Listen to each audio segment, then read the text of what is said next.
His life shattered the second a superhuman wiped out his entire family. Since that tragic day, he hasn't stepped 1 foot outside his front door. Then, the system glitched his reality, gifting him a bizarre ability. He doesn't throw punches himself anymore. Instead, he deploys avatars to conquer other dimensions. Every proxy gets stronger, every duplicate builds an empire. While the public watches Titans rise and fall across the globe, they're all just puppets controlled by one recluse gaming from his bedroom. Heroes, nightmares, monarchs, all moving in perfect sync. Let's witness how broken one player can get when he commands a literal one-man army. It started with a clash of titans, a terrifying immortal king facing off against a righteous knight of light. The duel dragged on until the king finally conceded, admitting his opponent was the only true rival he'd ever known. The knight fired back, confirming the dark rumors were spot on. The title, Nightmare of the Continent, fit the king like a glove, but as long as the light stood tall, surrender wasn't an option. Wings erupted from the knight's back. He launched into the sky, blade held high, signaling his brave comrades to charge. Meanwhile, the protagonist, Han Sung-yoon, watched the whole spectacle from his messy room, wondering if he dialed up the drama a little too much. Okay, maybe it was a bit theatrical, but how did he end up pulling the strings? Spoiler alert, the demonic king, the holy knight, they're all Han Sung-yoon. Flashback to a while ago, when the Special Ability Control Bureau came knocking. A stiff agent asked for Han Sung-yoon. He confirmed his identity, looking like he hadn't slept in a decade. The agent nodded, verified the data, and dropped the bomb. You've awakened. Report to the Bureau immediately. The suit left with a polite goodbye. Just like that, our MC was solo again. That was his first human interaction, in 6 months, and it was over in seconds, which meant he was clear to keep that door locked for another 6 months. He raided the kitchen cabinets for a snack, but everything was covered in mold or expired ages ago. It had been 2 full years since he last touched grass. Call him pathetic, call him spineless, but he's just a casualty of a broken society. Breaking news flashed on the TV. Firefighters were battling a massive blaze at a local mall. The culprit? An awakened arsonist who torched the place right before porting to another world. Sung-yoon froze. The mere mention of awakened made his blood run cold. Suddenly, random civilians were unlocking mysterious superpowers called special abilities. But there's a catch. Once you awaken, you get yeeted into another dimension. Within 24 hours. You can only come back by clearing specific quests, but the survival rate is basically zero. Driven by pure hopelessness, New Awakened started going on GTA-style rampages before vanishing forever. 2 years back, one of those powered-up maniacs cost him his leg and his family. He tried to rally, tried to rehabilitate and stand tall, but he kept hitting a wall. He locked himself away to train, but it was useless. Just desperate, flailing in the dark. Why is he so terrified of the outside world? If he just had a shred of grit, maybe things would be different. If only he could escape this apartment. Suddenly, a holographic system window popped up. Dimensional distortion detected. Connecting to Akasha system. Unique skill awakening in progress. He stared at the glowing blue screen, heart pounding. So this is the awakening everyone's talking about. The system pinged, confirming his unique skill, Avatar. Then the countdown started. 24 minutes until forced teleportation. Panic mode. Activated. This felt like a sick prank. The system warned him, miss the portal window, and he'd be dragged across dimensions by force. He scrambled to throw a survival kit together. Rumor had it a return trip takes a year in Earth time. But since the other world moves 10 times slower, that's a decade of grinding for his life. Could he even survive 10 minutes? He grabbed every essential he could find and stumbled back to the portal. 3 minutes on the clock. Anxiety clawed at his throat, making him gasp for air. He wanted to step through, but his legs wouldn't move. He couldn't even walk to the corner store, let alone a monster-filled dimension. No strength, no combat skills. He was dead meat. Then, a light bulb went off. He has skills now. He's awakened. That means he has a loadout. Deciding to test his luck, he triggered the avatar skill. He blinked, and his jaw dropped. Standing right in front of him was a perfect clone. A splitting headache hammered his skull. Suddenly, his vision split into 2 screens he was seeing through his own eyes, and the avatars simultaneously. He turned away, refusing to believe it. He glanced around, confirming the doppelganger was seeing the exact same room. The sensory overload was nauseating. He tried to move the puppet, but dizziness hit him like a truck. Controlling 2 bodies at once was impossible. The system flashed a red warning. 1 minute until extraction. Facing a forced transfer to a nightmare dimension, he let out a heavy sigh.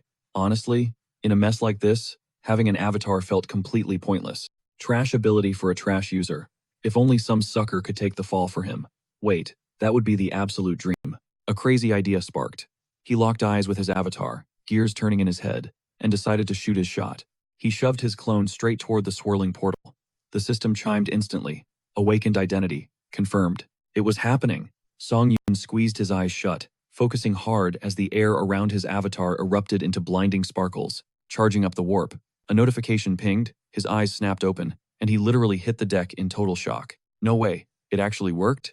The portal took the bait, and the clone instead of him. His avatar vanished into the void, and the system announced, transfer to the etheric dimension complete. But right then, reality warped. Suddenly, he's standing in a dense, alien forest. He stared down at his hands, freaking out, thinking, the avatar was supposed to go, not me. Why the heck am I standing here? The system chimed in. Return to Earth available via the Karma Store. You gotta grind adventures to earn karma. And his balance? A big fat 0.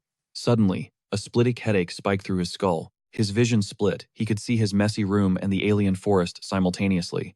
He wasn't there. He was looking through the avatar's eyes. Relief washed over him, followed by intense nausea. Processing 2 realities at once? Yeah, that made him want to hurl. Snap.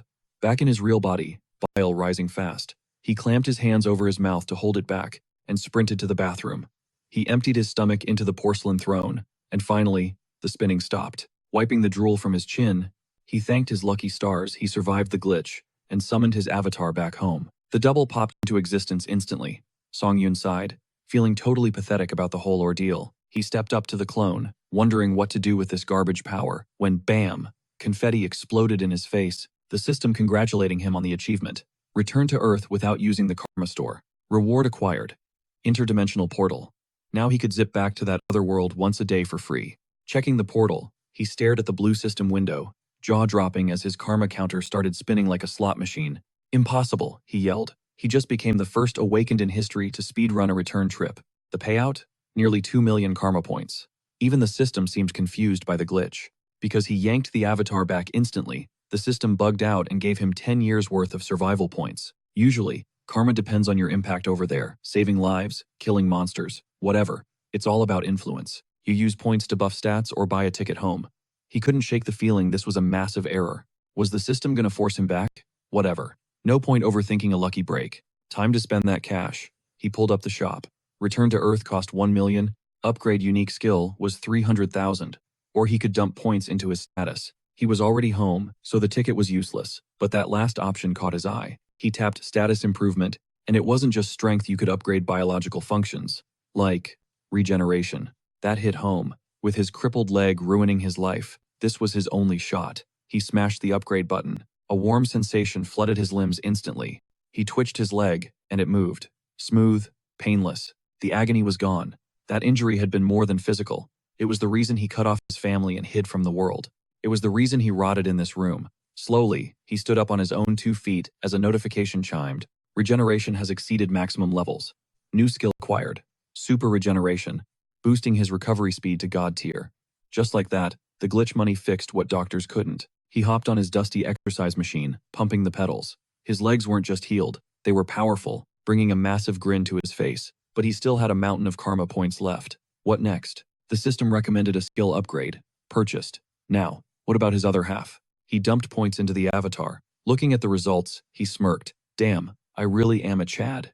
The avatar flexed. Body's looking insane. Must be all that grinding, huh? Song Yun laughed. Yeah, purely hard work. Post-awakening, his consciousness had fractured perfectly. He could pilot both bodies or switch freely. Plus, that weapon upgrade unlocked something wicked. A new skill called Center of the Mind. He unlocked a customized filter for the neural link. He controls exactly what data feeds back to his brain. That means 0 motion sickness and, crucially, he can toggle off pain receptors. Even if his avatar gets absolutely wrecked, he won't feel a thing. He pushed the sync to 100% to test the limits, scanning his messy room. It hit him he can literally isekai himself to another dimension. Snug in a blanket on his couch, he grabbed the controller. It's go time.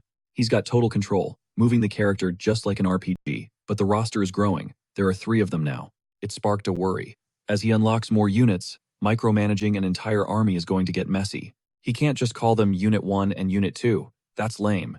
He needed identities, but his brain was coming up empty. The 3 clones stood there while he brainstormed. Then, his eyes landed on his desk clutter, a cup of coffee and a packet of ketchup. Inspiration struck. The pioneer avatar was dubbed Hans, and the second, Heinz. They weren't just skins, they had unique stats. Hans rolled high on mana attraction, while Heinz was a vitality tank. Hans looked stoked about his new tag, but Heinz struck a pose so cringeworthy, Song Yun physically recoiled. Time for the main event. The ultimate quest, crossing the threshold. Hans warped straight into the fantasy realm. Meanwhile, Heinz got the glorious mission of taking out a year's worth of accumulated garbage.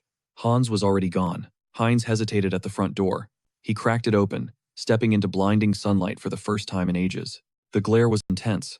Song Yun paused, monitoring his vitals. Heart rate steady, no anxiety. His mental command center was stable, which meant he was ready for player 2. He shifted consciousness into Hans's body. He spawned in a dense forest. It was the dead of night, pitch black. He scanned the perimeter. Silence. It seemed peaceful enough. Then snap. The bushes rustled. He spun around just as a massive black panther launched itself from the shadows. A literal jump scare. Razor-sharp claws slashed through the air. He reflexively drew his blade, jamming it up to block the beast's snapping jaws. The cat clamped its teeth onto the steel, slobbering all over the weapon. Song Yun grimaced. That is disgusting. He shoved the beast back. Fear? Zero. Pain? Non-existent. To him, this was just high-definition gaming. He charged the blade with blue mana and delivered a critical strike, slicing through the predator. The monster slumped over, dead. Song Yun crouched to loot, inspecting his sword. That fight felt weirdly tough. Is he underleveled? If a random trash mob is this tanky, he's going to get destroyed if he runs into a real boss. Through the trees, he spotted lights. A village. He headed straight for it and was intercepted by a friendly-looking NPC named Malcolm, the village elder. The guy seemed impressed. Hans survived the monster-infested death road at night. Song Yun laughed it off. No big deal. He did an awkward head scratch, playing the humble hero card. He asked for a place to crash. The elder didn't even blink instant. Yes. We help our own, Malcolm said. Classic quest giver vibes. Song Yun exhaled, thanking him, but then the elder's eyes narrowed. Never seen gear like that before, the old man noted. You're not from around here, are you? Hans nodded. He stuck to the script, got lost, walked for miles, ended up here. Malcolm smiled, welcoming the fresh face. It's been a while since we had visitors, Malcolm said, offering to buy him a cold beer at the tavern. After the drinks, the old man set him up with a room. Song Yun collapsed onto the bed immediately. Smiling at the ceiling, he thought about how wholesome the locals were. When was the last time he felt this relaxed? Just having a conversation felt good. The beer buzzed in his system. He yawned, marking the day as a total win. Lights out. But he was clueless. These villagers weren't just friendly NPCs. Back on Earth, the real Song Yun was vibing. Fresh out of the shower, eating fried chicken and sipping a drink. He felt like an interdimensional tourist. Thumping noises from the living room made him cringe. It was Heinz, grinding his vitality stats. He let the clone do his thing. He'd need a tank eventually. Might as well let him level up now. Heinz wobbled over, legs shaking like jelly. Song Yun grinned. This setup was perfect, but muscle isn't enough. He needs intel on the other world to rule it efficiently. He's going to be a top-tier leader. Suddenly, a chill ran down his spine. The memory of the tavern. Something felt off. Right then. Ding, system alert. Avatar deceased. Skills reset. Data lost. Song Yun froze in shock. He replayed the footage in his head. Hans survived the forest but died in the safe zone. It was the elder. That friendly beer was spiked. Song Yun rubbed his temples, furious. He fell for the oldest trick in the book. Consciousness slammed back into his avatar. He blinked open his eyes to find two figures looming over him, one geezer and some random goon. The old man scoffed, clicking his tongue. He expected a warrior, but looked like he got a total dud instead. The henchman nodded in agreement. The old guy eyed the pile of bones, muttering, "This guy survived the forest solo. Figured he was built different. Guess not. Just another elite skeleton for the pile." They turned and walked off. Time to test out this new rig. He looked down at his own hands, zero flesh, all bone. He was shook. Ping. System update. Race changed to undead. New skill, unlocked. Decayed heart. He stared at the blue window, completely confused. Undead? Seriously? But thanks to the Mind Center perk, he wasn't losing his marbles. He scanned the room to get his bearings. Big mistake. A literal mountain of corpses lay right in front of him. A chill rattled his ribs. Did these psychos actually turn the entire village population into a zombie army? Suddenly, the door creaked open. Snap. He froze, sitting bolt upright. Who's this? Wait, he recognized that face. The guy from the tavern. Are these creeps actually dark mages? Jeffy dragged himself into the room, looking dead tired. How much longer are we stuck in this dump? Jeffy grumbled. Then, he locked eyes with the skeleton. Jeffy squinted, suspicious. Song Yun panicked internally. Why is he staring? Does he know I'm awake? Did he figure out the MC had his senses back? Nope. Jeffy just clicked his tongue in pure annoyance. Why are you over here? I gotta clean up everyone's mess. He jabbed a finger at the crowd of standing bones. Get over there, he barked. MC thought, if I still had a heart, it would have exploded right then. Suddenly, his body jerked forward, autopilot engaged. The skeleton marched toward the group on its own. He felt it an invisible string pulling his bones against his will. He realized if he focused, he could snap the connection. But playing along was safer for now. He fell in line. Jeffy kept whining. Why's the old man so obsessed with checking these freaks? Jeffy stormed out, slamming the door. Bam! Silence returned. Song Yoon analyzed that feeling. It was familiar. The same energy that puppeteered his corpse before. Mana attraction, he realized. That's the trick. If he mastered it, could he hijack this entire undead army? 1 week later, while everyone else rotted, he grinded. Non-stop control training. He set a skeleton target in front of him, perched up high, and channeled his mana. His eye sockets flared with blue fire. It worked. The pile of bones twitched, then jerked upright like a broken puppet. He was doing it. Okay, it was messy. The thing wobbled like it was drunk, crashing from wall to wall. Damn, he could only handle one at a time. Is that the limit for an elite skeleton? Squeak. He looked down. A rat was shamelessly chewing on his footbone. The disrespect. He snatched the rodent up. Gotcha, he thought. This little menace had been using his heel as a chew toy all week. Wait, brainstorm. What if he tried the spell on a rat instead of a human skeleton? He focused. Blue mana surged to his fingertips. The rat freaked out, letting out a high-pitched shriek. Song Yoon crushed it. Literally. Then, boom, skeletal magic revive. Success. Welcome to the team, Alfred. He sent his bony spy into the vents. Operation Nightwatch. Live. Through the rodent's eyes, he had full surveillance. He tracked down that guy, Jeffy. And surprise, Jeffy was whining again, trying to dodge work. Jeffy unlocked a heavy door. MC zoomed in. What's behind door number 2? More zombies? He steered Alfred to follow, but suddenly, a wave of pure dread washed over him. Even with his emotions toggled off via the system, his instinct screamed, run, do not enter. Jeffy stumbled out of the warehouse. His buddy was waiting for him. Rough shift? Jeffy groaned, rubbing his temples. When is this maturation thing gonna be over? That Immortal King fragment is brutal. Feels like it's eating a piece of my soul every time I walk in there. The friend shrugged. Almost done. The master is stuck in there 24/7, so quit crying. Jeffy spat. Why do we even guard this place? The village is rigged with traps. Not even a mouse could get in. Alfred skittered right past them. MC smirked. Thanks for the intel, boys. So that terrifying aura was the Immortal King's fragment. He needed more info. Where was the old boss? He scanned the area through Alfred's eyes. Suddenly, thwack, something sharp impaled the rat. Pinned down by a magical spike, the guy is totally trapped. The old man steps up, smirking like, yeah, I figured it was something like this. But joke's on him, it's just a mouse. Song Yoon is sweating bullets, thinking his cover is blown, while the elder squints at Alfred the rat. Is this thing undead? He asks, confused. He doesn't sense any black magic, but the critter is absolutely radiating dark mana. He yanks the spike out. Did the ambient mana turn a rat into a zombie? There is only one spot in town leaking that much dark energy. He rounds on the guards. Isn't Jeffy supposed to be watching the warehouse today? The two guys look absolutely terrified. Meanwhile, our MC is heartbroken. He apologizes to Alfred, swearing on his life to get revenge. Watch over me from rat heaven, buddy. Jeffy catches wind of the rat situation and storms the basement, kicking the door off its hinges with a massive crash. Who cares if a rat showed up?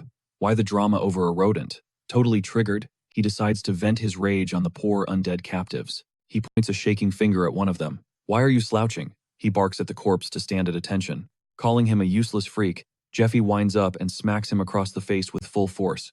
I said stand straight. The blow knocks the undead flat. Jeffy peers at the face, chuckles darkly, and yanks the guy up by his hair. Oh, look. It's the arrogant loudmouth who tried to stand up to me. The guy who swore he would kill Jeffy if he touched his family. Go on, say it again. But oh wait, he can't. Jeffy ripped his tongue out ages ago. He drops the guy, letting out a bored sigh. This is getting old. It was way more of a rush when they were hunting these idiots down in the village. The undead starts twitching. Jeffy ignores it, turning to the others. You should be grateful, you know? Your wife is right here with you. And your kids? Well, other families have their little brats too. Suddenly, the undead lurches forward from behind.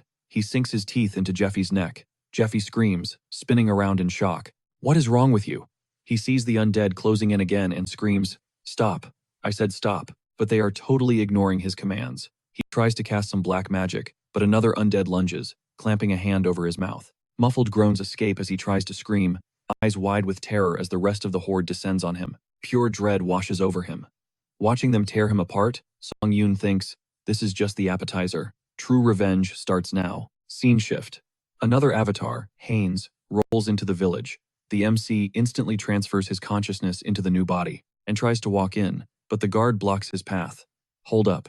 Haynes plays it cool, claiming his brother lives nearby. The gatekeeper sneers, saying that guy left ages ago. Why would you even think we would let a stranger in? Fine. Song Yoon switches tactics and asks to speak to the village elder directly. While they are bickering, the elder himself walks up to see what the commotion is about. What is with all the noise? He demands. The MC greets the village head, and the old man freezes. Staring at Haynes' face, he is totally thrown off. Who are you? Haynes claims he is looking for his twin brother, Hans, who should be around here. Meanwhile, Hans is literally chilling in the warehouse. Song Yoon smirks internally. Running two avatars is a total cheat code. While Haynes keeps the old man busy, Hans makes his move and snags the Immortal King's fragment. Too easy. He stares at the pulsing crystal. This thing is a beast. Is it sucking up the dark energy from the undead?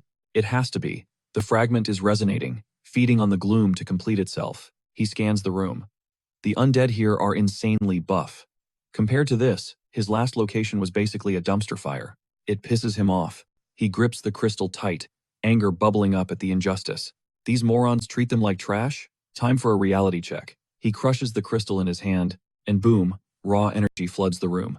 Outside, Haynes keeps chatting up the elder. Like I said, we're twins, so we have this connection. I always know where he is. The old man chuckles. Yeah, right. Hard to believe. Suddenly, his eyes bug out. He feels the massive energy spike. The fragment! He screams.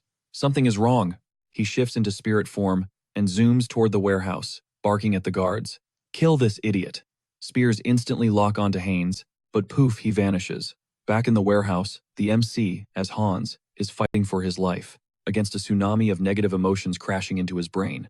His mind tries to filter the data, but the pressure is insane. Can anyone tank this much trauma without going crazy? His body soaks it all up, along with every drop of surrounding energy. A blinding flash erupts, and the system pings.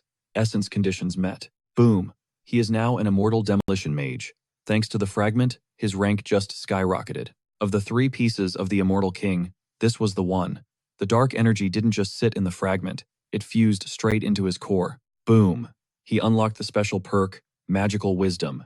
Now, he has total immunity to the dark arts and understands them like he wrote the source code. Outside, Jeffy's buddy was pulling guard duty, sighing loud enough to wake the dead. He figured Jeffy was such a scrub he couldn't even handle a single zombie rat. Great, now he had to go babysit. Suddenly, the old man's voice blasted inside his skull like a mental loudspeaker, demanding a status update on the fragment as soon as possible. The kid spun toward the warehouse door, screaming at Jeffy to quit stalling and check the goods. Dead silence. He shouted again, asking if Jeffy had gone deaf in there or what. A sudden flash lit up the gloom, and a figure stepped out.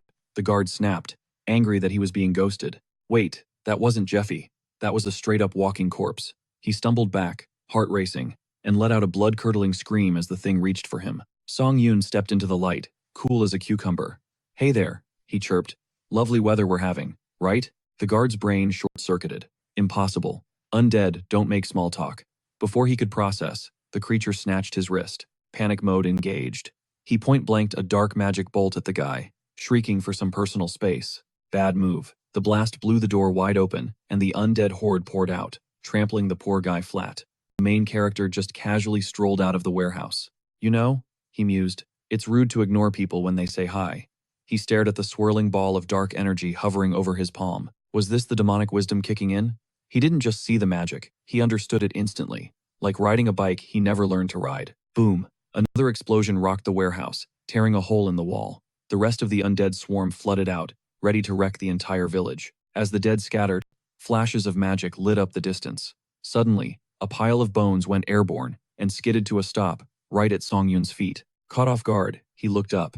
It was old man Malcolm doing the heavy lifting, one of the higher-ups in the Oath of Disobedience. Malcolm stomped over, absolutely fuming. You were supposed to be an elite skeleton, you worthless trash. What the hell did you do with the Immortal King's fragment? He roared. The MC just smirked. Long time no see, old man. Remember me? You're the reason I lost my heart. He tapped his chest. So I went shopping in your warehouse and found a replacement. Malcolm looked like he was about to pop a vein. The absolute audacity, he shrieked. You wasted a god-tier fragment on that pathetic body? He raised a hand, casting the finger of death. A jet of black energy slammed into Song Yoon's hand, sending bone shards flying. The MC didn't even flinch, just looked annoyed. Where are your manners? Interrupting a conversation is super tacky.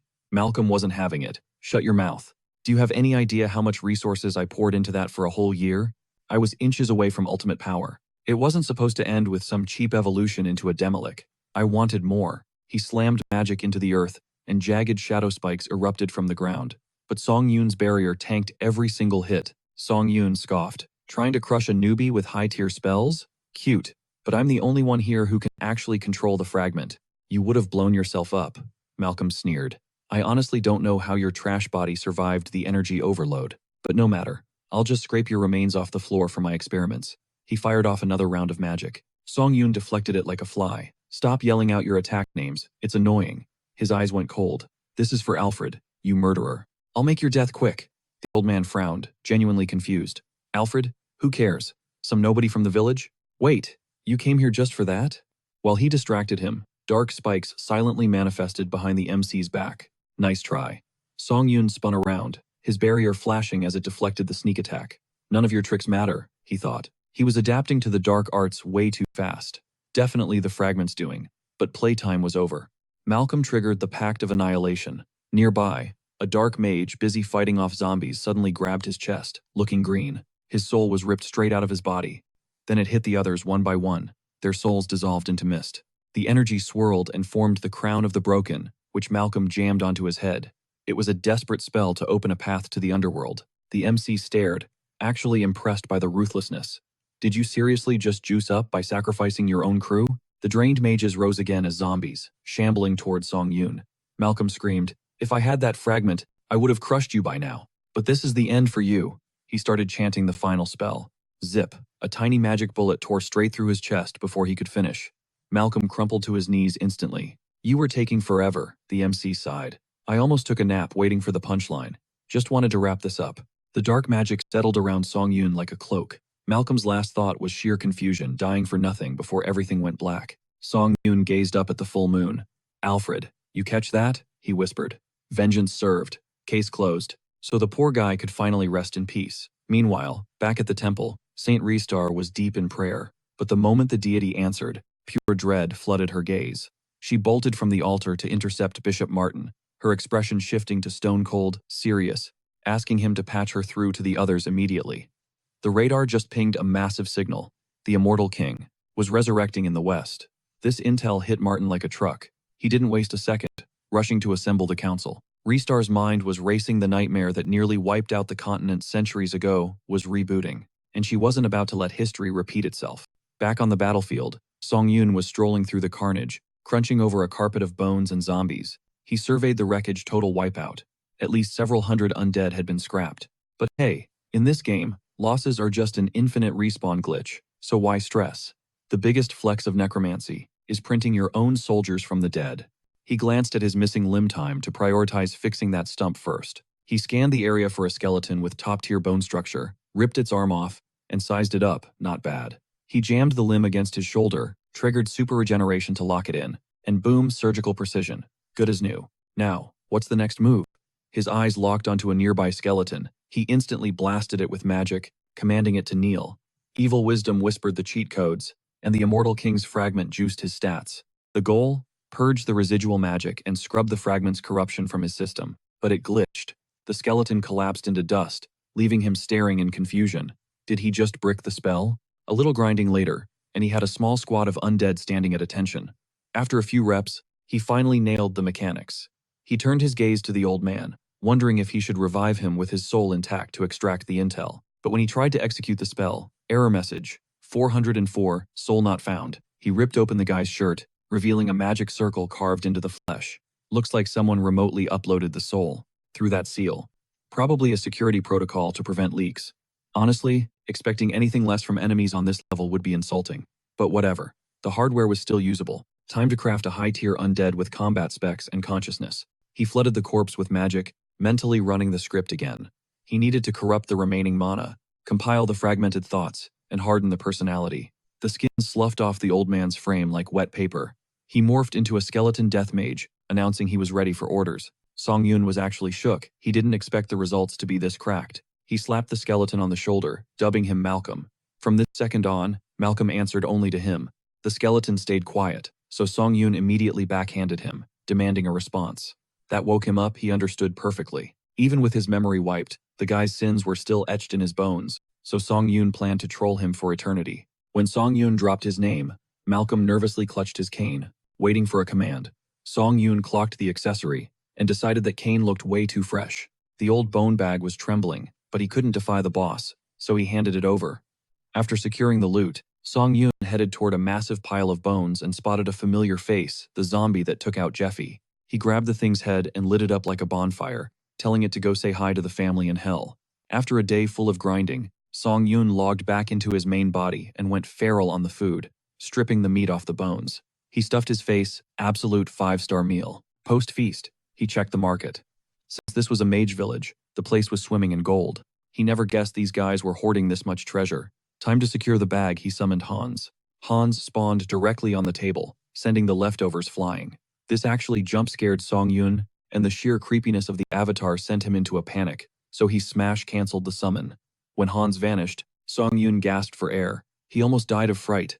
What's the play here? Summon Hans again? Or maybe buff his unique skill first? He opened the karma shop and realized he was bawling. Last time, he had just over 400,000 points. Now he was sitting on 800,000. He dropped 300,000 on an upgrade, and the system pinged. Skill level up. His avatar cap just increased. His mental stats broke the ceiling, unlocking a new passive, Serenity. It's a firewall for the brain, blocking external stimuli and mental attacks. With this active, he summoned Hans again, 0 issues. Hans started moving the loot to the apartment like a loyal mule. While his avatar sorted the gold, Song Yun watched him, realizing that even standing next to this nightmare fuel, he felt totally chill. Serenity was working its magic. But having the center of his mind feel this quiet, that was the real weird part. Whatever skills he needed, he snagged them. He hauled the sacks of gold straight to the jeweler to cash out. The staff was practically blinded by the sheer amount of bling. Song Yun, cool as a cucumber, told them to wire the funds directly to his account, then dipped. The employees actually followed him out, bowing and thanking him like he was royalty. He flashed a chill smile and waved goodbye. But you can never be too safe. He used dark magic to stash Hans right inside his shadow. He even slapped a mask on the guy, just in case he needed to pop out, probably overthinking it. Bam! An explosion rocked the street behind him. 2 awakened burst out of the store. One was a straight-up werewolf. The beast grinned, howling that they had hit the jackpot. Who knew a spot this far out would be swimming in so much gold? His partner cut the chatter. They had to bounce. He hopped on the werewolf's back, and the duo bolted. The staff screamed, "Villains!" As the 2 barreled straight towards Song Yun, he just stared, totally shook. Villains awakened, scumbags abusing their powers. Usually, hunters protect people from clowns like this. The scene triggered a flashback to that cursed day, leaving him paralyzed.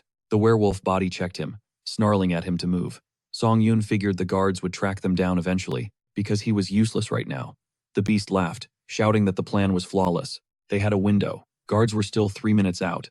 His partner barked that they just needed to hit the portal. But at the rendezvous point, disaster. Their accomplice was knocked out cold on the ground. The werewolf panicked, scooping her up, begging for a name. Who did this? Then his partner spotted a shadow looming behind them, and stammered, "Look out." The wolf spun around, demanding answers. "A guard?" "No," the partner whispered. "That freak isn't with the cops." Suddenly, Hans stepped out of the darkness, summoning a legion of the undead, sending the villains into a full-blown panic.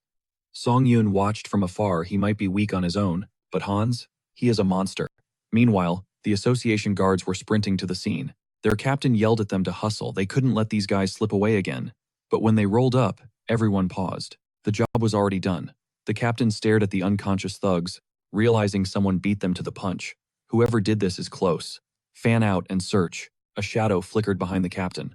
Hans slipped out, regrouping with Song Yun, stretching like he had just finished a light workout. Nothing like beating up bad guys to relieve some stress. Back at the crib, Song Yun deployed Hans to dominate the other world. Staring up at the massive city walls, he grinned. Finally made it. Malcolm wasn't capping when he said there was a city east of the village. He strolled through the main gates. Time for Hans's big otherworld debut. But the vibe was off. Streets were dead. No guards at the gate. Guess they don't care about tourists. Suddenly, a guy started shouting in a nearby alley, finger in a girl's face, yelling, "I warned you." The girl apologized. begging for just a little more time. He demanded 2 silver coins. You have got 3 days to pay up, or else. No cash? Consequences. Song Yoon watched, thinking, local thugs bullying a girl? What a boring cliche. He was about to walk away when the girl bolted out of the alley and wham! She crashed right into him, apologizing profusely. You know this city well, right? He cut in. She looked up, confused. Who are you? He flashed 2 silver coins with a smirk. Your new boss.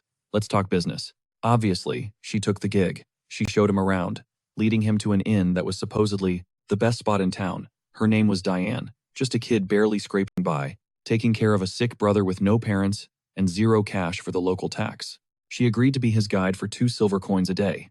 He paid her up front and told her, meet me here, first thing in the morning. He headed into the inn and collapsed onto a dusty mattress, telling himself he was doing a good deed even if she was planning to rob him blind. Lights out. It was a rough night. The bed was a rock. He barely slept a wink. A loud sneeze outside caught his attention. He checked the window. Diane was down there, perched on a crate, waiting. She was shivering, nose red, and running. Why are you sitting out there? He yelled, waving her inside. While they were digging into breakfast, he laid down the law. No more early morning visits. She needed to swing by around lunchtime instead. She beamed, chirping, you got it, uncle, which earned her an immediate glare. He absolutely hated that nickname. Her eyes drifted to his plate, locking onto a leftover crust of bread. You, gonna finish that? She asked, eyeing it hungrily. He sighed, signaling she could have it. She didn't hesitate, stashing the bread in her bag with a quick thanks before the next adventure kicked off. Welcome to Azantu. It's a tiny, blink-and-you'll-miss-it town hugging the western edge of the kingdom of Talia. Strolling through the streets, Song Yun couldn't shake the vibe. It felt like walking through a generic medieval movie set. A strange marking on the wall caught his eye. Deja vu hit him hard. He'd definitely seen that tag somewhere before. He leaned in closer. It looked like red paint, but Diane dropped a bomb. That's blood. He took a deep whiff and shook his head. Nah, I don't think so. Then she flipped the script. You had venison soup yesterday, didn't you? His jaw dropped. How did you? She just smirked at him. I've got a nose like a bloodhound, she bragged. He stared at her, genuinely impressed. That kind of sensory perception wasn't normal. Had to be a special ability. So, what's the graffiti mean? He asked. Her expression instantly darkened. That's the mark of the Varkalak Guild, she whispered. They run this town. She opened her mouth to spill the tea on the guild, but froze dead in her tracks right in front of a dark alley. What's wrong? He asked, sensing the shift in mood. There's a smell, she muttered, staring into the shadows.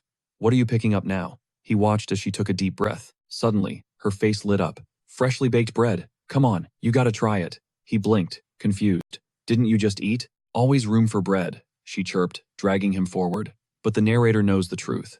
That scent drifting from the alley, it wasn't sourdough or rye. It was the metallic stench of fresh blood. Fast forward a few days, Song Yoon stood by that same alley, waiting. Still no sign of Diane.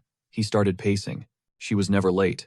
A knot of worry began to tighten in his stomach. Suddenly, 2 hulking goons blocked his path, looking menacing. We need a word, pal. His heart started hammering against his ribs. Was this it? Game over? Panic set in. Thinking fast, he fished out a handful of silver coins. Look, I'm a little light on cash, but hopefully this helps keep the peace around here. He handed over the bribe, praying it was enough. The thugs grinned, weighing the coins. See, we speak the same language. Crisis averted. Song Yoon let out a breath, thankful he'd packed emergency funds for exactly this kind of shakedown. Then he saw it. The same crimson symbol tattooed on the big guy's neck. Diane's warning flashed in his mind like a neon sign. Stay out of the shadows. Get out of town as soon as possible. He scowled. This wasn't just a street gang. Just how badly had these guys terrified her? As the 2 thugs walked away, Song Yoon caught a snippet of their conversation. Why'd you snatch that brat anyway? One grumbled. Don't know. Just following orders. The other shrugged. Song Yoon's blood ran cold. Were they talking about Diane? Did they grab her? Hey, he yelled out, fists clenched, adrenaline spiking. Timing is everything, he told himself, trying to stay cool. If this goes south, I just cancel the avatar summon. He stared at their backs, heart racing. I need to know something, he shouted. Suddenly, a familiar voice piped up behind him. Diane. He spun around, totally flabbergasted. But it was too late. The goons were already pissed, knuckles cracking as they turned back. What's your problem, hero? Panic mode re-engaged. I just wanted to ask if the silver was enough? They stripped him clean of every last coin he had. Once the coast was clear, Song Yoon spiked his empty money bag on the ground in a rage. He turned on Diane. You were supposed to be here ages ago. Where have you been? Do you have any idea how much that just cost me? We are officially skipping dinner tonight. But she wasn't listening. Food was the last thing on her mind. Tears streamed down her face. She wiped them away, voice trembling. My little brother. He was finally getting better, because he could eat. But now he's gone. I can't find him anywhere. Song Yoon froze. The thug's conversation echoed in his head. Wait, were they talking about him? He looked at her. Could the Varkalak Guild have taken him? What are the odds? I heard them mention a kid. The moment the words left his mouth, she looked like she'd seen a ghost. She grabbed her head in terror. He was confused by her reaction. Hey, relax. If they want a ransom, I'll help you pay it. We'll get him back. But she was spiraling. No, you don't get it. Aaron is going to die, she screamed. They don't want money. They want blood. And then she dropped the horrific truth. This city isn't a home. It's a pantry. We're just living juice boxes for vampires. Meanwhile, miles away, the vampire Lord Varric touched down in the Dark Mage's village. He inhaled deeply. The stench of dark mana was suffocatingly thick here. He surveyed the carnage corpses everywhere. Did they slaughter each other over the Immortal King's fragment? He mused cold-heartedly. What a waste. I wanted to crush that thing myself. The moment that artifact hit full maturity, it vanished into thin air. He didn't see the thief's face, but he knew exactly where the loot was headed. Tracking it down? Child's play. Meanwhile, Diane was spilling the tea to Song Yoon, dropping the absolute bombshell about the Varkalak Syndicate. The vampires run this whole city, she trembled. There's no escape. Nobody gets out of here alive. She told him they were fighting a losing battle, holding on by a thread day after day. Finally, she broke down, sobbing uncontrollably as her knees hit the floor. My little brother, they're going to eat him, she wailed. Smack! He slapped her cheek, hard. Snap out of it. If that's true, the clock is ticking. Do you have a location? He demanded. Her tears paused as she stared up in shock. Wait, are you actually going to help me? It's suicide to go alone, she whispered. He just smirked, radiating main character energy. Relax. I eat morons like this for breakfast. And just like that, Operation Rescue is a go. Cut to the tavern. A bunch of lowlifes are tossing cards when one thug squints at his buddy. Yo, you're drowning in cash, he asked. Since when does a deadbeat like you hold that kind of paper? The guy laughed, flashing a jagged grin. Rolled some loser this morning. Easy money, creak. The tavern doors swung open, and the MC stepped into the light. Who the hell invited this clown? A thug barked, annoyed. His buddies smirked, recognizing the face immediately. Hold up, boys. This is the mark we fleeced earlier. He patted Song Yoon on the head like a dog. Back for seconds? You here to donate to the charity fund? Guy must really love sharing his wealth. But hey, how'd you get past the bouncers? Slip him a coin? Song Yoon's expression went ice cold. I'm only saying this once. Where are you keeping the kid? The thug jabbed a finger in his face. You got a death wish, pal? Do you have any idea who we are? That was the last straw. Shink. Song Yoon whipped a blade from behind his back and buried it in the guy's neck. Yeah, I know exactly what kind of idiot you are. Scum who destroy families for pocket change don't deserve to breathe. He yanked the blade free, sending a spray of blood across the table. One down, 2 targets remaining. The other thugs didn't hesitate, they lunged at him like rabid dogs. He charged head-on, banking on his stats. I've got super durability and regen skills, he thought. I can tank this. He swung wild total miss. Thwack. A thug shanked him right in the ribs. Clang. The blade stopped dead against his skin, refusing to pierce. The thug froze, eyes bugging out. Wham! MC smashed the knife hilt into the guy's skull. Korean-made bulletproof vest. Genius, he smirked. Suddenly, the third goon tried a sneak attack from 6 o'clock. Song Yoon spun around, deploying a shimmering magical barrier. The attack bounced off harmlessly. What the? Where'd you get a magic tool? The thug gasped. Before he could finish, Song Yoon gutted him. He glanced down at his utility belt. Glad I packed the heavy artillery, he mused. The final thug hit the floor with a heavy thud. He exhaled, the adrenaline fading. That's it? I brought a whole arsenal and barely used half my inventory. But the party was just starting. Heavy footsteps thundered from the second floor. A fresh wave of enemies poured down. MC gulped. Okay, we've got a situation. But numbers didn't matter. He went into berserker mode, tearing through the mob. Jesus, was that a clown car? He panted, losing count of the bodies piled up. He ripped a stray dagger out of his shoulder. His regen skill kicked in, closing the wound instantly. He planted his boot on the biggest guy's face. The boy you snatched today. Speak. The brute spat blood. You think I'm gonna snitch? You're just a tourist, aren't you? You have no idea who runs this town. When the boss gets here, you're dead meat. It's game over. Thanks for the intel. Now, worry about your own skull. Crack. Song Yoon knocked him out cold. He swept the building fast. In a back room, he found a trembling figure. Hey kid, you Aaron? The boy curled into a ball, sobbing. Please don't hurt me. The MC stepped closer, voice softening. Hey, easy. I'm not with them. Your sister sent me to get you out. Aaron peeked up, confused. You know Diane? Yeah, I'll explain everything once we're safe. Suddenly, a screech echoed outside. A bat swooped straight into the tavern. The creature morphed midair, landing as a vampire. Who dares interrupt my dinner? He hissed. And why are you touching my food? Song Yun spun to face the threat. The vampire cocked his head. Are you with the oath of disobedience? Or perhaps kin to this appetizer? You know the penalty for defiance?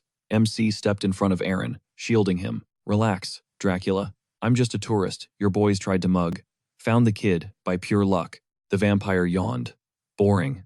I prefer fresh meat anyway. Die. Dark blood magic swirled around his hands. Crap, Song Yun thought. He threw himself over the boy. Run, now. A high-pressure jet of blood magic blasted toward them. Boom. The blast smashed through the floorboards, sending them plummeting into the darkness. Crash. The wine barrels below shattered on impact. Alcohol flooded the basement floor. Song Yun scrambled to his feet, grimacing as the pungent fumes filled his nose. He shoved the kid aside, frantically checking for injuries before screaming at him to scramble. Suddenly, the vampire dive-bombed from the upper level, crashing onto their floor. The creature smirked, impressed he managed to dodge that, faster than expected. A solid appetizer before the main course. With a sinister grin, he popped his claws and lunged. The MC shoved Aaron back, roaring at him to run, and never look back. He barely managed to parry the vampire's blitz with his blade. Panic set in as he watched the monster's talons instantly elongate. The razor-sharp claws ignored his bulletproof vest and shredded right into his chest. The vampire scoffed, noting the guy's durability and insane healing factor. Song Yun gritted his teeth, sweat dripping down his face, realizing the power gap was absolutely massive. The vampire licked his chops, teasing that while this snack wasn't on the menu, it looked like a 5-star delicacy.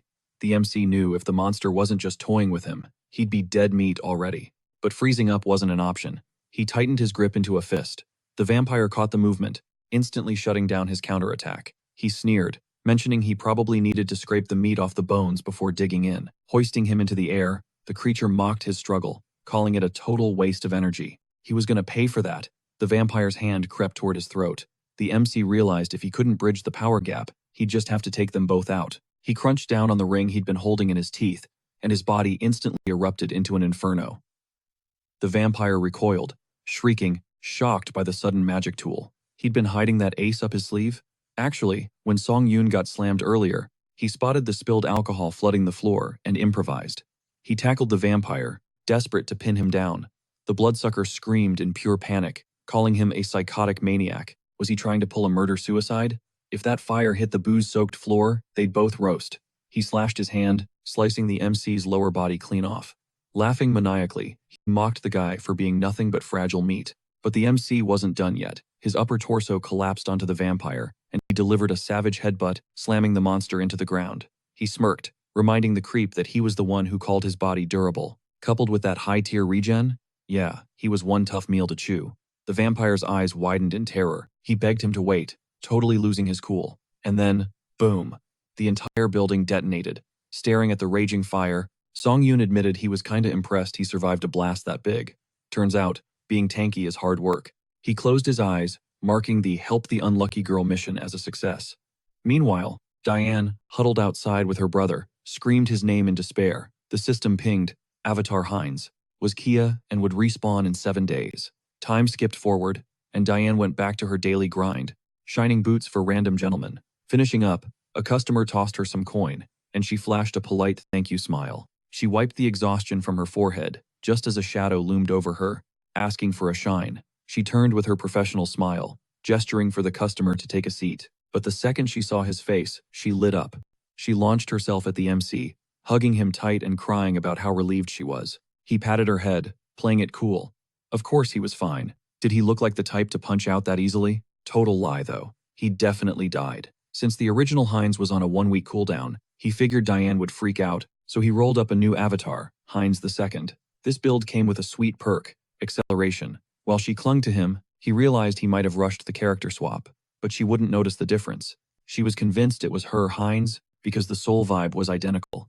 He hugged her back as she warned him to stay away from that place. The vamps would be hunting him. He grinned, telling her to chill. He had it all handled. With Immortal King Hans backing him, vampires were a non-issue. Back at the inn, he was so focused on tweaking his system window he didn't notice the tail. Suddenly, a bat smashed through the window.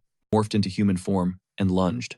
Vampire Lord Virak snatched him by the throat, slammed him against the wall, and demanded answers.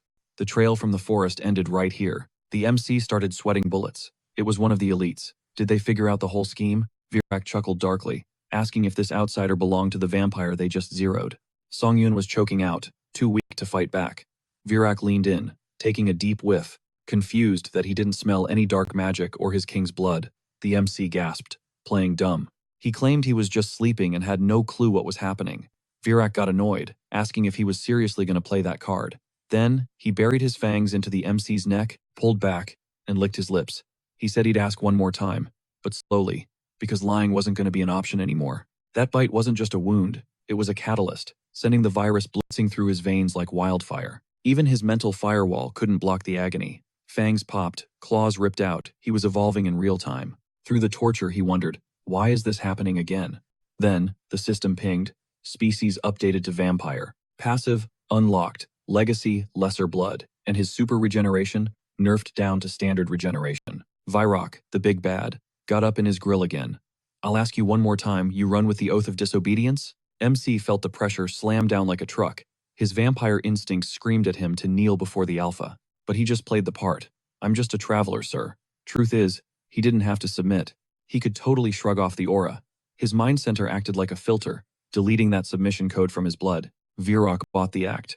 He'd skeked, clearly ticked off. My mistake then. You're coming with me. We've got work to do. Songyun smirked internally, perfect chance to scoop up some intel. The Lord dragged him to the Azantu branch Varkalak HQ. The place was crawling with vamps. They were all bowing and scraping to the Lord, but when they clocked MC, pure disgust. You could see them thinking, why's the boss dragging in this trash? But one girl, Rosalika, had a different vibe. She grabbed his hand, beaming. Fresh meat. Finally. MC stared at her flushed face. Is this chick wasted? He thought. He dropped his name, and she shoved a glass in his hand. Don't be rude, handsome. We're both low bloods here. Drink up, it's fresh squeezed. MC realized he had to drink it to blend in. One sniff of that red liquid, and his throat burned. Even with his mental shields, the thirst was insane. But drinking raw blood? Risky. He muted his sense of taste and smell, then downed the whole thing in one go. Wiping his mouth, he lied. Delicious. She tapped his chin, grinning. My type, exactly. If you were human, I'd drain you dry right now. MC laughed nervously. You called me a low blood. What's that about? She looked at him like he was an idiot. You knew? Low bloods are the grunts. Pure bloods are the nobility. Like Lord Virak. Then you got the true bloods, the kings. And sacred blood? That's God tier. The prophet. We do whatever they say. No questions asked. Suddenly, a ringing noise cut through the chatter. Virak was tapping his glass on the balcony. Listen up. The room went silent. Since the gang's all here, let's get down to business. He was flanked by two other purebloods, Parita and Tiapo. The immortal king's fragments are missing.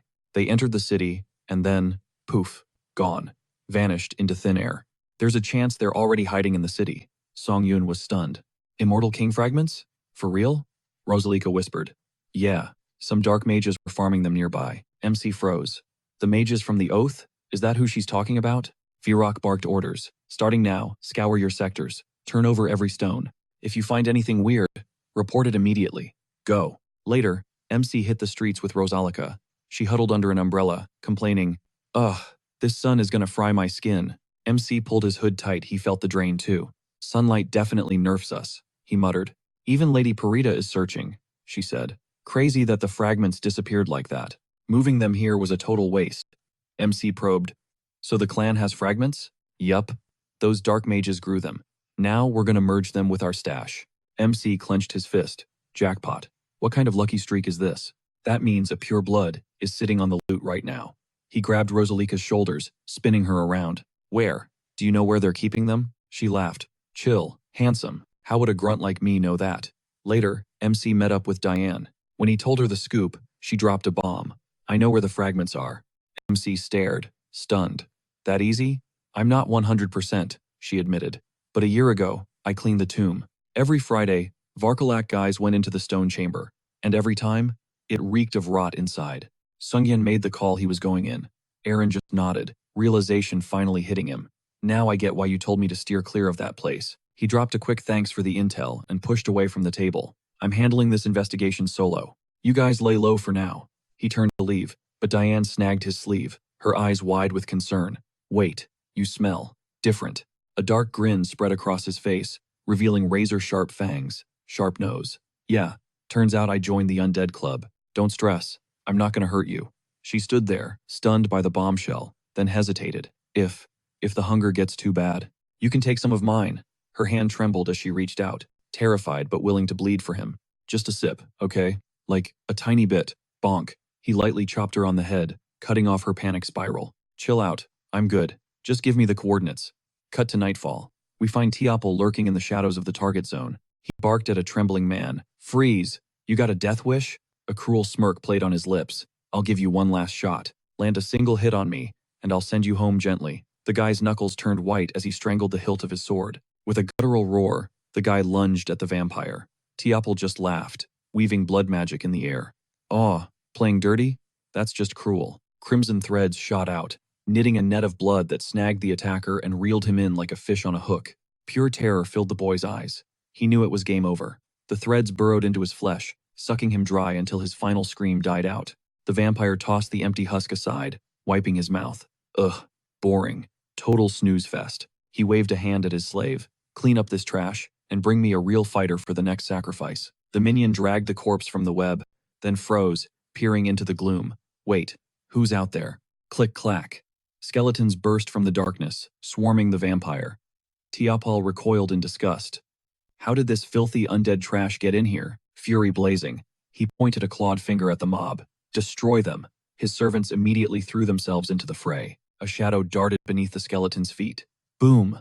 Massive obsidian spikes erupted from the floor, but Teopel managed to parry the ambush just in time. Who goes there? He snarled. Oath of disobedience, scum? How did you find this hideout? Hans stood stone-cold silent. Silent type, huh? The vampire shrugged. Whatever. You don't want to talk nice? I don't care. I'll just interrogate your severed head. He crushed his fist, drawing blood to fuel his spell, and swept his arms wide. The blast sent the skeletons flying, shattering them into dust. Sungyeon mused. Leave only my head? Bold plan, buddy. Dark energy swirled, honing the shattered bone shards into razor-sharp projectiles. With a flick of his wrist, he launched them at the vampire. Try dodging this, he projected mentally. As the bone spears rained down, skeletal hands burst from the earth, locking onto Teopel's ankles. Teopel's eyes widened. He was pinned. The spell was too fast to evade. That's when Hans stepped into the kill zone. My lord! Sungyeon shouted, acting the part perfectly as he dove in front of Teopel, taking the hit from the spikes. Reinforcements? Teopel gasped, relief washing over him. Good timing. Did the boss warn you about the ambush? Affirmative. Sungyeon lied smoothly. Lord Varak's crew is waiting outside. Let me assist you. Teopel bought it hook, line, and sinker. Help me with this undead freak. We just need to stall until backup arrives. Splatter. Warm liquid hit Teopel's cheek. He froze, brain short-circuiting. Why was there blood on him? He looked down. His savior was tearing into his shoulder. Have you lost your mind? Sungyeon's dark magic locked Teopel in place, paralyzing him. You're working with the undead? The vampire sputtered in disbelief. How is this possible? Panic set in as he felt his life force draining away. Stop. You're withering me. How can you drink the blood? Of your own kind? It's a grave sin. It clouds the mind. Slurp. Sungyeon drained every drop and let the exhausted vampire hit the floor. He wiped his lips. Joke's on you, I'm built different. Ding! The system chimed in. He'd inherited the blood magic skill. He immediately fired up his new ability. He needed to drop the blood barrier. No time for finesse. He snapped his fingers to brute force it with an explosion. He unleashed the magic on the sarcophagus. Kaboom! The ceiling collapsed in a cloud of dust. They peered into the broken tomb. Inside lay fragment number 2 of the immortal king. Hans reached out, but the artifact pulse-blasted them back with pure energy. The force knocked the wind out of them. Sungyeon fought to keep his footing, his mind racing. Even with his mind center filtering out the bad vibes, the negative energy in this fragment was off the charts. He channeled every ounce of mental power from his clones into Hans. Dark sparks erupted, shooting a beam of black fog straight into the sky. Through the gaping hole in the roof, Varak watched the beacon rise, face pale. Am I too late? Suddenly, Hans blasted out of the tomb like a rocket. Varak didn't hesitate. Open fire. Take him down. The blood magic hits him, but it's completely useless. 0 damage. He casually flicks his wrist, launching a bolt of raw magical energy, instantly flattening multiple vampires. Lord Varak locks eyes on that skeleton, and you can practically see the panic setting in. The system pings. The regeneration skill has evolved into the ultimate ability, immortality. He also unlocks the special skill, Forbidden Knowledge, ascending Hans from a lowly Demilich to a god-tier Archlich. The paladin stares into the distance, totally shook. Oh my god. Is that actual fire? It looks like it's coming from a Zontu. Suddenly, he starts hacking up a lung. Tuscan stares at him. He catches a falling cinder and snaps. Turn the horses around. Now. They're heading back to the cathedral. The saint needs to know about this immediately. This isn't just ordinary ash. It's the omen of the immortal king's rebirth. Back at the fight, Varak shields his face, trying to see through the chaos. Hans is reeling. Unbelievable. He's 5. No. 10 times stronger than before. He is a true undead now. An Archlich. He holds the power of the immortal king's fragment, 2 out of 3 pieces. His rank has skyrocketed, and dark energy is flooding his veins. Unless the source is destroyed, he will just keep respawning endlessly. He focuses energy into his palm, and the system breaks down the enemy's traits. With evil wisdom and forbidden knowledge, he has instantly mastered the dark arts, unlocking every secret without lifting a finger.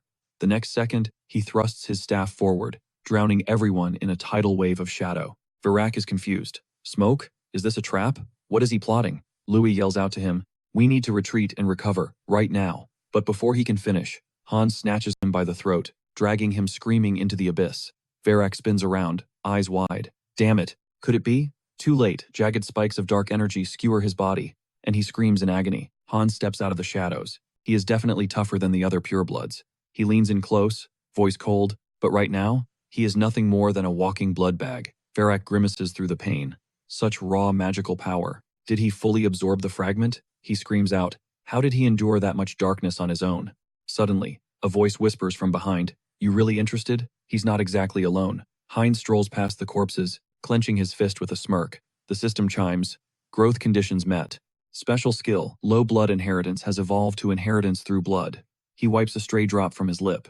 Excellent. He is officially a pure blood. Devouring vampires is a cheat code for leveling up, but he needs to pace himself, can't eat them all at once. A moment later, Rasilica steps up, desperate.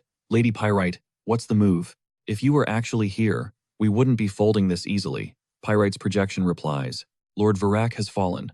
Do not underestimate this enemy. The remaining fragments hold way too much power. The enemy is OP." She sends a wave of ash forward. However, the sun is rising. We need to retreat to base and call for reinforcements.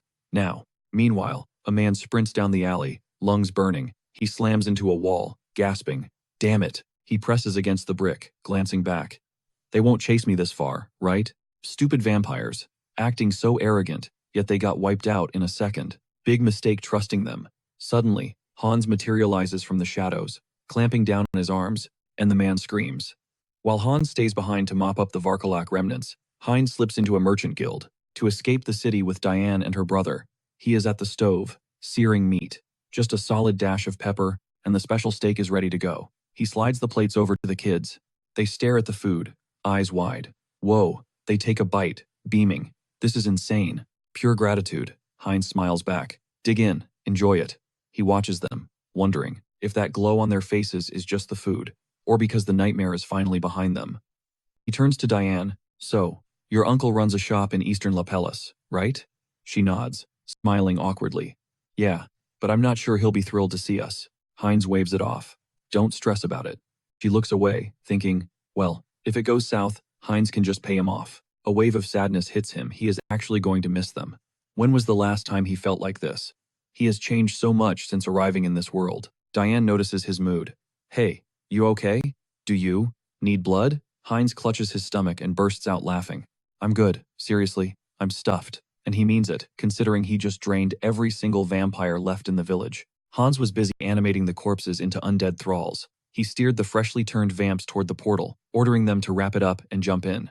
This pocket dimension is insanely clutch infinite storage. He crossed his arms, musing to himself. Forbidden lore and wicked intellect are the ultimate power couple. Maybe he could rip open a subspace back on Earth too. Bam!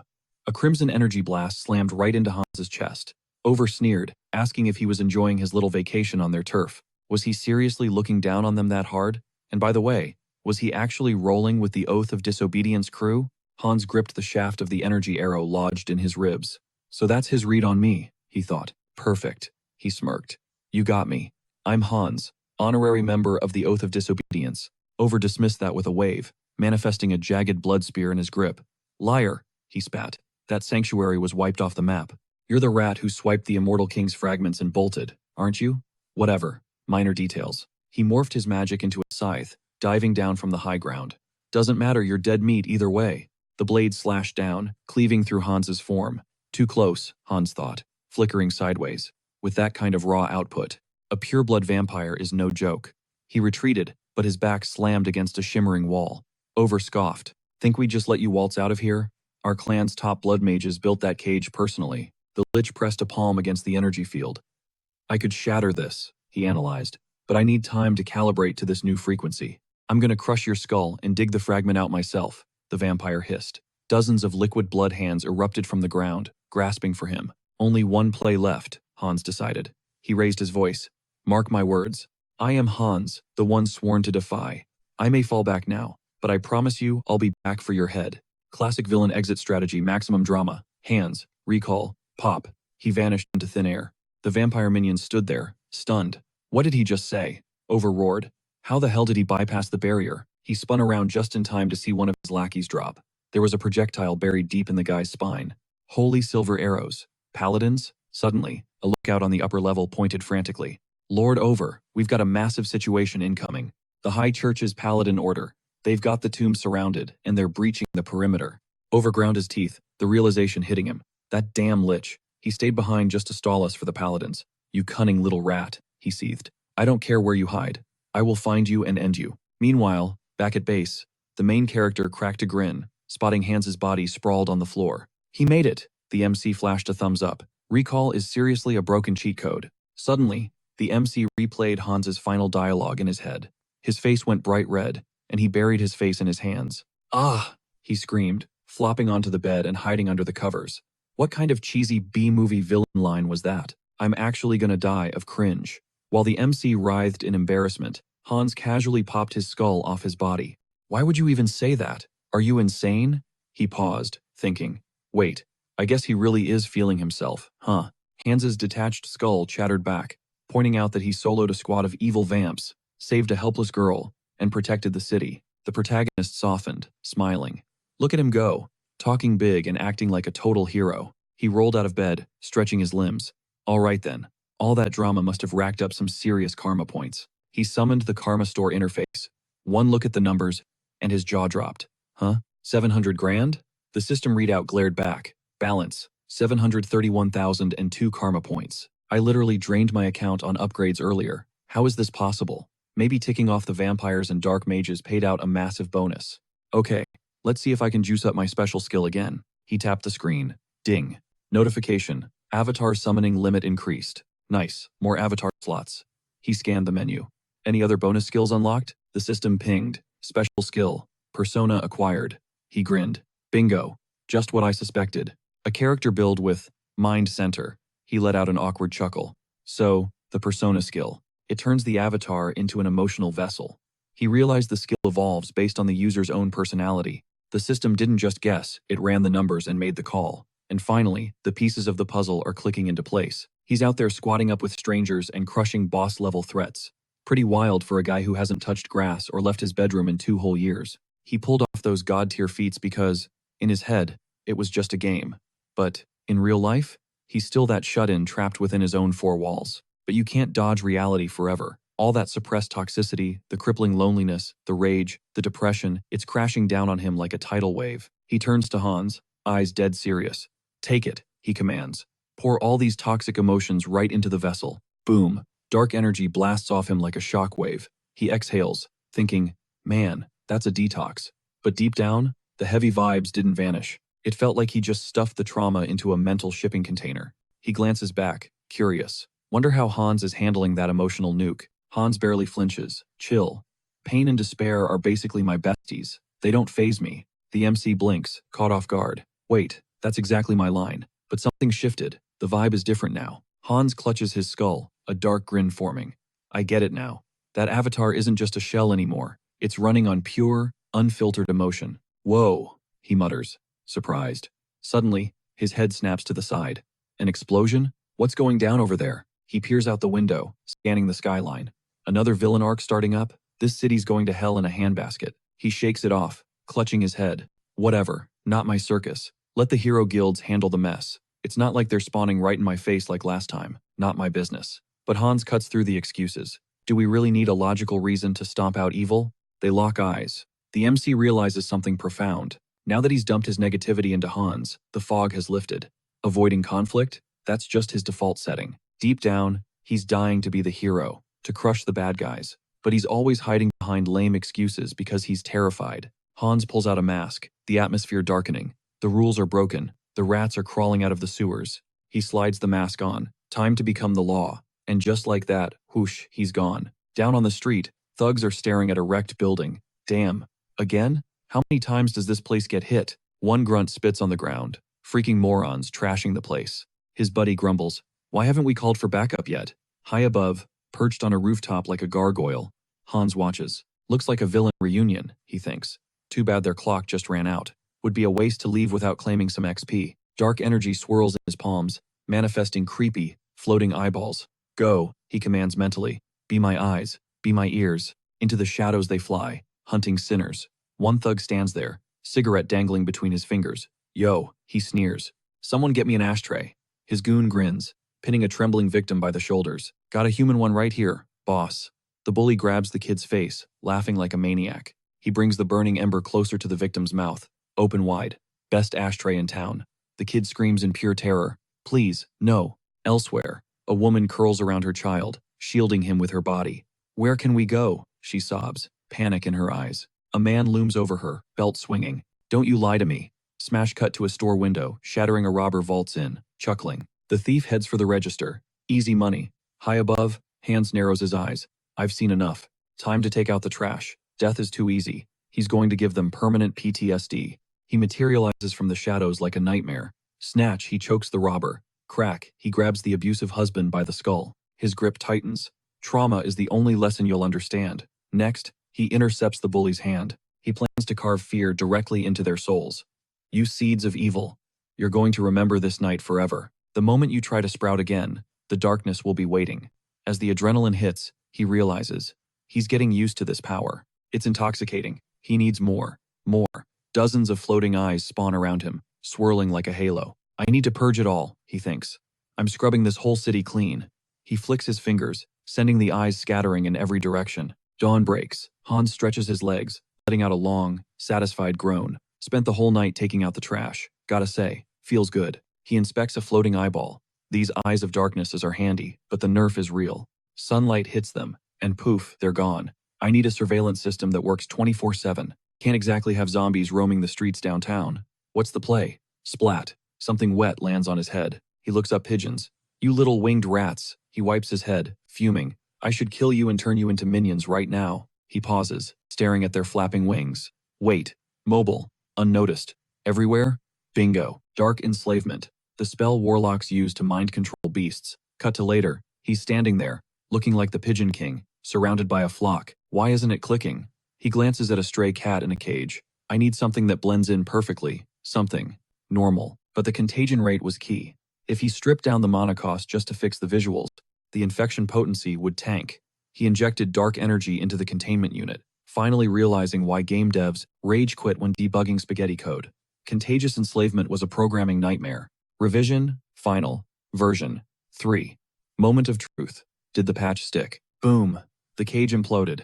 The test cat lunged forward, screeching like a banshee total glitch. It leaped away. A failed experiment. Hans sighed. 3 weeks of grinding. 0 XP gained. He eyed the dove's cage. Last life. This run has to be perfect. He grabbed the bird. Just die for 1 second. Damn it. Focus. He tweaked the mana output. Dark energy surged. Contagious enslavement. Revision. Definitely final version 3. He exhaled. Execute. Snap. The dove ripped free from his grip and bolted behind him. Hans yelled, You gotta be kidding me. But wait. It looked stable? Now for the real stress test. The spread. The dove landed in a flock. Contact. Instant network connection. Every bird's eyes flashed crimson. We are online. Success. Living surveillance drones. He waved, commanding the swarm. Go. Hunt down my enemies. Cut to Loti. Kneeling. Meditating. Visions of Hans flooded his mind. The target was locked. Remember the oath. He is death incarnate. Suddenly, Tuscan broke his trance. Sir Tuscan reported in. Interrogation complete. They'd bagged the stragglers. Turns out, the The vampires weren't teaming with the immortal king. Loti glared. We need hard proof. While they wasted time on side quests, the king was leveling up. Suddenly, his cross vibrated violently. A compass? He gripped it tight. Yes. Your grace? The cleric swarmed the glowing goddess statue. Archbishop Loti. We have a ping. Immortal king detected. Mountain cave. Northwest quadrant. He's cornered. Loti smirked, eyes cold. Appreciated. I won't let this raid fail. Back at the cave. Hans chilled on the dirt, waiting for his bird drones to upload data on monster spawns. Just checking the signal strength. Then, he frowned. A glitch? The ground units were acting sketchy. Fleeing, terrified. If it was a monster, they'd ping the location. Wait, humans? They spotted players? Here? In the boonies? An ambush? No way a raid party got this close without tripping an alarm. Stealth build? Thwack. An arrow deleted his dove. The paladin stepped into the light. Hans. Judgment Day. Your dark hacks won't save you from the saint's light. No evil hides from us. Nowhere to run. Tuscan raised his blade. Surrender to divine justice. Hans clocked the cross instantly. Holy knights. Brokislack elites. Holy versus dark. This is a hard counter. Massive elemental disadvantage. Church dogs? How'd you track me? Swish. Tuscan slashed, forcing Hans to hit the deck. You don't get dialogue options, villain. Don't try to talk your way out of this. Stubborn tank. Okay, plan B. Fake an attack, then tactical retreat. Hans blasted dark energy forward. Tuscan sidestepped effortlessly. Weak. The saint sees through your cheap tricks. Tuscan charged up a holy strike and skewered Hans. Critical hit. The Lich gasped. So punishing bad guys is a crime now? Silence. You chose the forbidden path. Tuscan wound up a massive punch. Hans tried to cast a counter. Where's the logic? But nothing. His mana bar was empty? Huh? Something was jamming his signal. A debuff? Bam. Tuscan knocked him clear out of the cave. The paladin squad lined the ridge. Target exposed. Cue the hymn. They started chanting. Hans clutched his skull in pain. The song. It's a massive debuff. He could wipe them. But civilians? He can't do it. Sinners. Tuscan roared, driving his blade straight into Hans's back. Now. This is our only shot. A voice echoed in Hans's mind. Steady.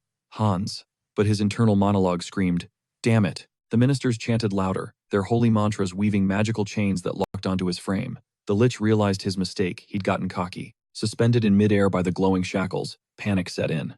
Crap. He was paralyzed, his magic sealed tight. These binds were absolute. Hans locked eyes with Tuscan and managed a smirk. Nice ambush. You actually caught me. Tuscan scoffed. As expected. No evil has ever shattered these chains. Give it up. But Hans just threw his head back and laughed.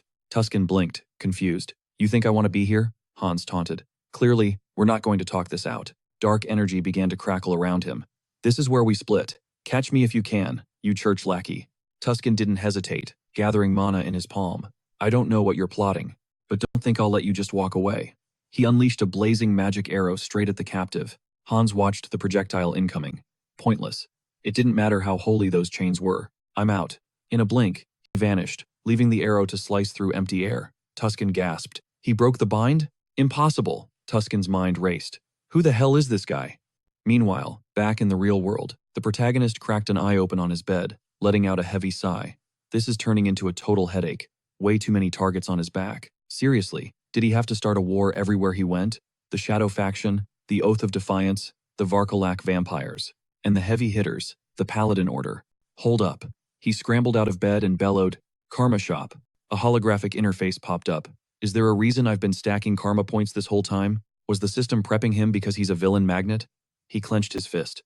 Whatever, future me can deal with that. Stick to the plan. Meanwhile, Hans was crouched in an alley, watching a clouder of stray cats. They were swarming a can of food. Time to harvest the results of my little experiment. One of the cats, glowing with faint dark energy, twitched toward the can. Hans smirked. Simple concept. A controlled host spreads the corruption. Soon, his eyes and ears would be everywhere. He could blanket all of Seoul in a surveillance net. Suddenly, a signal pinged in his brain from one of the infected strays. Wait, they're here already? A piercing scream shattered the silence. Behind the bars. Hey, mister. Please, have mercy. A terrified girl huddled in the corner, shaking uncontrollably, hands raised in defense. I'll do anything. Just let me go. She glanced up, spotting a silhouette passing the alley mouth. She scrambled up, gripping the iron bars. Hey, you with the glasses. Help me, please. I've been kidnapped. Where are you going? Can you hear me? Suddenly, a hand yanked her hair back. Useless, the kidnapper sneered. pressing a blade to her throat. Scream your lungs out, sweetheart. My barrier blocks sight and sound. No one knows we're here. Only I get to enjoy your terror. He jerked her head back again. Come on, louder. You've got such a pretty voice.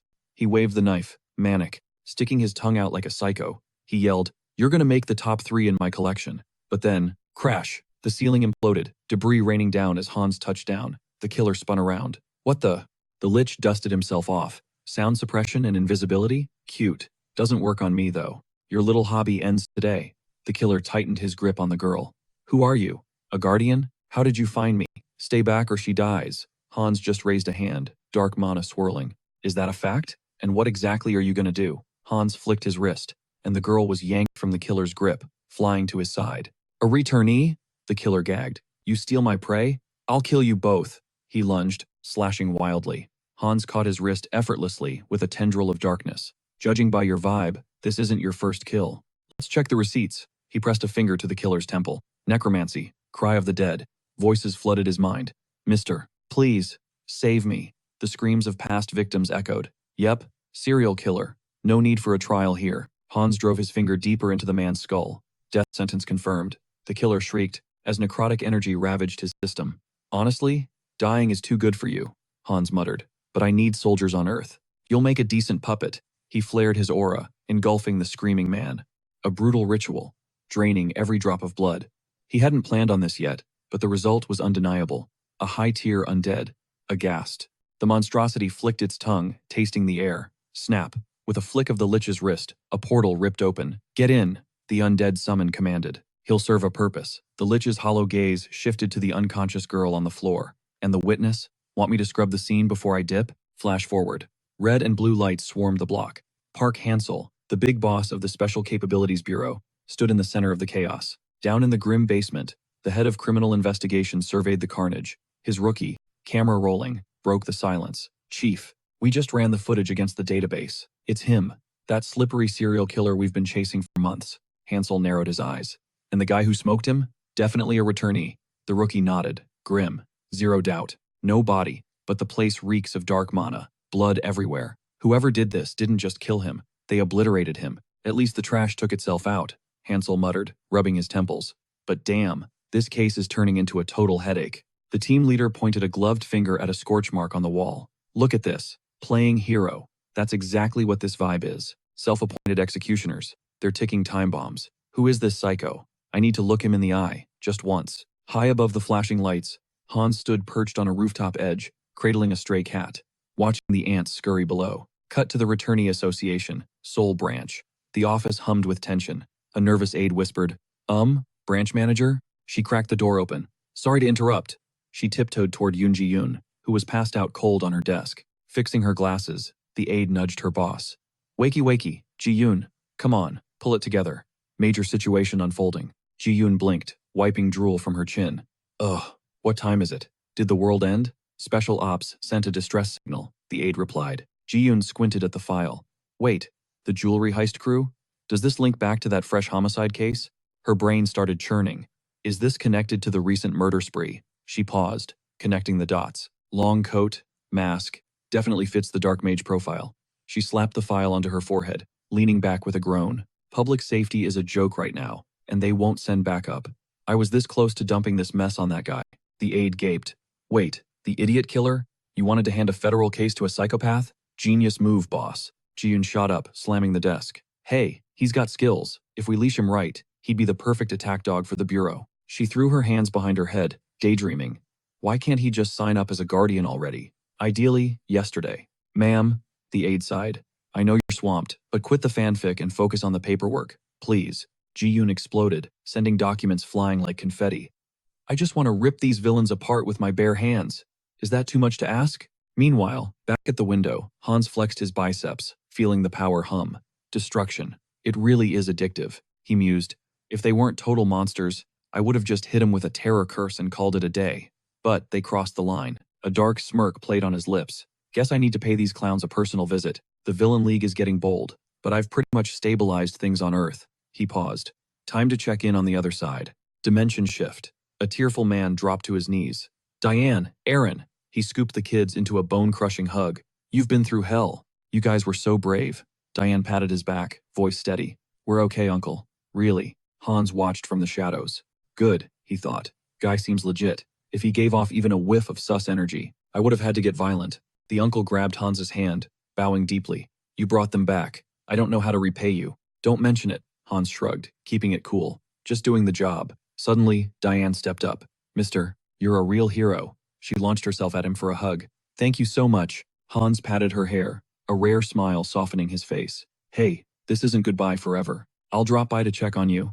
Stay out of trouble and eat your veggies, all right? Diane looked up, eyes shimmering. Mister, I was scared because you feel different, like you're changing. But deep down, I know you're still one of the good guys. Hans paused, pointing a finger at his own chest. You think I've changed? Must be the persona bleeding through, he thought. The craving for attention. But this new avatar is different. Heinrich is built on schemes and lies, yet somehow, he's totally chill, stable. So, she wiped her eyes. Where to next? A pilgrimage, Hans replied simply. Cut to the glistening capital of Talaria. This was the target. The only reason he crossed dimensions. HQ of the goddess church and home to the biggest temple on the map. Hans stopped in a blind alley, checking his six. Perfect. No prying eyes here. He focused his mana, the air crackling around him. Time to bring out the big guns. Fourth avatar. Summon. Heinrich. The shadow twisted and materialized. The system pinged. Traits. Persona. Super regeneration. Stoic calm. The unique trait warrior spirit just leveled up. It now grants bonus buffs to skill proficiency and XP gained during combat drills. Hans tossed him a satchel, keeping it low-key.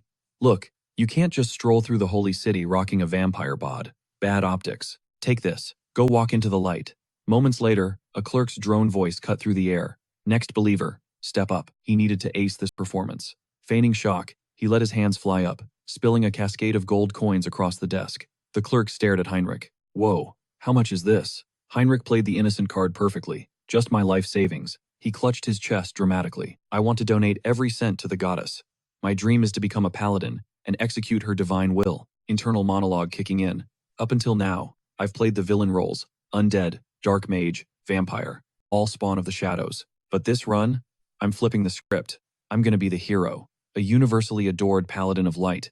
Bam! Marco slammed a fist on the counter. Love it. He reached out, grinning like a maniac. Now that is a heart of gold. This guy was an instructor, and he was dead set on molding Heinrich into a legend. But his partner gave a skeptical side-eye. Hold up, Sir Marco. Money doesn't buy valor. We can't just recruit some random NPC as a paladin. Marco just laughed it off. Relax. Training exposes the fakes. Evil can't hide when the pressure's on. What do you say, rookie? Got the guts to show us who you really are? Heinrich flashed a winning smile. Absolutely. Cut to Heinrich drowning in sweat, gasping for air, begging for water. Suddenly, a massive steel wrecking ball hurled toward his face. What the actual hell? This is psycho. He caught the sphere, arms trembling violently as he tried to hoist it. Is this real life? It had been exactly 1 month since this torture started. He used to think paladins were these noble, aesthetic knights. Reality check. They're just a cult of muscle-obsessed weirdos. Everyone screaming, bro, one more rep. Let's go. A trainer stormed over to a struggling recruit. Number 12, you're losing focus. You forgot the golden rule. Never stop praying while you grind. Lock in and recite the verses. The recruit struggling with the metal ball screamed, Yes, goddess. The instructor roared back. Louder. Pray through the pain. Restore that weak body. He military pressed the heavy metal. Goddess. The instructor beamed. That's the stuff. Again. Watching the madness, Heinrich analyzed the mechanics. Okay, so in crisis mode, spamming prayers actually buffs faith and divine power. I have to admit, the stats don't lie. Then he saw a guy getting whacked with a blunt weapon while working out. My back muscles are on fire. Hit me again. I need to be stronger than him. They chanted in unison. Goddess, feel the faith gains. Heinrich walked past, totally disturbed.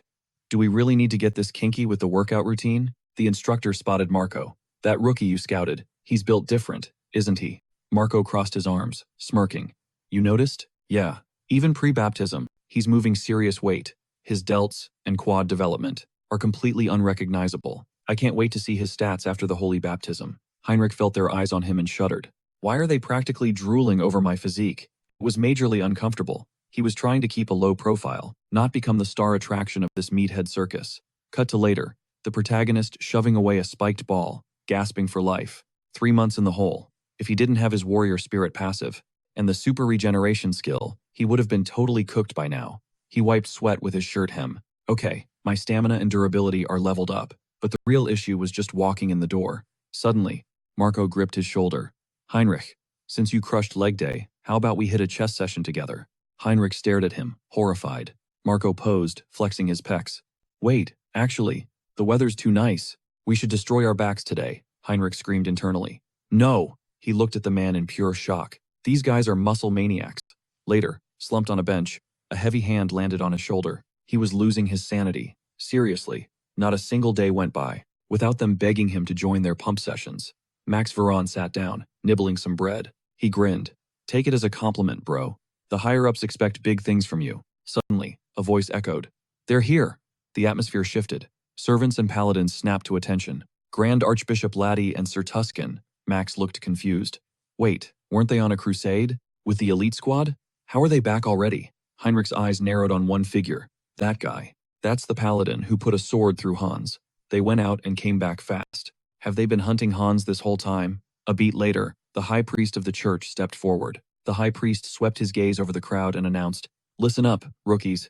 You've been gathered here so the cream of the crop can face the baptism. He unrolled a parchment scroll, his expression grim. We're pushing the ceremony schedule up. It's happening now. Special circumstances forced our hand, so deal with it. We expect your full cooperation. Now, fresh blood. When you hear your name, step up. In the crowd, Max shot a sharp glance at Heinrich, wondering why they were rushing a ritual that usually happens every 6 months. Then it clicked. Wait, it's a desperate move. The paladins are starving for manpower to hunt down the immortal king's heir. Max smirked, clenching his fist. Perfect. This chaos is exactly what I need to save time. Should I run a beta test right now? A combo of his persona skill and center of the mind? The priest beckoned.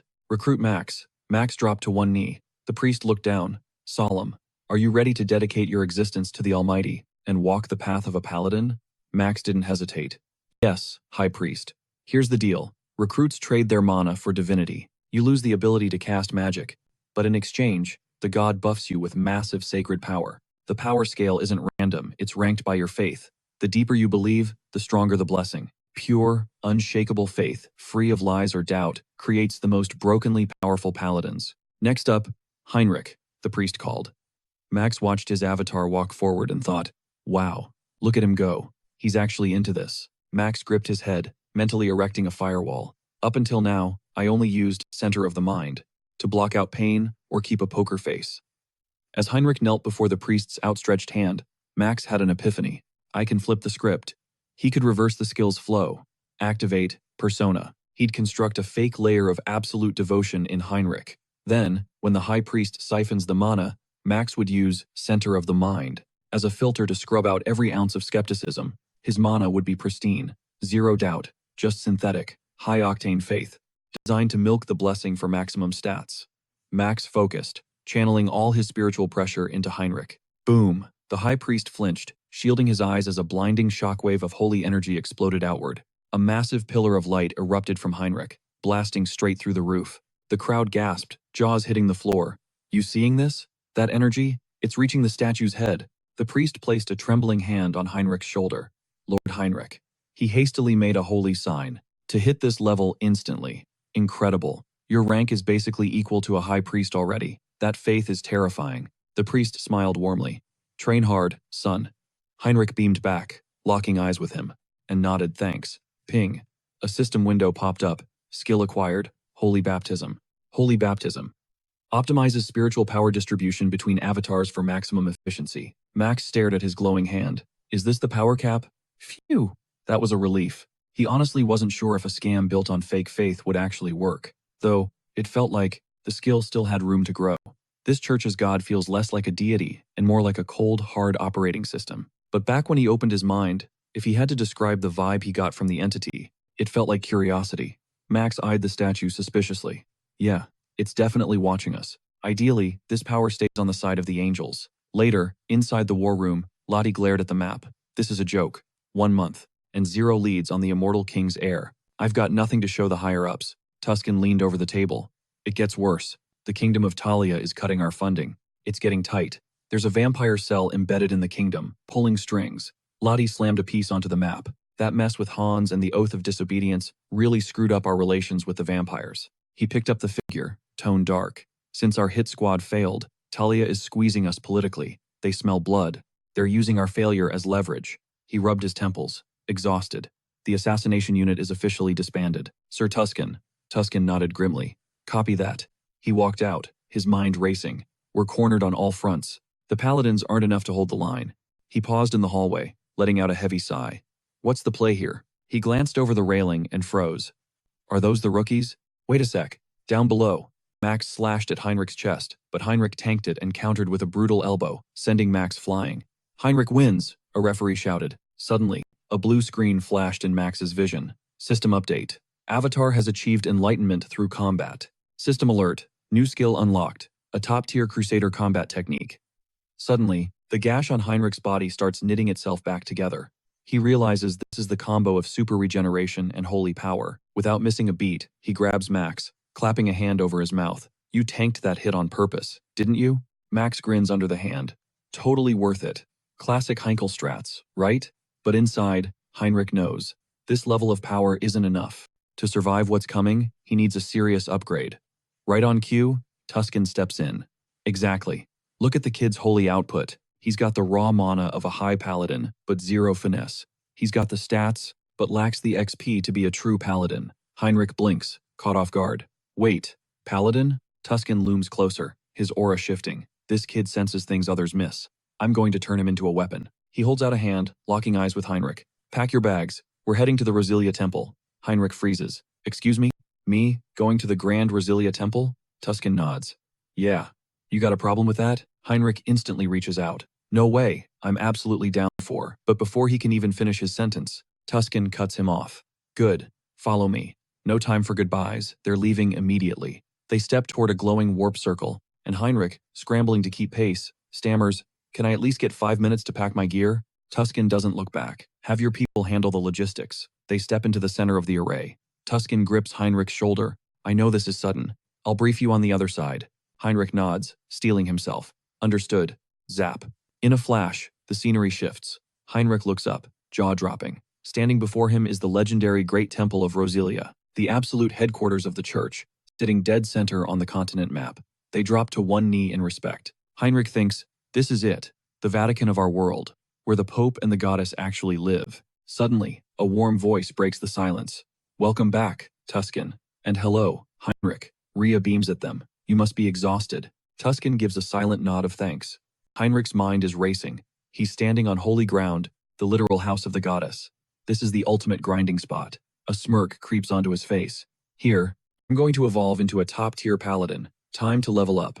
Meanwhile, cut to Haynes, chilling on a skyscraper rooftop, embracing his role as the shadow vigilante. He checks his phone, scrolling through the headlines. Ha-Ho Mask, the devil hunter, human trafficking ring obliterated. The media is calling him the modern Dark Knight. Great, he mutters. I'm officially viral. The syndicate is history, wiped off the map. But he pauses, staring at the screen. Something doesn't add up. What was that Divine Retribution Society? The thugs kept mentioning it. He recalls their panic. If I mess this up, the society will kill me. I need to silence this idiot, or the Divine Retribution Society won't forgive me. It smells like a massive conspiracy web. Haynes stands up, cracking his knuckles. Well, he sighs, guess I'll just have to hunt them all down. But first, payday. Cut to the city streets. Haynes is prowling, mask secured. He realizes a problem. If the Ha-Ho Mask starts dumping legendary loot on the open market, he's going to get flagged instantly. He needs a fence, a discreet place to wash this loot. He ducks into a shady establishment. Welcome. Haynes slams a heavy bag on the counter. I'm selling. The clerk doesn't even look up from his comic book. You think this is a pawn shop, kid? Beat it. We don't want your junk. Haynes tilts the bag, pouring a cascade of gold and tokens onto the desk. Oh really? I heard you guys specialize in unique items. The clerk freezes, picking up a specific badge. Wait, these are insignias from that trafficking syndicate. The crew the Ha-Ho Mask just massacred. Haynes leans in. So, do I have your attention now? The clerk sweats, forcing a smile. Back room, now. And don't try anything funny. Haynes pushes the door open. Inside, the real broker greets him. So, you're looking to cash out? Haynes nods, stepping into the dim light. He holds out the loot. But I don't want cash. The broker raises an eyebrow, fingering a gold coin. Not cash? You want trade goods? What's the play here? Haynes holds up a single finger. A lottery ticket, a first prize winner. And I need it yesterday. He thinks. Stacks of cash are suspicious. I can't spend them. I need clean, taxable income from my civilian identity. Song Yun. A lottery win is the perfect cover story. The broker smirks. A winning ticket, huh? The laundering fee on that is going to be astronomical. You cool with that? Haynes doesn't blink. Just name your price. He locked eyes with the clerk. 1 ticket for June 11th. 4-month redemption window. A smirk tugged at his lips. Perfect. Actually, make it 3. The clerk recoiled, eyes wide. Excuse me? Your payment won't cover that. Hines just waved him off coolly. Chill. I got you. His inventory was overflowing. In a heartbeat, he sliced his hand through the air, ripping open a shimmering portal. Heavy loot crashed onto the counter. This cover it? Before he could pull back, the clerk snatched his wrist, eyes glued to the bracelet. Is that subspace storage? The guy was vibrating with questions. Who are you? This isn't standard loot. Where'd you score this? Hines cut him off sharp. Hey, eyes up here, all right? He scowled, patience wearing thin. I didn't come for story time. Let's wrap this up. Now. Right. Sorry. The worker released his grip, stumbling over an apology. I'll speedrun the process. Hines inhaled.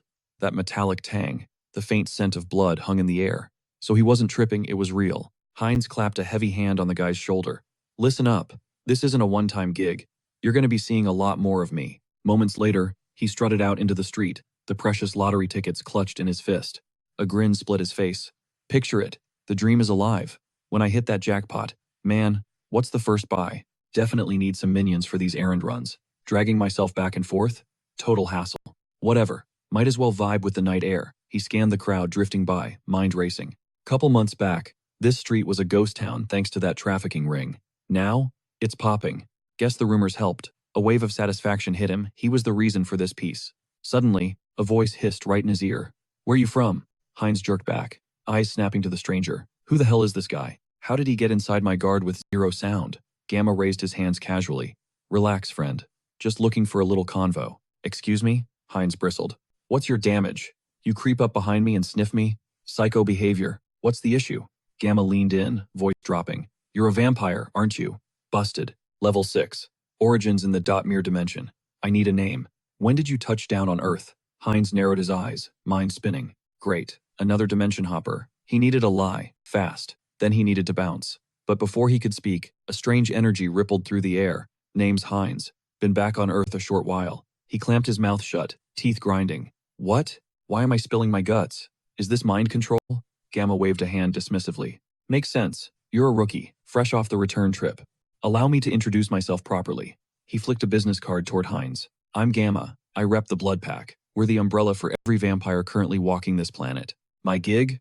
Rounding up the recent returnees like you.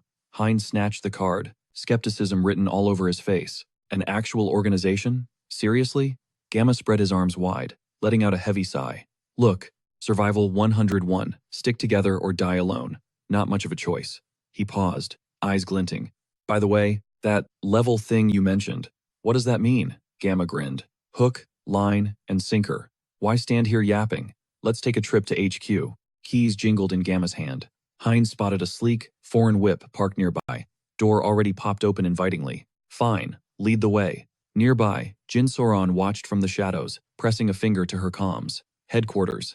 Target is mobile. Sticking to the plan.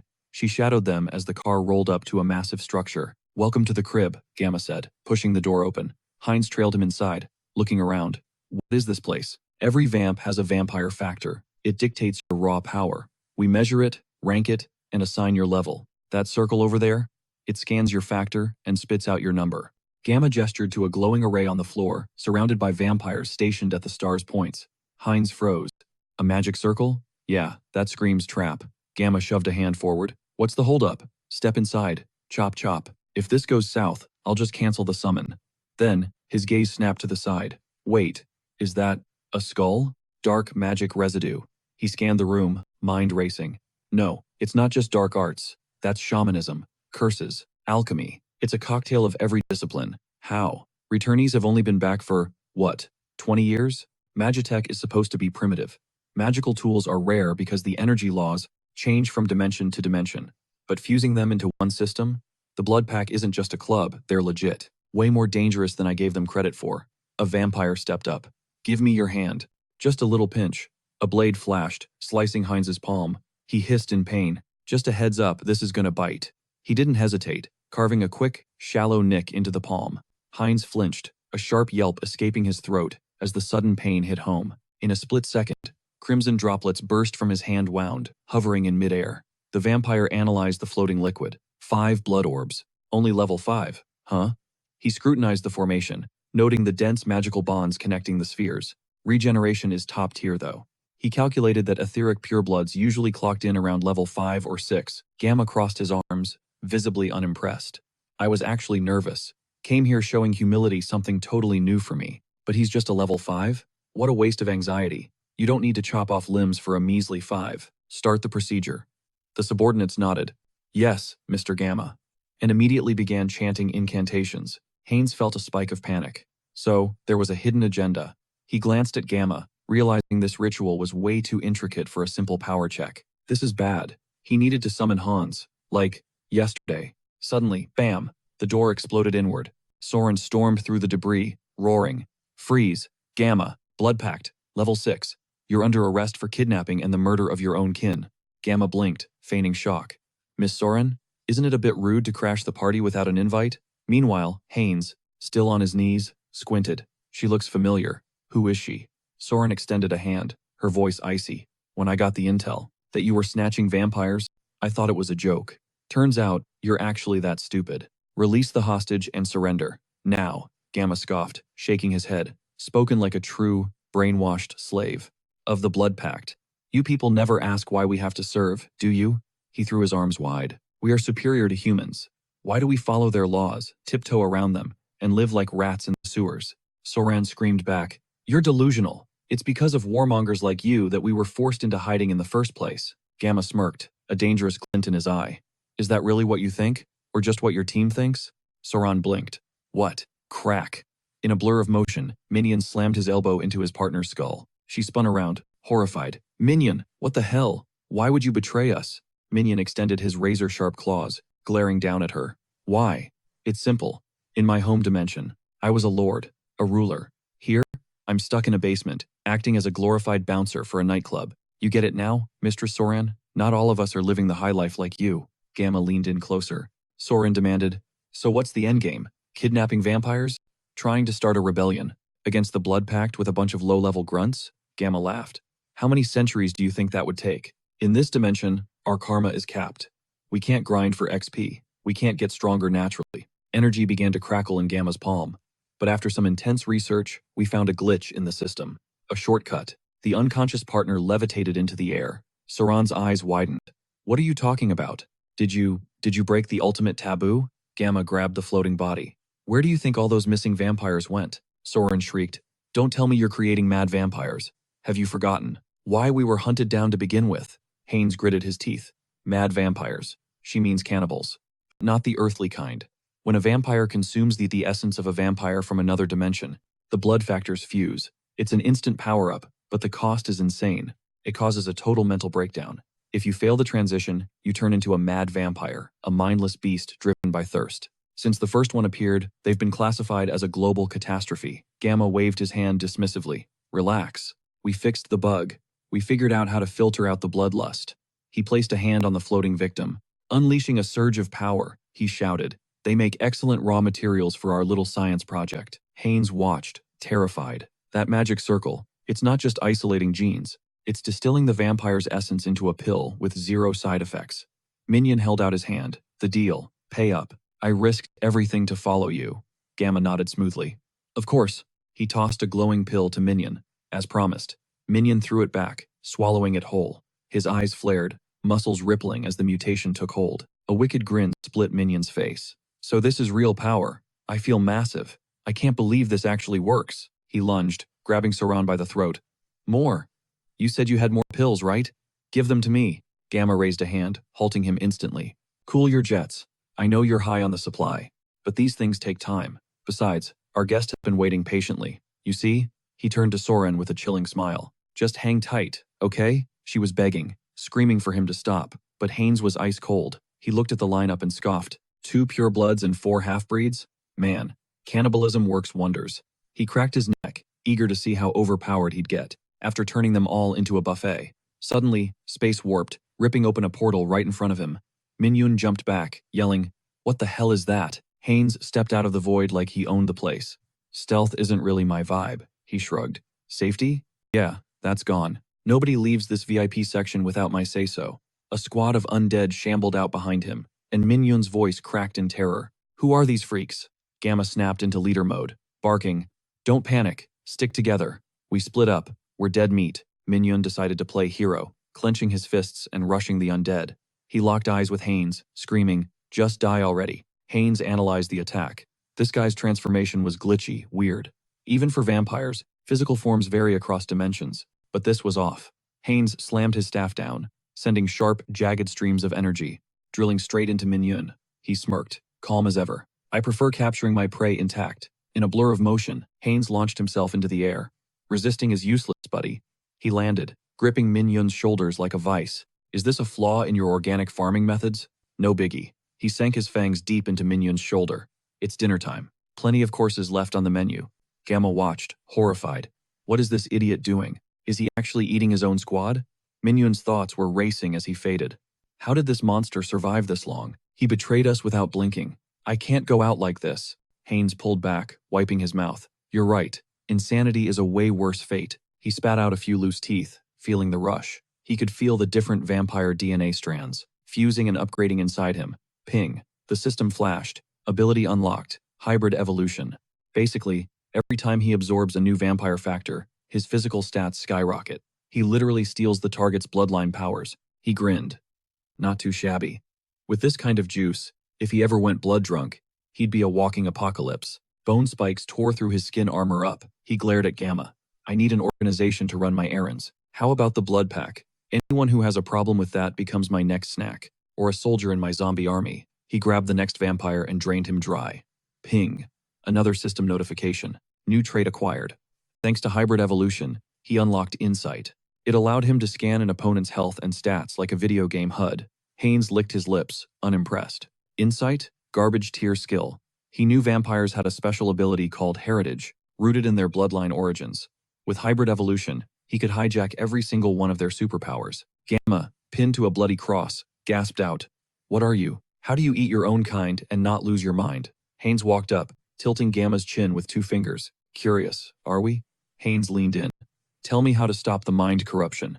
The voices I hear when I feed, I can't stand them." Gamma screamed, confused. "What kind of nonsense are you spouting?" Haynes didn't wait. He finished him off. Ping, system update, skill acquired, camouflage. Perfect for erasing his presence. Camouflage, huh? Haynes muttered. "Not bad. Lots of tactical plays with that." He placed a hand on Gamma's corpse. "Now, let's browse this idiot's search history." A voice echoed in his mind. "Research lab support. The Divine Retribution Society. Mr. Beta. He promises. He promises." Haynes frowned, processing the intel. "Beta? Is that his sugar daddy? And that divine influence group again. This ritual was their mess. Why the hell were these cultists funding? The blood pack?" Cut to later, Soran groaned, waking up in the passenger seat. Haynes was driving, casual as a Sunday morning. He glanced over. Finally joining the land of the living? Suddenly, she lunged, grabbing his throat. "You traitorous scum! Where are you taking me?" Haynes swerved but kept his cool. "Yo, open your eyes. I'm a hostage too." She paused, seeing the situation. "Oh my god." She let go, flustered. I'm sorry. Care to explain the chaos?" Haynes spun a lie. "You know the Ha-Ho mask guy? He dipped while the vigilantes raided the place. I just drove." She looked at him, a soft smile forming. "Even in that mess, you went out of your way to save me. Thank you." She introduced herself as Soran. Haynes studied her profile, her voice, her face. Why did she feel so familiar? It was nagging him. "So," he asked, "what actually went down? Back there? Blood pack members fighting each other?" She stared out the window, her expression darkening. "It's complicated. The blood pack was torn in 2 radicals versus moderates. Tensions were sky high when they found proof that the radicals had snatched one of their own. Sauron and her squad raided the place immediately. It was a close call, but they made it out in one piece. They even cracked the kidnappers' agenda. Time to alert the brass and shut this circus down." But watching her optimism, Hines scoffed internally. Does she seriously think it's going to be that easy? It was painfully obvious that the corruption went all the way to the top ranks. Sauron cut his train of thought. "So, who is he connected with? The Savior?" Hines shot her a look. "The Savior, huh?" She shrugged, playful. "Call him whatever. Can I call him Appa then?" Hines dodged the flirtation. I just got back to Earth. No network, no allies yet. I'm just tailing you because the blood pack caught my interest. Soren's eyes lit up. Then join us. Everyone's doing it. We moderates aren't savages. We've got a steady supply from blood banks. Thanks to legit partnerships. Heinz raised a brow. Yeah? Show me. Bet, she replied. Full access. Moments later, they rolled up to a safe house. We're here. A kid, Naki, sprinted out. Soren scooped the girl into a crushing hug. Heard the news. You okay? She squeezed back. I'm good, little Naki. You good? Soren pointed at the towering figure behind her. Say hi. This is Mr. Heinz. He's joining the crew. Naki blinked up at him. Hello. Soren patted Naki's head with a warm grin. Show Mr. Heinz to his room. Then stay put and play, okay? Okay, hurry back. As Heinz trudged up the stairs, he muttered, That kid, she's tiny. Just a visual quirk? Soren paused on the landing. No, Naki isn't a returnee. Heinz halted. I thought all vamps were returnees. Soren gazed at a family portrait on the wall. Not her. Earthborn and raised. Her dad was a foreigner, turned her himself, to save her from a terminal illness. Click. It all made sense to Heinz now. Why? The government kept vampires on such a tight leash. They weren't just people. They were walking biohazards. Soren continued. It's rare, though. Turning someone on Earth takes massive energy. Her dad burned his life force so she could walk in the sun. He gave everything. She threw open a door. Here we are. Holler if you need anything. Get some rest. She flashed a dazzling smile, did a specific finger wave, and chirped, Alrighty then. Bye. Heinz froze. That voice. That sign-off. He knew it. He pointed an accusing finger. Streamer Orchid? Soren shrieked. What? Her face went nuclear red. She cupped her cheeks in horror. Ugh, that outro is stuck in my head. Wait, you're not a subscriber, are you? Heinz laughed nervously, waving it off. No, just the algorithm. Saw you on the feed a few times. Soren exhaled. Oh, thank God. I used to be an idle trainee. Quit and felt lost. So I started streaming. Trainee? Heinz asked. How old are you? 22, she replied. Awakened at 18. What about you, Appa? When did you awaken? Heinz's eyes darted away awkwardly. Bam! He slammed the door in her face. Tell you later. Soren stared at the wood, baffled. Huh? Did I say something weird? Inside, Heinz leaned against the door, sighing. I thought she was younger. I've been talking down to her, but she's actually older than me. He flopped onto the bed. Whatever. She did look familiar. Famous streamer, huh? Let's check the receipts. He pulled up her channel. Latest post. Announcement. Hi guys. Just letting you know. Taking a 1-week break for some business. Gonna wrap this up fast. And be back before you know it. See ya in 7 days. Heinz stared at the screen. She posted this right before heading to the raid. If he hadn't stepped in, that break would have been permanent. Next morning, chaos. A scream tore through the silence. What do you mean? Heinz bolted upright, clutching his pounding head. Too early for this drama. He headed downstairs. Soren was losing it. No evidence? How is that even possible? Heinz approached the panic. What's the damage? Soren whipped around, eyes wide. Did you sleep? Listen. My team went back to the crime scene yesterday. Scorched earth. Nothing left but ash. Tracking the radicals just hit a brick wall since all the evidence was incinerated. Heinz thought, overkill much? They wiped Hans's trail clean, but he still needed intel. He needed the location of the radical base. Her eyes went wide. The base? She latched onto his arm, practically screaming. Don't you dare ask me that. He ignored the blood bag comment. Flashing a disarming, awkward smile, he lied through his teeth. Chill out. I'm just saying those idiots are dangerous. Wouldn't it be smarter to know where they are, so we can avoid them? She clutched her chest, the logic actually clicking. Okay, that actually makes sense. She tapped her screen, grinning. Hold on a sec. Meanwhile, Heinz's inner monologue kicked in. He's sitting on the edge of pure blood territory. By Earth standards, that's easily level 6 or 7. Time to evolve him into a pure blood using his parents' power. Then, the moment broke. Soren shoved the phone at him. Here, steer clear of the marked spots and you'll be fine. She paused. Since you're awake. Want me to whip up some dinner? Heinz glanced at the map, hand raised in refusal. Hard pass. Thanks, but don't worry about it. He scanned the area, eyes narrowing. There's plenty of fine dining around here. I'll take a walk, grab a bite. He licked his lips. Cut to later smearing fresh blood from his mouth. Delicious, he muttered. 5-star meal. The camera pans out to reveal a pile of vampire corpses at his feet. One survivor crawled out, screaming, Hey, you moron. You think you can walk away from this? Our clan will strip the marrow from your bones. Heinz tilted his head. Talking to me? How do you even know who I am? Right. I stole their disguise. These guys are blinder than bats. He marched up, grabbed the guy by the collar, and hoisted him up. Let's try that again. Where are your buddies hiding? Suddenly, a voice crackled through a comms device. Attention all units. All Gamma personnel gather at the villa tomorrow. Mandatory meeting. Hines tapped his forehead, processing the intel. The radical leadership in one spot? It's the perfect kill box. I need to move. Now. But first, clean up on aisle 4. He focused. Blood flower. Instantly, the artifact materialized in his grip. System alert. The blood flower absorbs surrounding blood, transmuting it into a blazing floral inferno. Flames are eternal until dismissed by the caster. Targets only.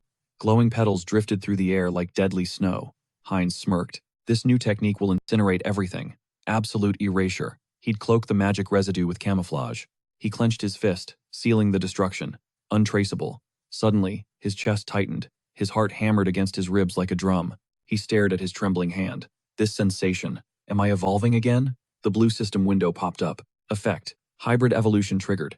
Pure blood legacy is advancing to true blood legacy. Enlightenment achieved. Skill acquired. Blood flow acceleration. Restoration capabilities have surpassed previous limits. Finally, he breathed out.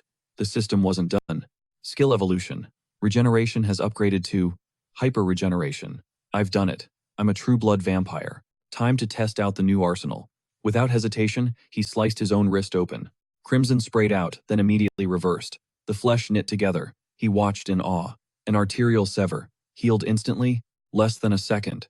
The synergy between blood control and hyper-regeneration is broken. If I siphon blood from the environment mid-fight, I'm basically unkillable. If true blood is this OP, what kind of monsters are the sacred bloods? Meanwhile, back at the stream, a donation notification blasted. 1 million cheese. The message read, saw the notification that Orchid is back. Came running faster than a dog for dinner. Soren flashed her best streamer smile. Oh my god, thank you so much. A whole 1 million cheese? You score 1 million points in my heart. Internally, she was doing the math. Yes, jackpot. That covers a full month of blood bags. Suddenly, the door creaked open. Hines stood there, looking stunned. I know, hustling for cash is tough, he deadpanned. My bad. Don't let me ruin your vibe. Soran's face went beet red. She shrieked. Learn to knock, you creep. Once she calmed down, she sighed. So? What's the news? Hines dropped to one knee, offering a sealed envelope like a knight. Delivery for you. Soran scanned the contents. Wait, is this hard evidence of the radicals' crimes? Who sends detailed intel like this anonymously? She frowned. This style. It feels like Hahu's mask. But I never told Hahu about this. I only told Hines. And the tips started rolling in right after she spilled the beans to him. Are they partners? Or is the universe just playing games? Cut 2. High above the city, Hines and Hans stood on the rooftop. Hines eyed the towering structure, smirk playing on his lips. So, this is the spot? The radicals' little hideout? The Lich chimed in. A strategy meeting to counter Tao's mask. In a heartbeat, the vampire activated his enhanced vision. And boom, there it was. A cloaked blood barrier wrapping the building. Ground zero for the meeting was the first floor. Just as he suspected, the energy signatures from the gamma-level threats were off the charts. All right, change of plans. He'd stash Hans in the shadows. Then, Hines dove from the roof, ready to crash the party and wipe the floor with them. Shattering the glass, he barreled through the window. He stuck the landing and announced, surprise, dirtbags. He scanned the room, confused. What the hell? It was a ghost town. He could have sworn they were right here. Empty? Suddenly, the barrier behind him started to fracture, a voice oozing from the cracks. Damn, I was fishing for the Haho mask. Instead, I hooked a stray vampire. Space warped and shattered around them as Sebastian strode out from the void. He asked if the intruder could track him too. Pointing at the duo behind him, he introduced Beta Vaughn, Beta Shin. You recognize this clown? Vaughn shook his head. Nope, but the guy's radiating at least level 7 energy. Never seen his mug before though. Shin added, looks like a wild card from some unknown territory. Hines gritted his teeth, his mind racing. Matches the intel on the radicals perfectly. The alpha sits at the top, controlling 2 betas and 13 gammas. So, both lieutenants are here? The real headache is that masked squad, Divine Retribution crew, looks like. 0 energy signature from them, can't figure out their gimmick yet. Sebastian barked an order. Bring that moron to me. And grab his little shadow buddy too. He pointed straight at the darkness behind Hines. Hines thought, they busted us already? Then he scoffed, I don't do warning shots. If he wants a fight, let's speedrun this. He overclocked his blood flow and hit the gas, blitzing through several vampires instantly. Acceleration mode engaged. One terrified vamp pointed a shaking finger, screaming, is he eating his own kind? That's twisted. He started to turn, But Hans stepped out of the void right then, grinning. Save the shock for later. The main event starts now. The panicked vampire scrambled for the exit, shoving others aside, yelling, "Move it! Get out of my way! I gotta live!" He grabbed the door handle and a blast of dark energy knocked him flat. Hans, blocking the exit, laughed. "You really thought you were the only one setting traps?" Finishing the thought, "This is a death match," the Lich added. "No exit, boys." Instantaneously, vampire limbs went airborne, flying in every direction. Vaughn watched a head roll past him, gasping in horror before gritting his teeth. "Is this guy psycho? What the actual hell? He's way past level 6 or 7. This feels totally sus." He charged forward, but Heinz unleashed his claws. Vaughn panicked. Too fast. As the claw swiped at his eye, he popped skin reinforcement, his body armoring up instantly. Heinz grinned. "You tanked that? Guess I gotta put some real muscle into it." He clenched his fist, focusing his aura, and slammed a punch into his chest, shattering the armor like glass. Vaughn thought, "No shot. How? I've never been bodied while using skin reinforcement. He's faster and stronger." Vaughn collapsed to the floor. A grunt hauled him up, shouting, "Crap, we gotta stop him. Protect Mr. Beta Vaughn at all costs." Heinz aimed his palms at them, chuckling. "Stop me? You guys are way too confident." Pathetic trash. Blood tendrils exploded from his palms, skewering the vampire. Standing guard. Vaughn, fueled by rage, thought, "This is insanity. Snacking on a comrade mid-fight? Dangerous savage. Gotta end him while he's distracted." He swung his blade, charging in, screaming that the intruder had to die. Moron. He sliced Heinz's hand clean off, but Heinz just smirked. Useless. He was chugging blood, to recharge and buff his stats. In a flash, the limb regenerated. Heinz realized, on top of that, I just unlocked a new perk, invisibility. He vanished into thin air. Vaughn cried out, "He's gone? What the?" Suddenly, Heinz materialized behind him, driving his hand through Vaughn's torso. Checkmate. He hoisted Vaughn's body up as the system pinged, new vampirism factor, acquired. Skill evolution. Blood magic has upgraded to the exclusive blood mystery. It absorbed the subskills, blood flower and flow enhancement. He could feel the raw power obeying his every craving. His control over the shadows spiked faster, sharper, deadlier. Suddenly, Shin clenched her fist, eyes locking onto him with pure venom. She screamed, "You freak, cannibalizing your own kind? You're nothing but a bloodthirsty vamp. That explains the twisted powers." Heinz didn't even flinch. "What?" he scoffed. "You gonna sit there and cry about it all day? Or join your squad in the afterlife? Or are you chicken?" She snapped, lunging forward with a roar. "Moron!" But Heinz was ready. Sacrament of blood, shark-like tendrils burst from the concrete, morphing into razor-wire threads that wrapped her tight. She trembled, trapped. Cheap tricks from a cheap idiot, she spat. Heinz stepped closer, a cold smirk playing on his lips. "Cheap?" Heinz mused. "Kinda hurts my feelings." He rested a hand on her shoulder, leaning in for the whisper. "Let me tell you a secret. Checkmate. Slash. Head rolls." Sebastian watched the carnage, face pale. "That guy, he's a total monster. Who knew the Haho mask rolled with a psycho like this?" He glanced at his vampire goons. "If only the core was ready. We gotta take him out." Right on cue, the guy behind him gripped the core. Power surged, and tendrils of blinding light exploded outward. But hands just stepped between them and Heinz.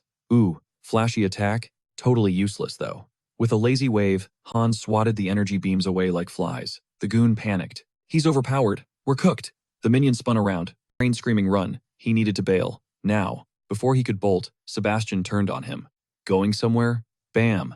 A brutal kick sent the minion flying back into the fray. "You did good, kid. Now go die for the cause. For the Divine Retribution Society." Sebastian frowned, inner monologue racing. Time to bounce. Spatial manipulation. Hans clocked the move instantly. A suicide curse? And he leaves his bro to explode? Wow. Worst boss ever. Hans shook his head, realizing. The plan was to force a retreat. Too bad. Boom. A massive hand of dark magic erupted from the earth, snatching the exploding goon mid-air. Hans scoffed. "This curse is amateur hour. I can decode this in my sleep." 2 cores fueling him? Yoink. Removing the fuel. Hans tossed the limp body aside. "Listen, buddy, I literally control death. You really thought you could cheat the Reaper while standing right in front of him?" Meanwhile, Sebastian hit the ground running. "That barrier is insane. I barely made it out. Whatever. I survived. That's a dub. I just need to lay low and zip." Hans materialized right behind him. Hans grabbed him by the collar. "Found you. I was hoping we could play a little game. Did you seriously think you could ghost me again?" Hans leaned in, nose to nose. "Guess we're doing this the hard way." He pressed a finger to Sebastian's forehead. "No!" Sebastian screamed. "Get out of my head. He's hacking my memories." Hans grinned. "Open up." Show me everything about the Divine Retribution Society. Gotcha. Wait, a firewall? Hans wondered. Is this tech designed to scrub memories? To protect the society's secrets? The scene shifted. Hans looked around the void. Whoa, are we inside his mental sphere? A voice echoed. Didn't think you'd dig this deep. Not bad, ha-ho mask. Hans narrowed his eyes. So you've been spectating through his brain this whole time? You, the big boss of the Retribution Society? The entity smirked. Ding ding ding. Correct. Say, ha-ho mask. Why not join the winning team? Tempting offer, Hans replied dryly. But let's cut the chase. What's the endgame here? Simple. Liberation from the returnees. We want a world run by the returnees? No. A world where we call the shots. Hans wasn't buying it. Pretty big dreams for a group that just popped up on the radar. Just popped up? Nah. We've been in the shadows for ages, fighting the good fight. Fighting for freedom? Hans cut in. Does that include all the terrorist stuff you've pulled? Yeah? Answer me, Hans demanded. System alert. Attention. Emotion regulation active, keeping him cool. The creature rested its chin on a hand, chilling. Does the method really matter? Make the smart play here. Smack. Hans slapped the air in front of him. The creature blinked. So, what's the verdict? This is the mental realm, mask. Mental power is king here. You can't beat me on my turf. Hans burst out laughing. Oh, so spiritual pressure wins fights here? Is that right? Hans smirked. In that case, you are so screwed. Cut to Heinrich. The man was lifting a statue suspended by chains. 1,021. 1,022. He dropped the weight. Crash. Finally, the system pinged. Conditions met. New skill unlocked. Blessing of a strong body. Acquired. Autherica. Sacred arts via pure grind set. Heinrich stared at his fist, grinning. I can feel it. I'm stepping into god-tier territory. High priestess vibes? Hold up. He literally can't believe it. Did he just max out his physical stats purely through grinding? Either way, he's officially checking all the boxes for a paladin class. Time to unlock the next tier? Snap. A noise cuts through his thoughts. He glances sideways. Internal monologue. That's a saint. He sizes her up. Even for a VIP of the Great Divine Order, she gives off major regular NPC energy at first glance. Then she locks eyes with him, flashing a bright smile. He grins back, realizing that facade is fake. Pure light is pouring off her. That divine aura is blinding. He shoots a greeting back, asking what she's doing solo in a spot like this. Her excuse? She was mesmerized by a ladybug in the meadow. It was just spinning around. So cute. She totally lost track of time. He realizes she wasn't admiring the flowers. She was obsessing over the bugs. Typical. Then she drops a bomb. Mr. Heinrich? Did you finally score a blessing? She's beaming, congratulating him. He stares, impressed she's got that saint intuition. She read him instantly, but he smirks. Blessing? Nah. You don't get a body this shredded from handouts. It's all hard work. She nods, agreeing he should be proud of the grind. Then she glances at the bell tower. Service time. She steps forward, pointing the way. Shall we walk to church together? Sir Heinrich? He doesn't hesitate. Absolutely. Following her lead, the lore finally starts clicking. Now he gets why the saint is so fixated on Hans. Ancient history lesson. The first immortal king turned half the continent into a literal graveyard. The whole world teamed up to raid boss him, but his heart got patched up by his ride-or-die ally, a dark sorcerer. He respawned in the second immortal king's camp and obliterated a massive Western empire. His heart was nearly destroyed, but it shattered into 3 pieces, scattered to the winds. Every time rumors pop up about the immortal king's return, the Divine Order goes into DEFCON 1. Makes sense, countless lives were lost. For a saint who loves her followers like family, hating the immortal king is just instinct. But honestly, it's overkill. The guy is surprisingly chill and kind-hearted. Alright, time to focus spiritual energy on Hans. Meanwhile, chaos erupts. Philip hacks up a massive clot of blood, coughing violently. His lackey panics, reaching out. Your Excellency, the judge. You okay? Philip slaps the hand away, screaming. Back off, he's crushing me. Philip's mind is reeling. Impossible. Am I seriously losing to him? In a spiritual duel? How is that even possible? Just then, Hans lands a critical hit on Philip's essence. Crack. It shatters, sending Philip's spirit flying. Philip thinks he had the advantage before, but now his power is spiking like crazy. It's spiraling out of control like he's got a whole squad backing him up. Another blow. Philip's essence starts disintegrating. He's panicking. Why is he losing? It's not just raw stats. It's a massive skill gap. His spiritual abilities shouldn't be this weak. No time to analyze. Snapping back to his physical body, he barks, "Emergency directive for the soul branch." He glares at his subordinate. Shut it down. Wipe the drives. Evacuate immediately, especially the Korean branches. This is Code Red. Get the commander on the line. There's a monster loose in Korea. Back on the battlefield, Hans looms over the wreckage. He snags a fragment of the essence. Even with Mind Center and Serenity, that guy was a tank. Gotta study this later. Damn shame the main target slipped away though. Ding. System update. The entity is absorbing a karma heart. Dark magic is evolving into the unique skill, Path of Sorcery. Energy flares in his palm. He connects the dots. So, this fragment is basically spiritual shrapnel from the dimension battle. And absorbing his karma buffed my power stats? Nice. Accessing the memories in the shard. He's tracking the Divine Retribution Society. He stares at the swirling energy cloud, and a vision flashes a building. Gotcha. The Korean branch of the Divine Retribution Society, hidden deep in the woods. He's not letting them run. He's going to rip their secrets out into the light. Cut to the hideout. A worker stumbles, gritting his teeth. What the hell is this? They said, evacuate. Nobody mentioned a monster knocking on the front door. Suddenly, a shadow falls over him. Hans is there. So, the evacuation order went out? Well, that's a start. Hans clenches his fist, physically forcing the man to stand up. Looks like you already dumped the heavy files. What's this? He snatches a stack of papers from the guy's shaking hand.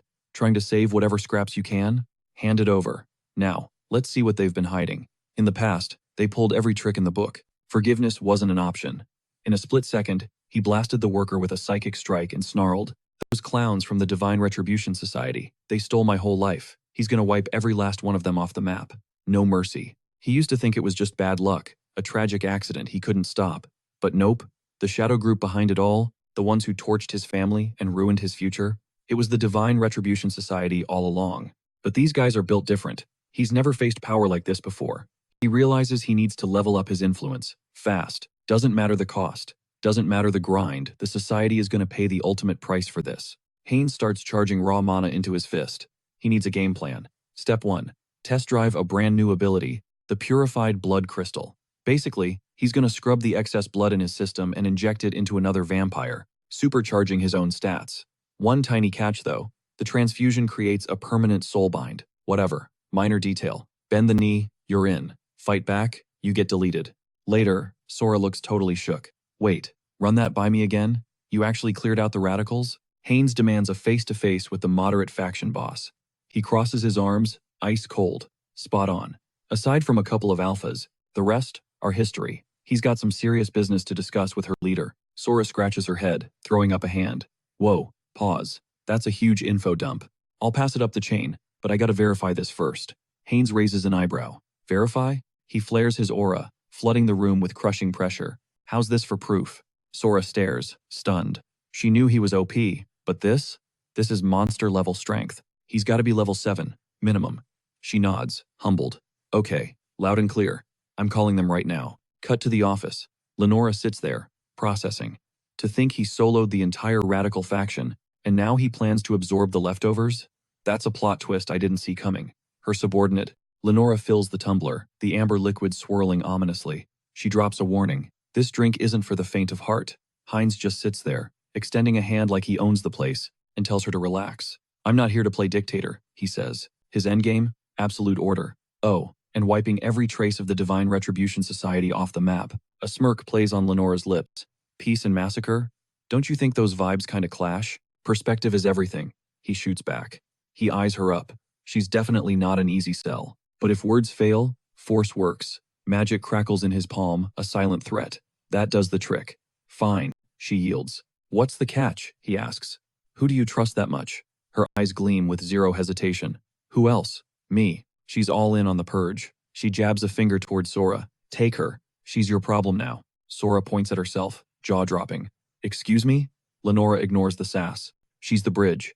Heinz clasps his hands, cool as ice, and says, suit yourself. He figures their internal drama isn't his circus. Lenora shoots her subordinate a look. It's a go. Now the real work begins. Time to strategize the purge and lay the groundwork for the new centrist faction. Heinz swirls his glass, plotting. All right, phase 1. Absorb the stragglers, crush the dissenters, and rise as the undisputed kingpin. This is how he seizes the blood pact. He turns to the girl. Freeze. Move an inch, and this gets messy. Loud and clear, Sora replies. Showtime. She drops into the chair, arms crossed, bracing for impact. Looming behind her, he takes aim. Bam. He blasts the raw crystal energy straight into her spine. She tries to process the sensation. The purified blood crystal surges in, turning her blood to lava. Her heart hammers against her ribs like a drum solo. Bone density spikes. Muscles coil tight. It's a full system reboot. She feels like a stranger in her own skin. A 30% stat boost? That's massive.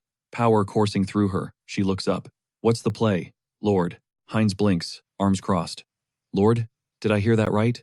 You heard me, she confirms. They've birthed a new bloodline here on Earth. That means a new hierarchy. We need a brand, she insists. He smirks, mulling it over. A name, huh? He wants something iconic. The crystal didn't just buff them, it mutated them. They're evolving. They're adopting his dominant traits. Crazy to think a hybrid like him is rewriting their genetic code. Heterosis, he declares. The ultimate hybrid vigor. From now on, that's who they are. A predator's smile spreads across his face. We wait. We ambush the stragglers. And we become untouchable. Consider it done. Back in reality, the protagonist leans back, cracking his neck.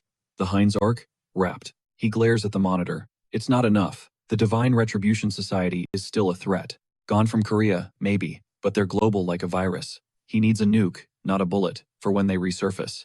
Time to grind. He needs massive influence in the other realm, and a stockpile of karma. War? He jumps up, jaw clenched. Whoa, hold up. What kind of psychologic is that? Collateral damage is a no-go. He needs a crisis he can control 0 innocent casualties. Is that even doable? His eyes land on a book resting on the desk. Could that be the key? Bingo. He flips it open. The classic trope, Demon King Hans versus the righteous hero Heinrich. Hans rallies the corrupt elite, playing the villain. Heinrich smashes them, playing the savior. It's a perfect gameplay loop. He grins, thumbing the pages.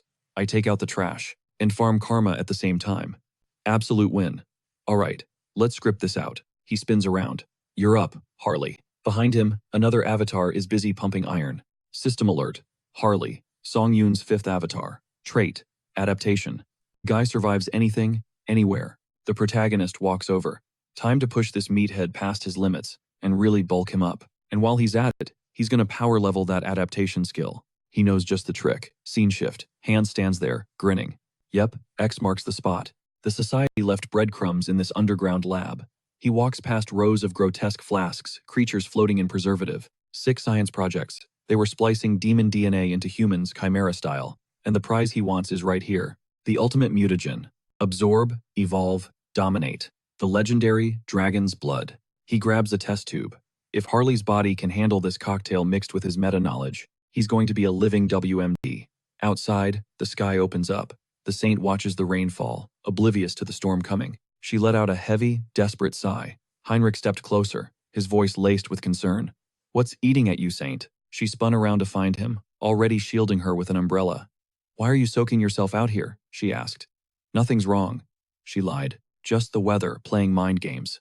The gloom was suffocating, pressing down on her chest like a physical weight. You're gonna catch a cold, he insisted gently. Let's get you back inside. She nodded weakly. All right. Meanwhile, Hans smirked. That's our saint for you. Even way out here in the boonies, with double barrier lockdowns, she still sniffed out this hideout. Rains hovered nearby, adding, lucky for us, she didn't pinpoint the exact spot. Hans swirled the test tube, eyes gleaming like a mad scientist. Perfect. Now we can run the full protocol. Dragon blood is a slow burn, stealing the traits of whatever it devours, courtesy of the Divine Influence Society's forbidden archives. With that, he stalked over to Harley, who was strapped to a table, wired up like a Christmas tree with monitoring gear. Behold, the ultimate lab rat, Hans grinned maniacally. It's showtime. Later, a voice cut through the silence. Lord Heinrich, you are the shield of justice. Do you vow to join the Great Divine Order as a paladin and defend the weak? Heinrich dropped to one knee. I do, Your Grace. She held out a gleaming cross. Then by the power vested in me, I name you paladin. As Heinrich accepted the holy symbol, a blue system window popped up. Conditions met. Achievement unlocked. Enlightenment. New skill acquired. Blessing. Leap. The priest's jaw dropped as a holy light exploded around them. Enlightenment? A blessing during the rookie ceremony? The gods are truly smiling on us. Suddenly, Heinrich felt a phantom grip on his shoulder. Not again. For a split second, that heavy divine presence washed over him just like back at his baptism. It was watching him, studying him. Why? Because he's an isekai traveler? That gaze felt alien, not human. He flashed a polite smile, but his mind raced. Should I have tested that skill? Hang on. The system description mentioned transcending space. His heart skipped a beat. Transcend space? Are we talking actual teleportation here? No cooldowns listed? That's S tier broken. Gotta love generous gods handing out cheat codes. He composed himself, eyes locked forward. I am humbled by the Lord's touch, he shouted, bowing his head in theatrical prayer. Thank you for your guidance. The crowd was eating it up, wiping away tears. What a pious young man. Heinrich mentally agreed he was good at this. Okay, drama over. Time to pick a guild. Later, a guy walked up, clapping him on the back. Congrats on the promotion, Paladin. Now comes the fun part. Meet the Holy Orders. He gestured to a lineup of tough-looking dudes. Recruiters are here to scout you. Different gear, different styles. Choose wisely. Immediately, a tank of a man stepped up. He slammed a spear into the ground. Order of the Heavenly Shield. Good to meet ya. We hold the outer walls. Spearmasters only. Another guy cut in. Order of the Sun Wolf here. We're the vanguard. Big swords, big damage. A third vet grinned, flashing a classic sword and shield combo. Thunderclaw, veteran at your service. We keep the peace inside the city. Perfect balance of offense and defense. They all leaned in, eager. So, rookie? Who's it gonna be? Easy choice. Heinrich smirked. I'll take 'em all. He thumped his chest confidently. The recruiters recoiled. Excuse me? Heinrich doubled down. With my warrior spirit and accelerated growth perks. Why settle for one? I'm mastering every paladin art you've got. Then, his gaze drifted sideways. He pointed at a silent figure in the back. What about him? He's with an order, right? Why so quiet? The recruiter chuckled. Oh, him? That's obvious. The silent figure finally spoke up. We only recruit the absolute elite. He crossed his arms, stepping into Heinrich's personal space. Though, you're not terrible. With that much divine power, you might actually survive our entry exam. Heinrich sized him up. This guy's aura, it's stronger than the high priest's. What kind of insane standards does this order have? Walk with me, the elite said. As they strode down the hall, he dropped the intel. Our order guards a specific target, the Great Temple's most critical stronghold. Heinrich raised an eyebrow. Critical stronghold? What's inside? The man pushed open a heavy door. Pass the test, and maybe I'll tell you. Heinrich froze. A masked figure sat at the table. That cape, that mask, an inquisitor. The elite recruiter grinned.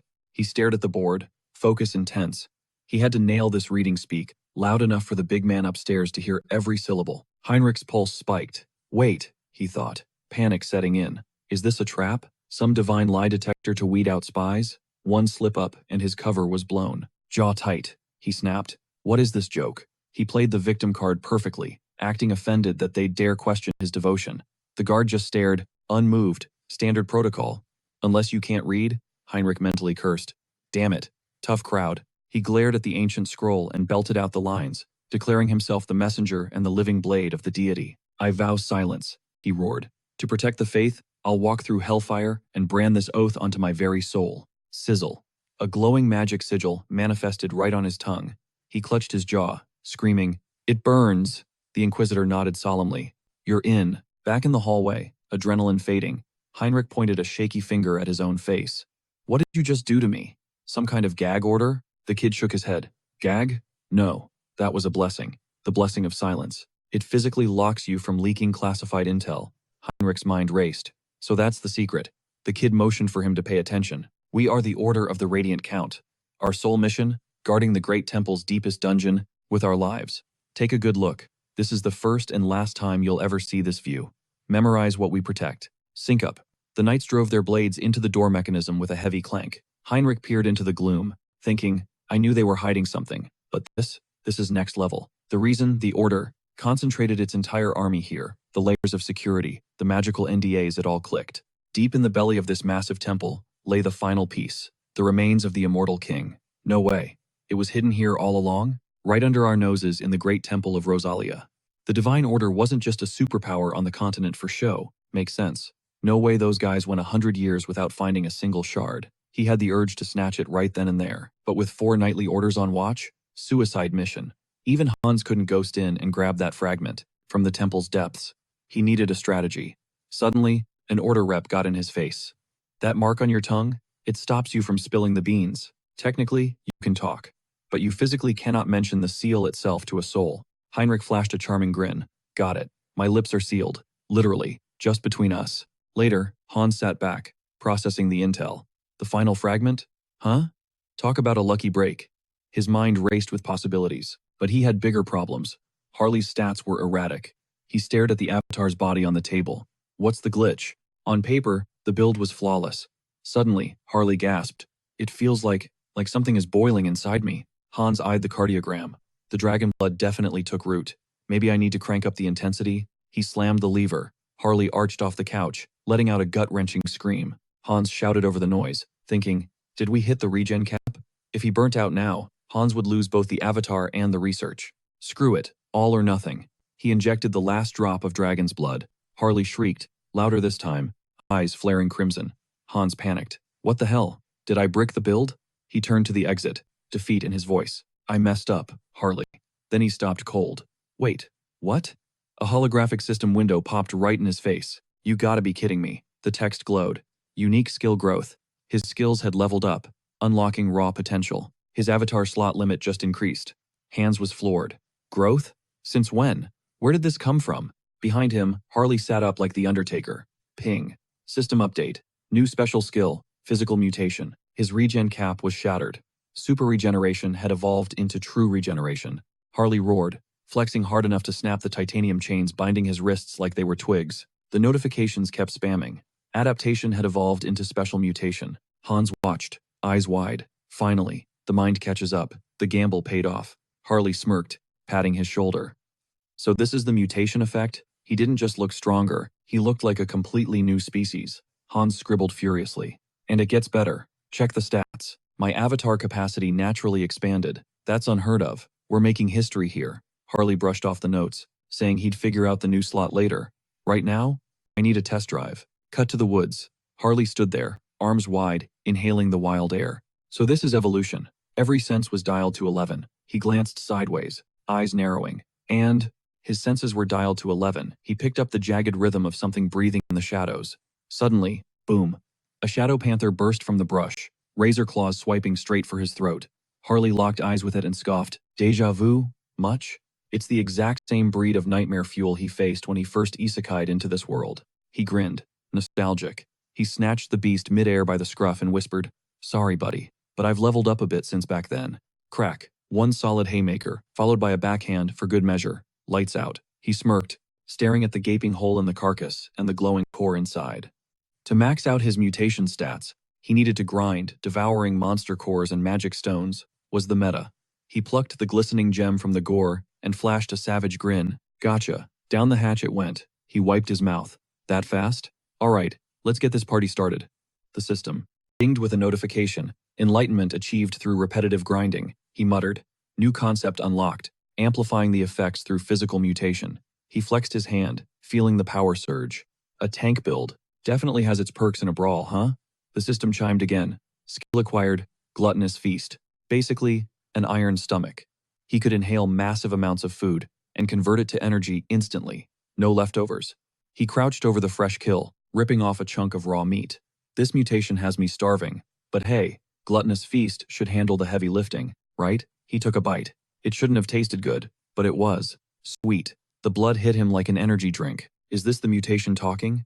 A manic laugh bubbled up from his chest. Anyone seeing this would think he was absolutely unhinged. Feral. Just totally feral. Wait, didn't he hear about a confederation of savage barbarian tribes? Down south? The locals were shook. Whispers rippled through the crowd. Yo, is that a southern barbarian? What's a beast like that doing in the east? The receptionist looked like he was about to faint, stuttering out a weak, welcome. Harley soaked it in. Yeah, he was turning heads. This physique is honestly a cheat code. Maybe too intimidation heavy. But Harley's mission was to become a legend, a hero. With a legacy so massive, nobody could scroll past it. Meanwhile, the poor receptionist was literally trembling as he asked, purpose of visit? Harley slammed his massive hand on the desk. Bam. Isn't it obvious? He roared. I'm here to crush every monster in the northern mountains near the steel fortress. The worker scrambled. Right away, sir. Getting you a ship now. Guy probably thinks I'm a rookie merc with a death wish. Good, Harley grilled. Let's roll. Scene switch. The rain was pouring down. Clang. A spear from the order's representative went flying into the mud. Winner. Heinrich, the ref announced. The defeated man groaned, offering a hand. You stubborn maniac. You actually mastered every weapon technique in the knightly order. Cue the system prompt. Enlightenment achieved through combat drill spamming. New skill unlocked. Complex weapon mastery. He stepped out into the rain. Nailed it.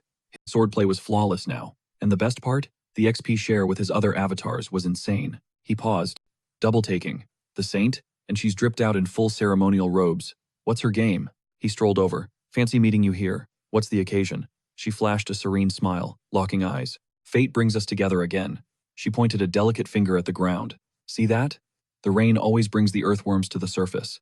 She was literally channeling holy power into worms, just to encourage them? Harley watched, perplexed. Okay, so we have holy blessed worms now. Please tell me they aren't going to mutate into giant sci-fi monsters like in Dune. He gestured to her outfit. You're dressed for a gala. Big event dropping? She nodded, that mysterious smile returning. A VIP is arriving. Someone capable of hunting down the immortal king. Heinrich scratched his cheek, skeptical. The immortal king? Seriously? He doubted anyone could track Hans through all those barrier layers. Who was this guy? Restar hesitated. It's hard to explain in words. But hey, if you're curious, come as my honorary guardian knight.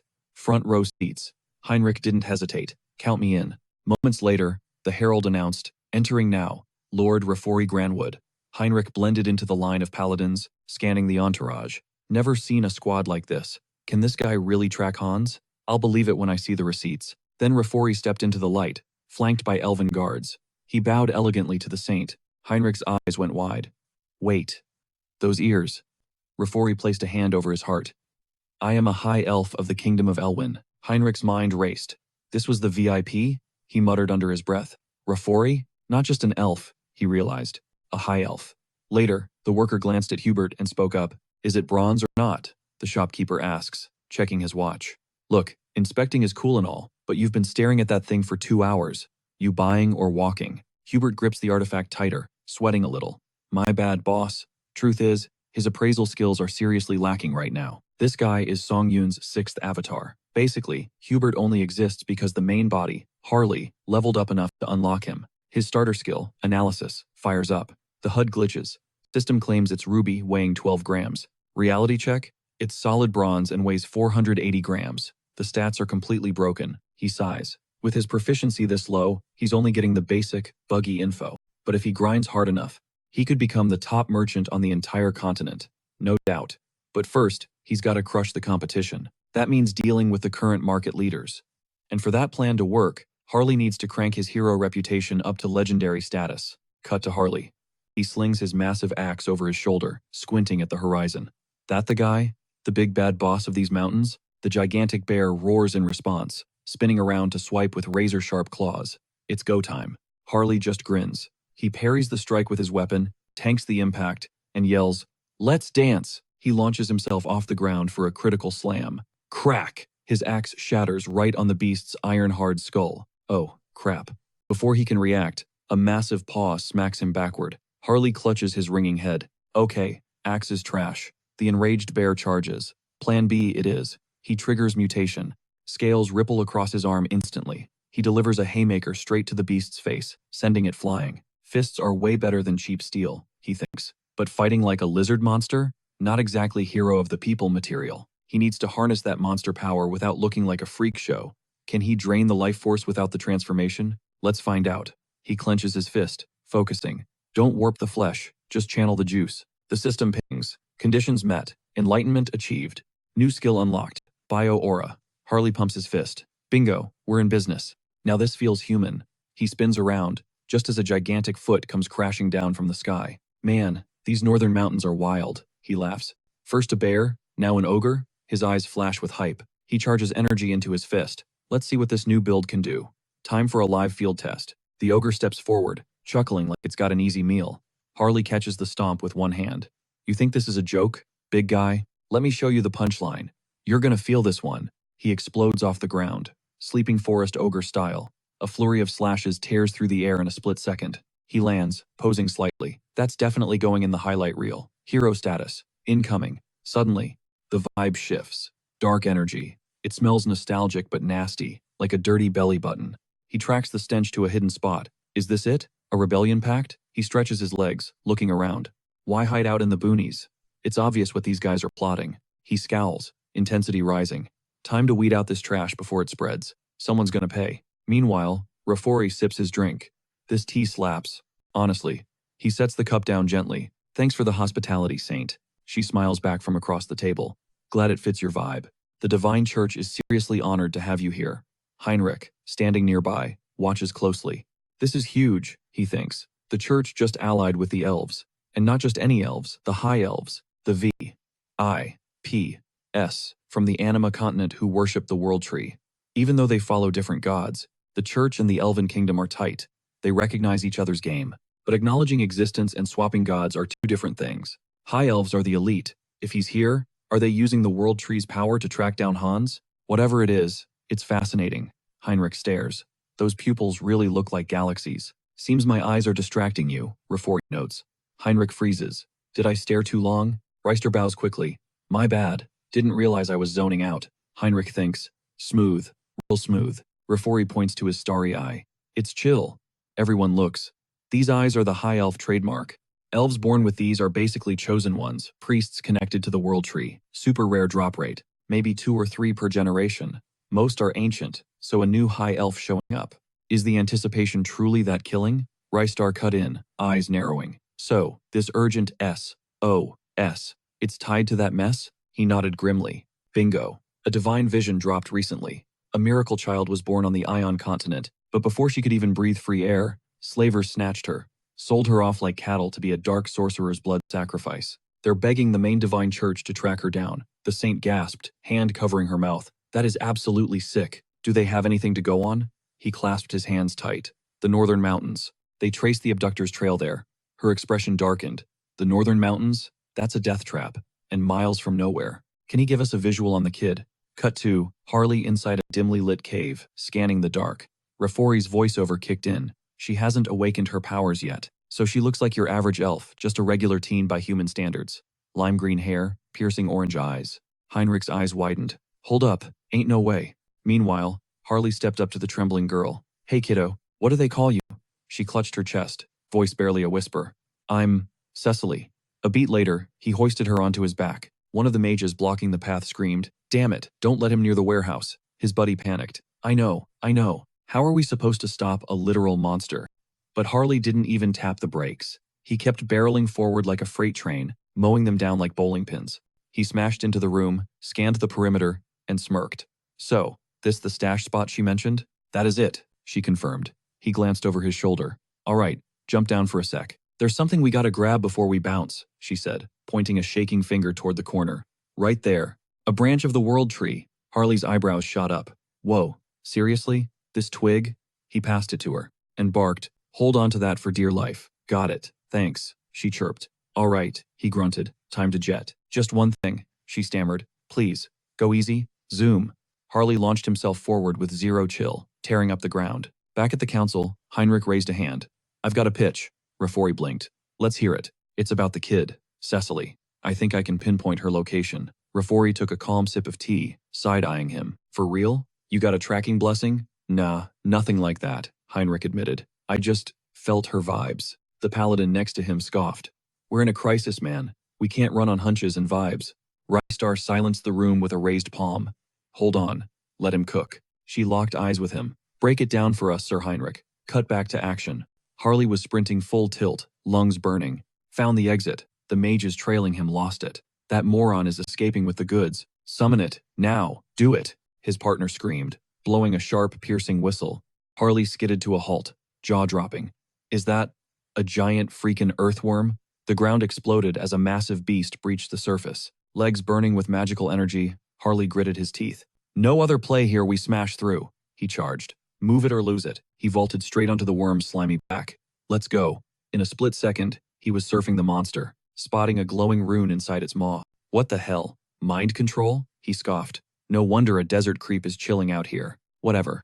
I'm saving the girl, hero style. He grabbed the beast by its massive fang. Go back to your sandbox, he roared. He yeeted the worm into the horizon, dusting off his hands with a cocky grin. Stay out of sight and live a long, happy life, buddy. A low growl wiped the smile off his face. He spun around. Wolves. Hundreds of them. The spawn rate on these mobs is insane. Those Oath of Defiance losers. What's their endgame? He flashed a feral grin, stance widening, and declared, Doesn't matter. I'm gonna wreck every last one of them. High atop a cliff, the Oath members watched the carnage. Who the hell is this guy? One asked. Narab stepped forward, fuming. Tomorrow was the big day. The half-elf, the world tree branch, all set for sacrifice. I even used a cloaking artifact.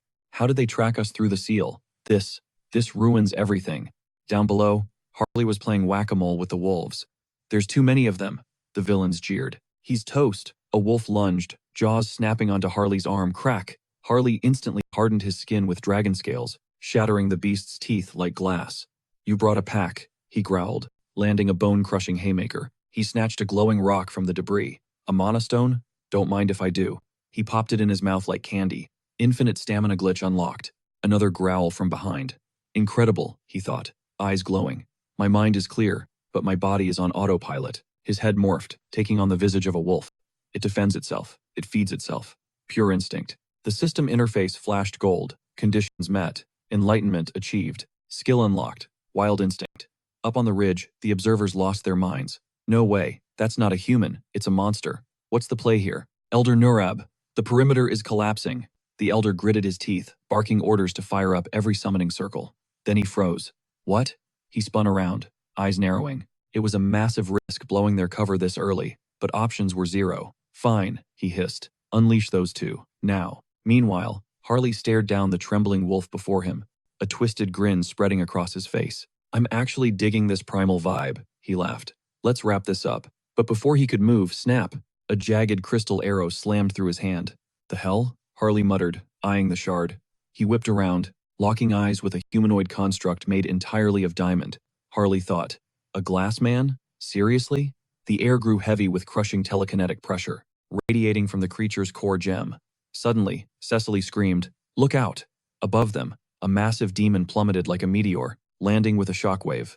End of the line, half-breed. You aren't taking another step. Harley threw his guard up, sneering. Even the devil showed up? Cute. But he knew he couldn't tank hits from a beast this strong forever. Thwack! Another crystal arrow pierced his chest. The demon capitalized, smashing a fist into Harley's face. Stay down, trash. Mister! Cecily cried out. The demon raised a claw for the execution, roaring, You are finished, but Harley just smiled through the blood. Yeah, you're right. It is finished. The demon blinked. What? Suddenly, a blinding pillar of light erupted on the battlefield. The cultists of the Oath shielded their eyes, screaming, Where is this holy power coming from? Harley smirked. Right on time. Heinrich the Paladin stepped through the light, heaving his massive weapon onto his shoulder. Flashback to hours ago, Heinrich had been skeptical. We're risking everything on a hunch? A hunch? The Saintess had snapped back. How can you question this, Sir Heinrich? After everything? I'm just saying, I don't see the logic. She pressed a hand to her heart. The deity has eyes on him. He will receive a sign. That's when Lafori stood up, slamming his hands on the table. Revelation. Suggestion. Who cares? If it gets us the kid, we move. I'm ready for whatever. Go. Follow Sir Heinrich. Back in the present, Heinrich launched himself at the demon, his sword glowing with concentrated wrath, and delivered a devastating overhead smash. The demon panicked. This power, divine energy, and master swordsmanship? This guy is broken. Meanwhile, Harley locked onto the crystal man. What are you staring at, glass boy? He swung a heavy fist, but razor-sharp tendrils exploded from the crystal body, rushing at Harley. Harley didn't dodge. He grabbed the enemy's head, ignoring the spikes. Not bad. Then, with a sickening squelch, he ripped out his own eye and growled, I'll take this as payment. He crushed the crystal man's skull in his grip, shattering the construct into a million glittering shards. Harley yanked the crystal arrow from his empty socket, shouting, Damn, that stings. He inspected the glowing gem he'd looted from the enemy. Since you took my eye, I'm taking yours. Without hesitation, he jammed the raw crystal into his bleeding eye socket. The system chimed. New body part transplanted. Skill acquired. Diamond eye pyrokinesis. Harley chuckled darkly. Looks like I got a range upgrade. High above, the elder watched in horror. Impossible. Even my secret weapons got deleted, a minion stammered. Who is that knight? The elder hissed. Forget them. It's just one guy and a kid. Dump the rest of the monsters and prep the evac portal. The minion looked confused. Elder? Suddenly, a spiked morning star whistled through the air, crushing the guy's head. A mounted paladin roared, I'm gonna smash every one of your skulls, you heretic scum. The Order of Paladins, the cultists screamed, backing into a circle. One shouted, Damn it, Elder Nurab, what's the plan? Teleport? The elder grabbed his subordinate's arm, eyes manic. Plan? There's no coming back from this. Huh? The minion gasped as the elder began draining the life force straight out of his body. I need soul fuel to summon the archdevil. A dark sigil ripped open the sky above him. Descend upon us. Avatar of greed, turn them all to ash. He looked up, expecting victory, but froze. That light, that's insane. Divine power. A spear of pure radiance shot down from the heavens, piercing the elder and his summon instantly. Heinrich dusted off his hands. Sorry about that. Only thing burning today is you. Nurab stared in sheer terror before a massive holy explosion leveled the cliffside. Heinrich watched the smoke clear and sighed. Looks like we're done here. Just then, Harley spots Cecily cowering behind a massive tree trunk. Hey, kiddo. Coast is clear. The poor girl is literally vibrating with terror. She's white-knuckling a branch, tears in her eyes. It was so dark, so tight in there. I couldn't breathe. She felt like she was going to get ripped to shreds. Harley just chuckles, flashing a reassuring grin. Well, you're hearing my terrible jokes, so that means you're alive. Just then, Tuscan shouts over to Heinrich. Talk about a buzzer beater. We only pulled this off because of you. Heinrich catches his eye. Tuscan grips his shoulder firm, acknowledging. You were absolutely right about the location. How'd you guess? Heinrich shrugs, playing it cool. Just a hunch. Suddenly, a blinding flash of light hits them. Lady Cecily.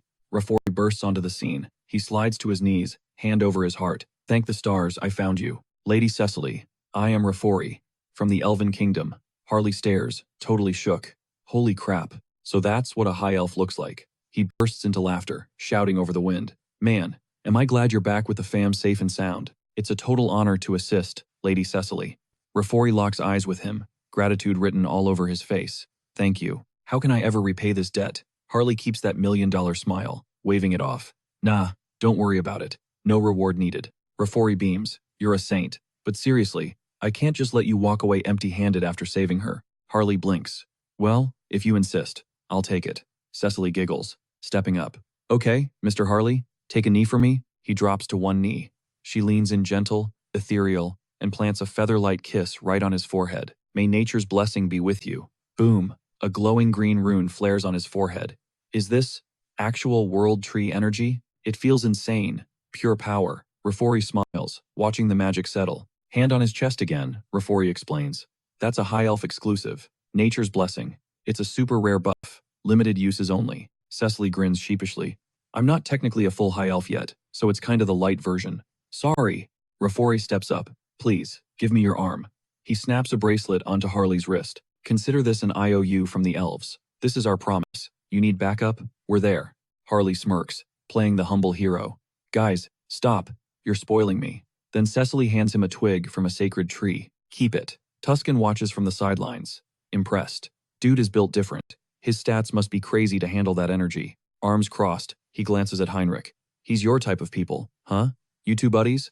Heinrich shakes his head. Nope. First time meeting him today. But honestly, I got a feeling we'd vibe. Tuscan mulls that over. If your gut says so, I believe it.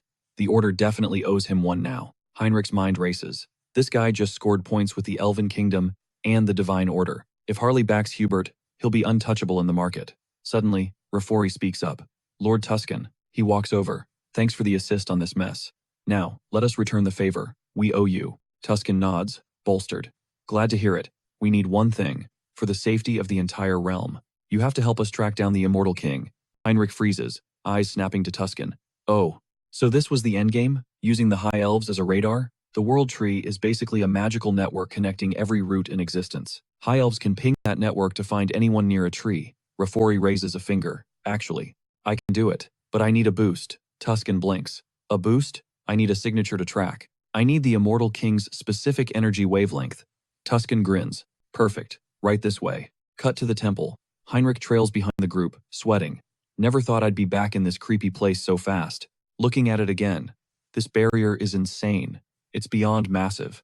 A literal divine wall. And the layout? Total maze. Designed to mess with your head and trap intruders. Even someone like Hans would get stuck here for ages. The Inquisitor up front stops dead. We've arrived. They halt at a heavy door, Heinrich calculates. Even if you breach the perimeter, every paladin and high priest would swarm you instantly inside. It's a death trap. The door's grown open. Rafori steps into the gloom. Is this it? A piece of the legend himself? All right. Initiating scan. He begins to channel power. Heinrich's heart drops. He's locking onto Hans. The whole army is going to mobilize. Wait a sec. Heinrich pauses. Is there a loophole here? Rafori touches the relic. Heinrich smirks internally. Actually, today might just be the day he gets the final piece of the puzzle. Cut to black. A shadowy conference room. A voice cuts the silence. It's time. Is the crew all here? A hand shoots up from the crowd. Yo, the Empire's rep is in the building. Eastern rep's here too. Cutting to the chase, Nurab is toast. The Eastern rep says it's old news. Everyone's heard the gossip by now. They're still clueless on how the Order and those pointy-eared high elves tracked him down. First, they smoked Marcus, farmed the fragment, and now Nurab's caught while laying low? Are we getting sloppy or what? The Eastern rep asks. The Order's comeback tour basically screams that the Immortal King's heir has arrived. His buddy pipes up. Hey, this new heir, think we can use him as a pawn? He asks, scheming. You want to team up with the guy who backed us into a corner? He grins. Now, that's a spicy plot twist. Meanwhile, Riastar is spiraling internally. Doesn't matter how many shields we put up or how deep in the boonies I hide. They track me like bloodhounds. Cut to Hans, clutching the Immortal King's fragment. He thinks, looks like the Saints' radar locked onto this bad boy. Gotta stash it, stat. He rips open a subspace portal and tosses the shard inside. Then, he spots it. The fragment flops right out the other side. He thinks, damn it, epic fail. Guess this shard is too OP for a standard inventory slot. But hey, it traveled back to Earth with me just fine. What if I turn myself into the inventory? Create a subspace inside my own body? Yeah, literal fusion. He jams the fragment into his chest. Bingo, it worked. Now he can tap into its power and ghost his energy signature completely. Sweet, major headache cured. Only one thing left scrubbing the crime scene. Snap. He thinks, burn it all. Instantly, a massive inferno engulfs everything behind him. Scorched earth tactics. He thinks, stage is set.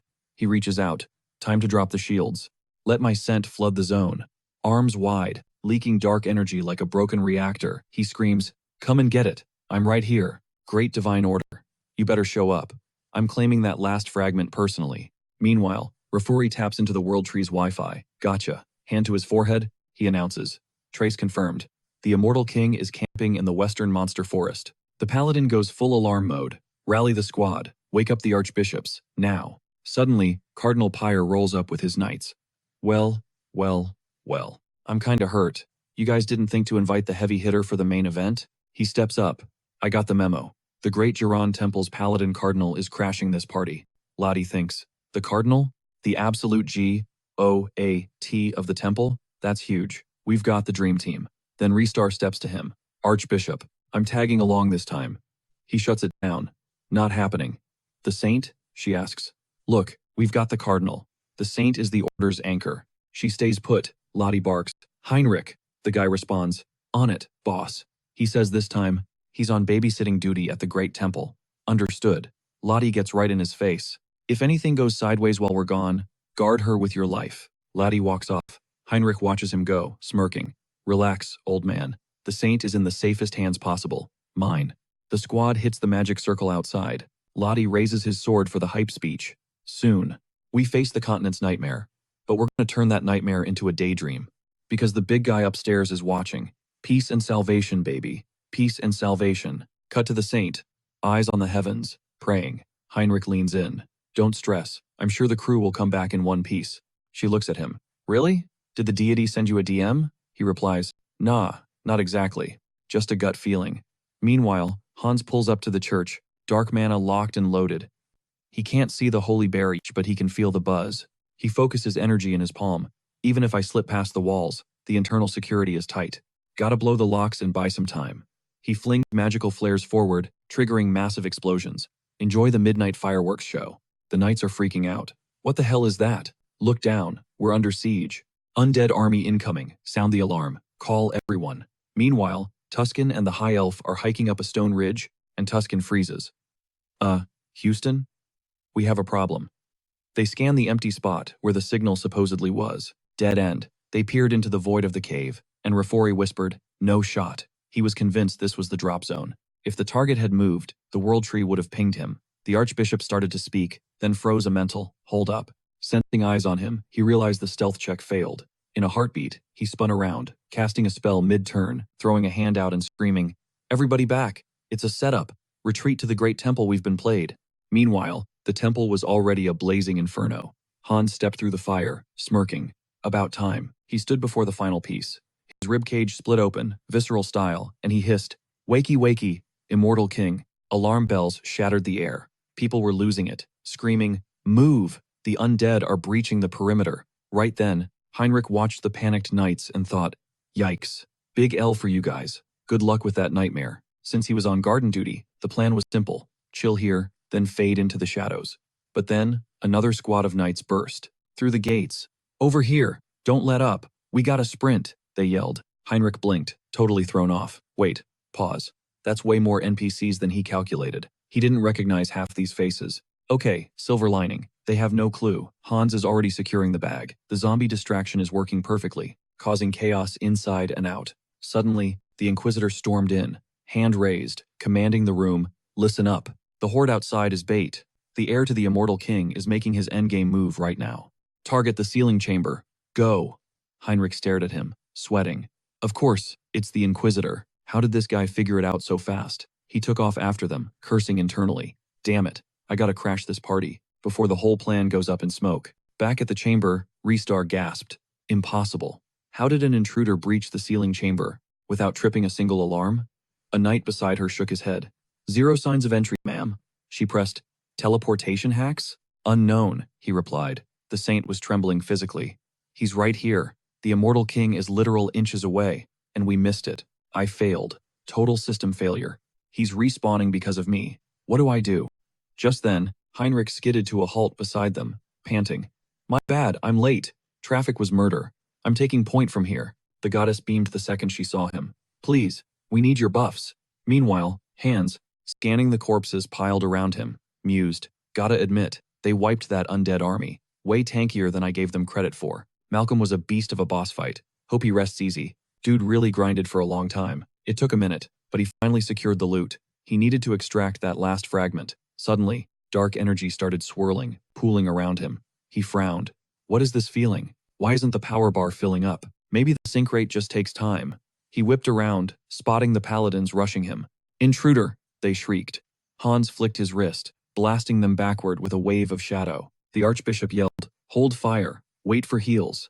He started charging a massive light spell. Heinrich lunged forward, shouting, "Screw that! I'm going in." But Restar snatched his wrist. "Negative. We need to analyze his power level first. Hold your position, soldier." "Roger that," he said, but internally he smirked. Perfect. Stalling for time by fake fighting Hans was exactly my plan. Hans boomed, "Surrender. You order lackeys. The fragment is mine, locked and loaded." Lottie roared, "Ignore the trash talk. Keep up the DPS." Hans hesitated. Should I just nuke them? No. Can't be racking up innocent kills. Suddenly, streaks of light daggered toward him. Holy magic? Fast. Dangerous. If he hadn't popped his regen buffs, that would have been game over. To keep his hands clean, he had to drag this fight out. Strategy. Take out the shot caller. He fired a blast of energy, but Lottie tanked it with her shield instantly. "The audacity!" she screamed. Hans blinked. "Reflexes on point much?" She didn't just block. She countered instantly. They were fighting with zero fear, like they knew. He wasn't going for the kill. Did someone leak my strategy? Are they stream sniping my thoughts? Should I peek into their minds? Laddie got in his face. "What's the matter?" "Eyes over here!" Suddenly Restar shouted. "He hasn't fully synced with the fragment. Guys, now's our window. Burst him down." She unleashed a barrage of light beams. Hans, stuck on defense, realized he was being spammed with spells and swords simultaneously. He threw up a barrier. So predictable. Basic moves. Then, a paladin materialized behind him, whispering a suggestion. The crowd held its breath. Could he actually tank such a telegraphed hit? The Lich just swiveled around, practically rolling its eyes. Is this dude for real? Trying to provoke me? With that weak sauce attack? Suddenly, thick tendrils of dark energy erupted, wrapping the paladin tight like a nightmare cocoon. The paladin panicked. Binding magic? Oh, come on. How is he reading my inputs like a cheating AI? Mental shields were supposed to be up. Heinrich realized the screw-up instantly. "Sir, my bad." He heard the whole playbook inside my head. Lottie shrugged, resigned. "It is what it is." Hans stepped up, a chilling chuckle escaping his lips. "Game over, folks. The Immortal King's shard isn't just inside him. It is him. Full merger complete." He threw his arms wide, basking in the dark glory. Maniacal laughter shook the room. The saint froze, eyes wide with terror. No, that energy signature. A single tear traced down her cheek. She clamped a hand over her mouth. Impossible. The nightmare scenario. The Immortal King has respawned. Then the Lich dropped the mic. Look at these order dogs trembling. Meanwhile, the system pinged. Death experienced and transcended. Achievement unlocked. I'm back. Another system alert flashes. Identity confirmed. Calamity of the outer dimension. Immortal King. Outside, the knights screamed. Move it. They were sprinting to the sealing chamber to back up the saint. Then boom. Everyone froze, looking up in sheer terror. Who is that? The silhouette hovered ominously. Could it be him? The king materialized right above their heads, descending like a dark god. Screams echoed. Are we too late? Pian roared. Hell no. This holy ground debuffs the king's power. We're putting everything on the line to stop this demon right now. Rosalia screamed his name, but he just ordered the charge. That's when the vibe shifted completely. The king let out a villainous cackle. You ants think you can stop me? Internally, though, he knew he had them fooled. No status window for them, so they're buying the bluff. System ping. Achievement earned. Reward. Instant death immunity. Skill evolution. Decomposed heart. Upgraded to immortal heart. Literally unkillable now. A wave of knights surged forward. He watched them come, calculating. Time to show them what a raid boss looks like. He face-palmed, literally covering his face for dramatic effect. System alert. Eye of Darkness activated. The moment the knights saw it, absolute paralysis. Stun-locked by pure terror, they stumbled back. He wasn't just scary, he was hijacking control of the local demons. Gross factor 10 worms burst from his aura. People screamed, retreating. Pian yelled, Don't look, it's the Eye of Darkness. Avert your gaze or you're done for. The king announced, My turn. Legion, rise up. He raised a hand, commanding the dead. Rick spun around, confused. What the? Bones and debris started swirling into a vortex. Heads up, we got a corpse golem spawning right in front of us. A monstrosity stitched together from skulls and rib cages. Dangerous? Understatement. Suddenly, it swiped, launching knights into the air like rag dolls. The king chuckled. My bad. Let's wrap this up, shall we? Rosalia clutched her chest, looking up with desperate hope. She had to lock in. Hesitation equals extinction for the church and the whole continent. No pressure. She turned to Song Yun. He blinked. My lady? Take my cross, she ordered. Take it and run. Get out of here. She shoved the holy relic into his hands. Get stronger. And come back to stop him. Song Yun stood there, totally flabbergasted, speechless. Rosalia whipped around to the squad. Clear a path for Heinrich. Protect him with your lives. He has to survive. She looked fierce. The knights roared back, adrenaline spiking. Understood. Blocking the king.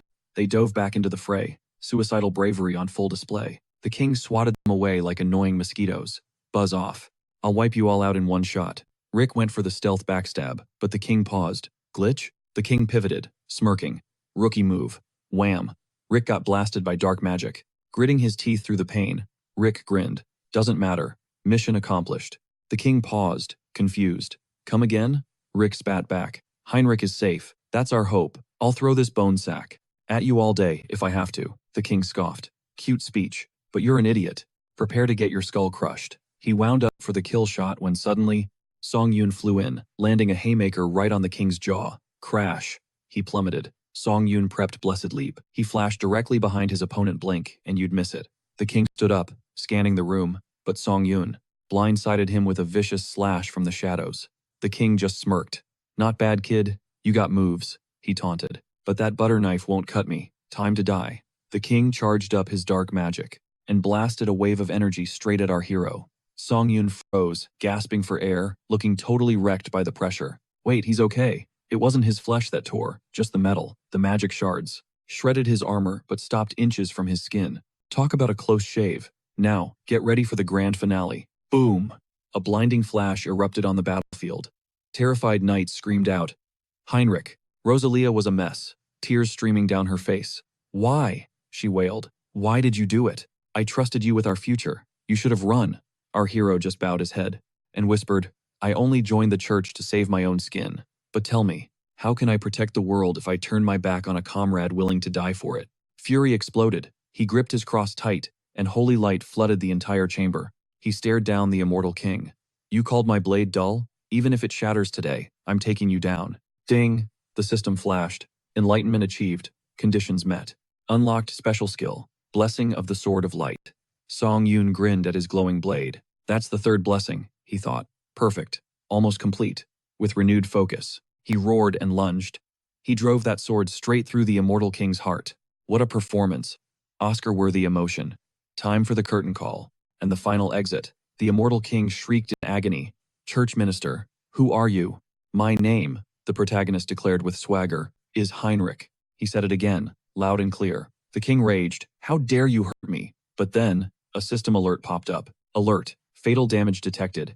Instant death immunity triggered. The king glared. I won't forget this. And poof, he vanished into thin air. Song Yun was livid. Did he seriously just bail? That coward, he cursed. Suddenly, Rick rushed over and grabbed him. Heinrich, you stabbed the immortal king in the heart. Rick held him up as his knees buckled. Even now, this was the rise of the chosen one. Heinrich collapsed, totally drained, a tearjerker ending for the ages. Applause erupted everywhere. Song-Yun realized the irony. Hans was reborn as the immortal king, and Heinrich took him down with a divine blessing. The ultimate showdown. Hero versus Demon King. Storytime's over. Pay up. Song-Yun pulled up the system window to check his loot. Welcome to the Karma Shop. Current balance. Loaded. That unique skill upgrade cost 800,000 points. Almost 1,000,000? Seriously? He gasped. But hey, he could afford it. No hesitation. He smashed that upgrade button. System update. Unique skill evolving. New skill acquired. Customization. Customization? Song-Yun blinked as the Immortal King popped up on screen. Oh, so that's the gimmick, he realized. 2 new options flashed before him, avatar creation and avatar modification. Modification was simple. Tweak the look, stats, and vibes of existing characters. But creation? That's a one-time deal for looks and skills. Right at the start. And the kicker? Gender selection is finally unlocked. Male or female. He was hyped. Whoa, okay. Not that I have any weird ideas or anything, he muttered. Just pure scientific curiosity. He clicked female to check out. The stat differences. Error. Option unavailable. Say what? He stared at the screen. You're locking me out? Why? The system fired back. Race creation requires special item. Special item? Song-Yun paused. Wait, create a race? It clicked. That world tree branch Cecily gave him. He just kept it around as a fancy air freshener. Guess it's showtime. He grabbed the pot. Want to build an elf? Gotta use the branch. A magic circle flared to life in his hands. The system pinged with a massive alert. World tree branch detected. Game on. He immediately started sculpting the elf race build. A tiny spectral bloom sprouted in the void, suddenly expanding to cocoon his entire form. Success. The synthesis was complete. The elf avatar was alive, right there in the character creator. Since full customization was unlocked, he wasn't holding back. He was sculpting a face that would literally stun gods. He tweaked the proportions, arms stretched out, giving major Slenderman vibes. But for elves, aesthetic is secondary to the stats. The meta depends on nature affinity. He locked in the name, Kairos, race, elf, trait, child of the world tree, top tier specs. Note to self. This wasn't a basic summon. He was forged from the pure essence of the world tree itself. That meant his XP gain, racial traits, and mana sync were off the charts. We're talking a cracked physique paired with an adorable face. That was the plan, anyway. Suddenly, the elf avatar, Karis let out a sound that curdled the blood. The protagonist froze. What the actual heck? It looked like Karis was being twisted by void magic. Song-Yun raged, staring at the screen. This wasn't in the patch notes. This couldn't be happening. He panicked, fingers hovering over the abort button for the Immortal King summon. Was his mind center glitching out? Or was the nature affinity too potent? He nearly deleted the god-tier avatar he just built. Spinning around, his eyes landed on a dusty bookshelf. Maybe he should switch gears and draft The Legend of the Mercenary King. Moments later, he draped a wolf pelt over his head, striking a pose. I'm obsessed with this wild vibe, he announced enthusiastically. The maid giggled from the corner, giving him a thumbs up.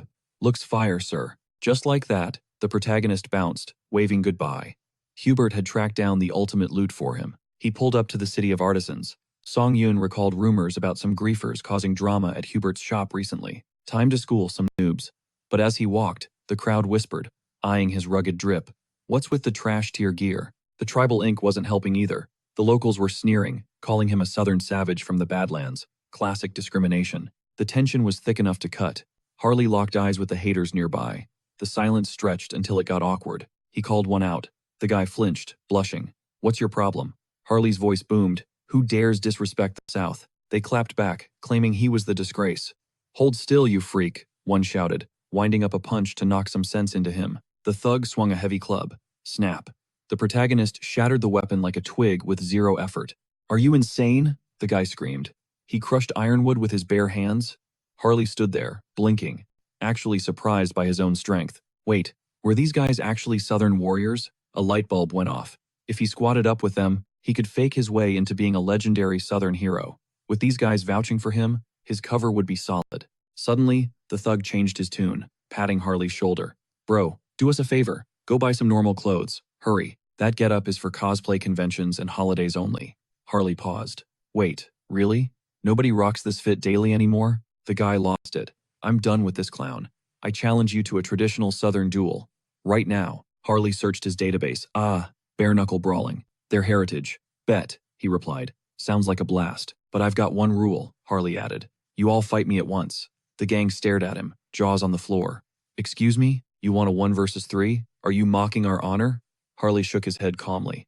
Not at all. 2 of you rush me. The third one stays back to scrape the other 2 off the pavement. Incoming, he roared, launching himself at them. Their eyes went wide with pure terror as they sensed the massive energy spike. Boom! A millisecond later, screams echoed as a shockwave rattled the entire city district. Pure insanity. Dust settled. They looked at him suspiciously.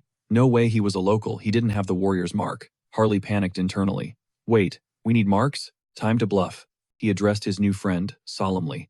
Of course I'm Southern, brother, but there's a tragic reason I'm unmarked. The guy blinked, totally confused. What are you talking about? Harley spun a tale. Picture it. 20 years ago, the tribe held the ultimate tournament to crown the next high chief. My father, a beast of a warrior, dominated the arena. The elders bowed down, offering him the victor's prize. According to the ancient laws, he was granted one wish. Anything he wanted. The tribe waited with bated breath. He didn't hesitate. He said, I fought for one thing only. I want to marry the chieftain's daughter. The crowd went wild. The girl in question was furious, screaming, You absolute moron. How dare you suggest something so twisted? She demanded an explanation. My father looked her in the eye and dropped the bomb. We can't marry. We're blood relatives. The color drained from her face. She spun to the chieftain, trembling. Father, tell me this lunatic is lying. The chieftain couldn't even look at her. He stared at his boots, whispering, I'm sorry, sweetie. It's true. You aren't my biological daughter. The girl gritted her teeth, rage boiling over. Say that again? And just like that, he spun around, pointing at the invaders. Kill that insolent brat, he roared. But his father screamed back. I'll hold them off. Take the baby and run. See, his mom was heavy with child pregnant with him and couldn't fight by his father's side. So his dad faced that entire warrior tribe solo. He fought like a demon, holding the line until he died a hero's death. His mother barely made it out, hiding in a cave like a hunted animal. She raised him on scraps before sickness took her too. Or at least, that's the tragedy Harley cooked up to explain his lack of a tribal mark. Did they buy the lie? You bet. These tough guys were trembling, tears streaming down their faces over a story that never happened. Guilt washed over them. They apologized profusely for doubting him and pulled him into a crushing group hug. In their eyes, he was the ultimate Southern warrior, a survivor of hell. Harley chuckled internally at the scene, realizing his acting skills were terrifyingly good. Moments later, they were tossing back drinks, toasting to Harley's survival. A new buddy leaned in, curious. Wait, isn't the South miles away? How'd you end up here, man? Harley smirked. Oh, he had a script for that too. After Mom died, I was just a shell of a person. Lost, starving, no clue how to survive. He paused for dramatic effect. Everyone ignored me, except one guy. A young merchant named Hubert. He stopped. He cared. Now, he's my ride-or-die best friend. He gave me a life when I had nothing. A real benefactor. A brother. Harley's face darkened. But I heard he's in deep trouble. Some bandit scum are shaking him down. I can't sit here while the man who saved me gets crushed. One warrior slammed his fist on the table. Hell no. Your friend's enemy is our enemy. The whole squad rallied up. Instant loyalty unlocked. They roared their support, swearing to smash anyone messing with a friend of a friend. Harley wiped a fake tear, thanking his bros as they hugged it out again. But internally, he was plotting. Once these meatheads silenced the idiots threatening Hubert, the real hustle would start. It was time for some arbitrage. He'd import tons of pepper super rare here, and trade it for magical tools that were dirt cheap locally but expensive back home. The ultimate win-win. He'd make a killing on the margins, securing enough capital to fund even bigger moves down the line.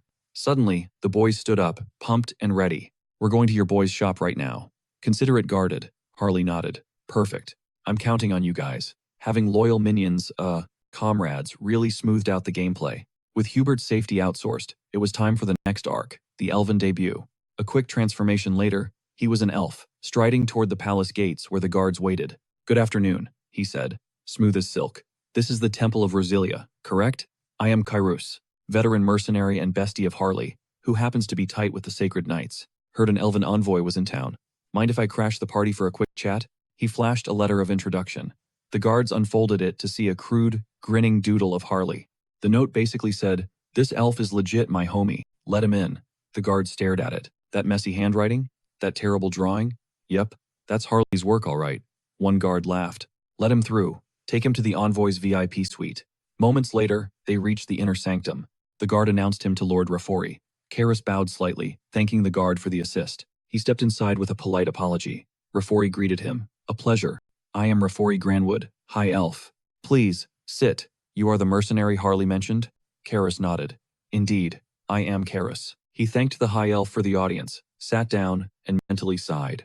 Maintaining this persona was exhausting. Constantly pretending not to know people he actually knew? Tricky. But honestly, kind of a thrill. Looking through his new elven eyes, everything seemed sharper. And Rafori's eyes, they were hypnotic. The longer he stared, the more he felt like he was drowning in them. Suddenly, Rafori spoke up.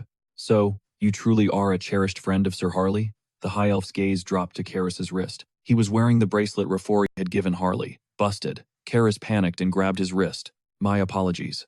I only accepted it because it came from a fellow elf. If it offends you, I'll return it instantly. Rafuri waved the apology off like it was nothing. Actually, he was hyped, honored, even that his kin were vibing with it. But let's cut to the chase. He knew Kairos had something pressing on his mind. Kairos shrugged, trying to play it cool like it wasn't a big deal. He just wanted the cheat codes. Specifically, how to tap into nature's mana and forge contracts with spirits. He'd spent his whole life solo grinding, so he never unlocked those skill trees.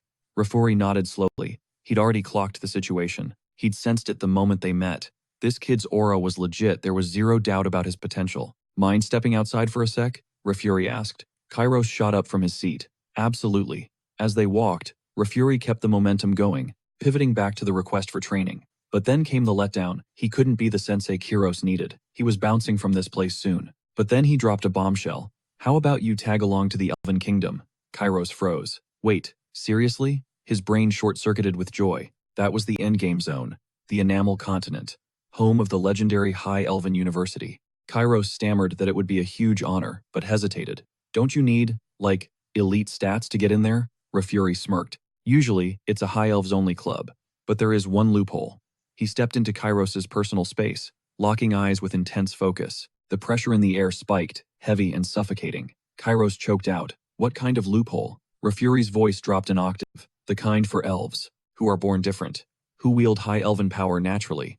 Rafuri leaned in. You felt it when our eyes met, didn't you? Did you? Kairos stumbled back, rattled. It was happening again. That trippy sensation like gravity was reversing, dragging his soul out of his body. He stared at his bracelet, vision blurring. Where the heck was he being warped to this time? Was this another mental dungeon? Like that nightmare realm, where he threw hands with the Divine Retribution Society? No, the vibes here were different. Cleaner, purer energy. He spun around, trying to get his bearings, realizing this shouldn't be possible. He looked up. A giant leaf blocked the sky. He reached out to grab it, but the air shimmered. Suddenly, a figure materialized right in front of him. It was her, the elven goddess, and towering behind her, the majestic world tree. She was perched on a branch, then floated down like gravity didn't exist. She glided through the air effortlessly. Kairos panicked. What is going on? Before he could process the glitch in reality, the girl grabbed his head. He tried to speak. Seriously, what is happening? Why are you doing this? His mind was racing, pure terror and confusion mixing together. He was totally lost in the sauce. The goddess spoke, her voice echoing in an ancient tongue. This child must go. He belongs in the Elven Kingdom. Kyros threw a hand up. Are these leaves from the world tree? And what did she even say? The intensity ramped up. He begged her to stop, screaming that he didn't understand a single thing. Just as quickly as she appeared, the girl vanished. He shouted the question again. Blink, and he was back at Rafuri's estate. Reality snapped back. It's gone, right? He looked at Rafuri, trembling. Explain. Now. Rafuri's expression was grave. I felt the world tree's presence. Kyros blinked. I saw an elf. Was that actually the world tree? Rafuri broke it down. The goddess decided to manifest as the tree, but it looked like she chose an avatar familiar to Kairos to say hello. Translation. The world tree has taken a massive interest in him. Kairos was still reeling. What does that even mean? First the goddess pulls up, and now the world tree is stalking him? What is his life right now? Meanwhile, the scene shifts. We catch up with Hubert, who is currently having a very bad day. A group of thugs were pressing him, rehashing a conversation they thought they settled last week when they crashed his shop. One goon got right in Hubert's face, mean-mugging him. I told you to board this place up, he spat, and get out of my city. Why are you still breathing my air? Hubert, smooth as silk, replied, I'll ignore the attitude. But hey, this week's tea shipment is fire. Care for a cup? It might chill you out. The thug slapped the cup out of Hubert's hand, tea splashing everywhere. You're not listening, old man. You misunderstood the assignment. You leave today. Pack your trash and scramble. Unless you have a death wish? Hubert didn't flinch. So, I take it you're not a tea fan? Shame. My friends really dig it. The thug frowned. What kind of nonsense are you spewing? Bam! A fist connected with the thug's jaw. It was Harley, stepping in like a boss. The guy went flying, screaming as he hit the wall. The other goons froze. Who the hell are these guys? Harley stood there, squad assembled, ready to throw down for Hubert. Fast forward a bit. The shop was quiet. The sun had set. Harley gripped Hubert's shoulder, grinning. You're good now, Pop. We handled it. Tonight, drinks are on me. Grub's here. Don't be shy. One of the new crew members laughed, wiping his mouth. Barely broke a sweat, right? But yo, watching you fight? That sealed it. I need to get inked. Harley tilted his head. Inked? The guy started stripping off his shirt. Yeah, I need a mark like yours. A legit warrior's badge. He pointed to a symbol on his chest. Heard there's a shaman from the south in town who does custom work. We gotta go. What was the holdup? Why did he freeze when it was finally time to make a move? Harley yelled his name, snapping him out of it. Yo, what's the deal? He pressed. Why are you just standing there like an NPC? We move. Now. Luan panicked, clutching his cup. Bro, chill. I haven't even finished my drink. Harley didn't care. He grabbed Luan and zoomed off instantly. Meanwhile, cut to another shop. Those same goons were busy trashing a potion stall. The leader screamed, totally unhinged. You deaf, lady, or just senile? I'm not playing games. Pay up, today. The woman pushed back, desperate. I already told you. That amount is insane. Where am I supposed to get that kind of cash? The thug snapped, grabbing her collar and yanking her face to face. You really don't get it, do you? He pointed to the fresh gash on his face. Look at this. I'm having a seriously bad day. You saying you're broke? Go find it. Rob someone for all I care. Just get it done. I swear, I need that cash right now. Suddenly, boom, Harley appeared out of thin air, standing right in front of him. The thug froze, eyes wide with terror. It was that guy. Before he could even react, Harley rushed him. Congrats, Harley smirked at the woman. I'm here to leave a mark. Luan, still in his arms, looked ready to hurl from the supersonic travel. The woman gestured to the unconscious bodies. What about these losers? Harley shrugged. That's their problem when they wake up. The merchant chuckled, shaking her head. What a disaster. Fair enough. Later, stepping into the shop, she cut straight to the chase. You're the one hunting for the warrior's mark, right? Harley doesn't blink. You know it. She nods, a sly grin forming. I can hook you up. But listen close. This crest isn't just ink. It bestows raw, insane power. But it also siphons your life force like a parasite. Harley waves it off. Old news. That guy already gave me the full spoiler breakdown. Her eyes narrow, scanning him. Gotta be honest, I haven't seen a life force this monstrous in decades. I'm actually kind of jealous. With a gas tank like that, you could handle the ultimate sigil, the Martial Lord. Harley's jaw drops. The Martial Lord? Less talking, more inking. Let's go. Then comes the rug pull. Nah, can't do it, she deadpans. Forgot how. That technique has been dead for centuries. Besides, your screams would probably blow my eardrums out before I finished. Harley's hype train crashes hard. Wow, way to kill the vibe, he sighs. Fine. If the god tier is off the table, just give me a great warrior's mark. Like your buddy Luan's? She winces. Yeah, we got a problem there too. Harley snaps. What now? I'm out of mats, she shrugs. Plus, I'm rusty. Haven't laid a mark in ages. But here's the kicker. You can't just buy this. You gotta earn it. You need a warrior's achievement. A legit feat.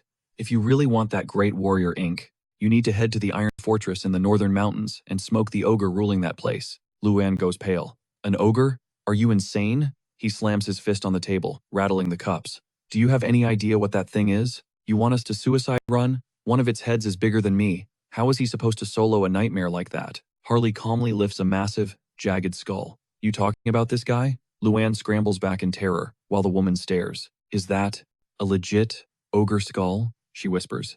Please tell me you didn't drop that beast by yourself. Harley slams it onto the wood. Thud. Soloed it. No sweat. Killing an ogre? That's just a warm-up for me. The woman clutches her forehead, feeling faint. Okay, you're a freak of nature. I get it. She waves him off. But seriously, come back in a few days. I'm running on fumes here, feeling trash. To pull off this mark, I need energy, and I haven't even had a decent drink in ages. Harley smirks. Oh, you need fuel? Food and booze? Say less. Restoring the vibe is kind of my specialty. She spins around, confused. Wait, what are you talking about? She looks back and realizes he's already ghosted. Kid better not start a riot, she mutters. Moments later, screams echo from the street. Harley lands a haymaker on a familiar face. Wham! We gotta stop meeting like this, bro. The thug clutches his head, shaking in agony. Who are you? The guy wails. Why are you doing this to us? Who sent you? You messed with the wrong crew. You touched our shaman. The bandit freezes. The shaman? That old lady is a southern shaman? Dude, mercy. We didn't know. We thought she was just some village herbalist. The guy screams, okay, we get it. We won't ever touch her again. I'll stop. Harley ignores him, dropping bodies left and right. Better stick to that promise, boys. Luan watches the carnage, sighing. All right, they're toast. Now what's the plan? Harley wipes his hands. Knew this place was crawling with rats. Expected a fight. He points. Luan, grab those crates. Help me haul this. We're feasting tonight. Back at the shop, the woman is sweeping when shadows loom over her. Harley kicks the door open. Delivery's here. She stares, jaw hitting the floor. What is all this? Booze, meat, the good stuff. Harley grins. Brought you a buffet. Think you can handle it? That enough to get your mojo back? She looks at the pile, memories flooding back. If her son were alive, he'd be just like him. She shakes it off. Meat? At my age? You trying to kill me? My teeth can barely handle mush. Harley raises an eyebrow. So you're passing? She sighs. Fine. I'll nibble a bit, since you went through the trouble. Cut to, she's absolutely destroying the meat like a wolf.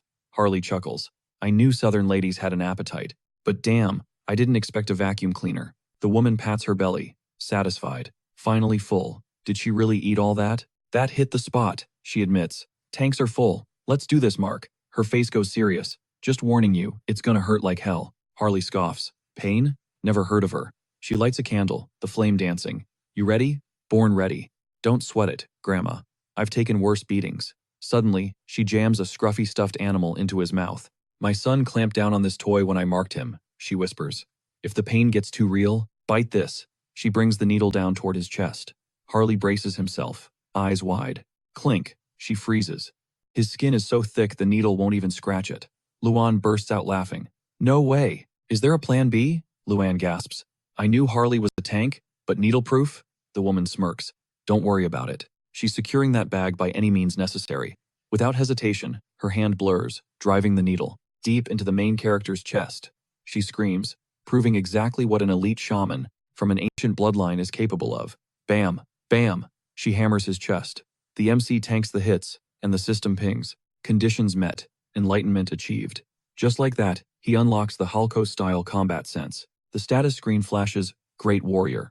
Harley's grinning ear to ear at the brand. He scans the stats, and he's hyped. This is leagues better than any basic bio or a buff at this level. No messy mutations needed. He can now drop bodies with just his bare hands. It's the ultimate build for him. Suddenly, the shaman clutches her temples. Her eyes roll back, and she collapses to the floor. Lights out. The protagonist spins around, panic in his voice. Yo, what's happening? Is she good? She waves him off, gasping that she hasn't burned this much mana in ages. She's totally drained. A quick recharge, and she'll be solid. Harley pivots to his buddy, dead serious. We've got work to do. His friend blinks. Excuse me? Harley barks back. We need more meat. She can't tank the backlash of finishing the mark without it. The woman glares, furious. This thick-skinned weirdo won't even let her catch a breath. Meanwhile, cut to another dimension. Saint Rista stands over the protagonist's form, chanting prayers. Pion steps up, asking if she's really still at it. Rista flinches, surprised. Pion presses the issue, warning that keeping this up is going to wreck her own body. Please, you gotta chill with the holy power. Rista nods solemnly. She knows the risks, but her heart won't let her quit. That nightmare is still on replay in her head. He marched out to face the immortal king and refused to back down. Pian watches her, whispering that it feels like witnessing the origin story of a new legend. Gasping, Rista covers her mouth, realizing Sir Heinrich is the chosen one. Pian mutters, You're really hyping him up, Your Grace. Suddenly, Heinrich stirs. Both of them freeze. Is he awake? Can he handle the agony? Heinrich rises to his feet, steady as a rock. Thanks to the saint, I'm solid, he says.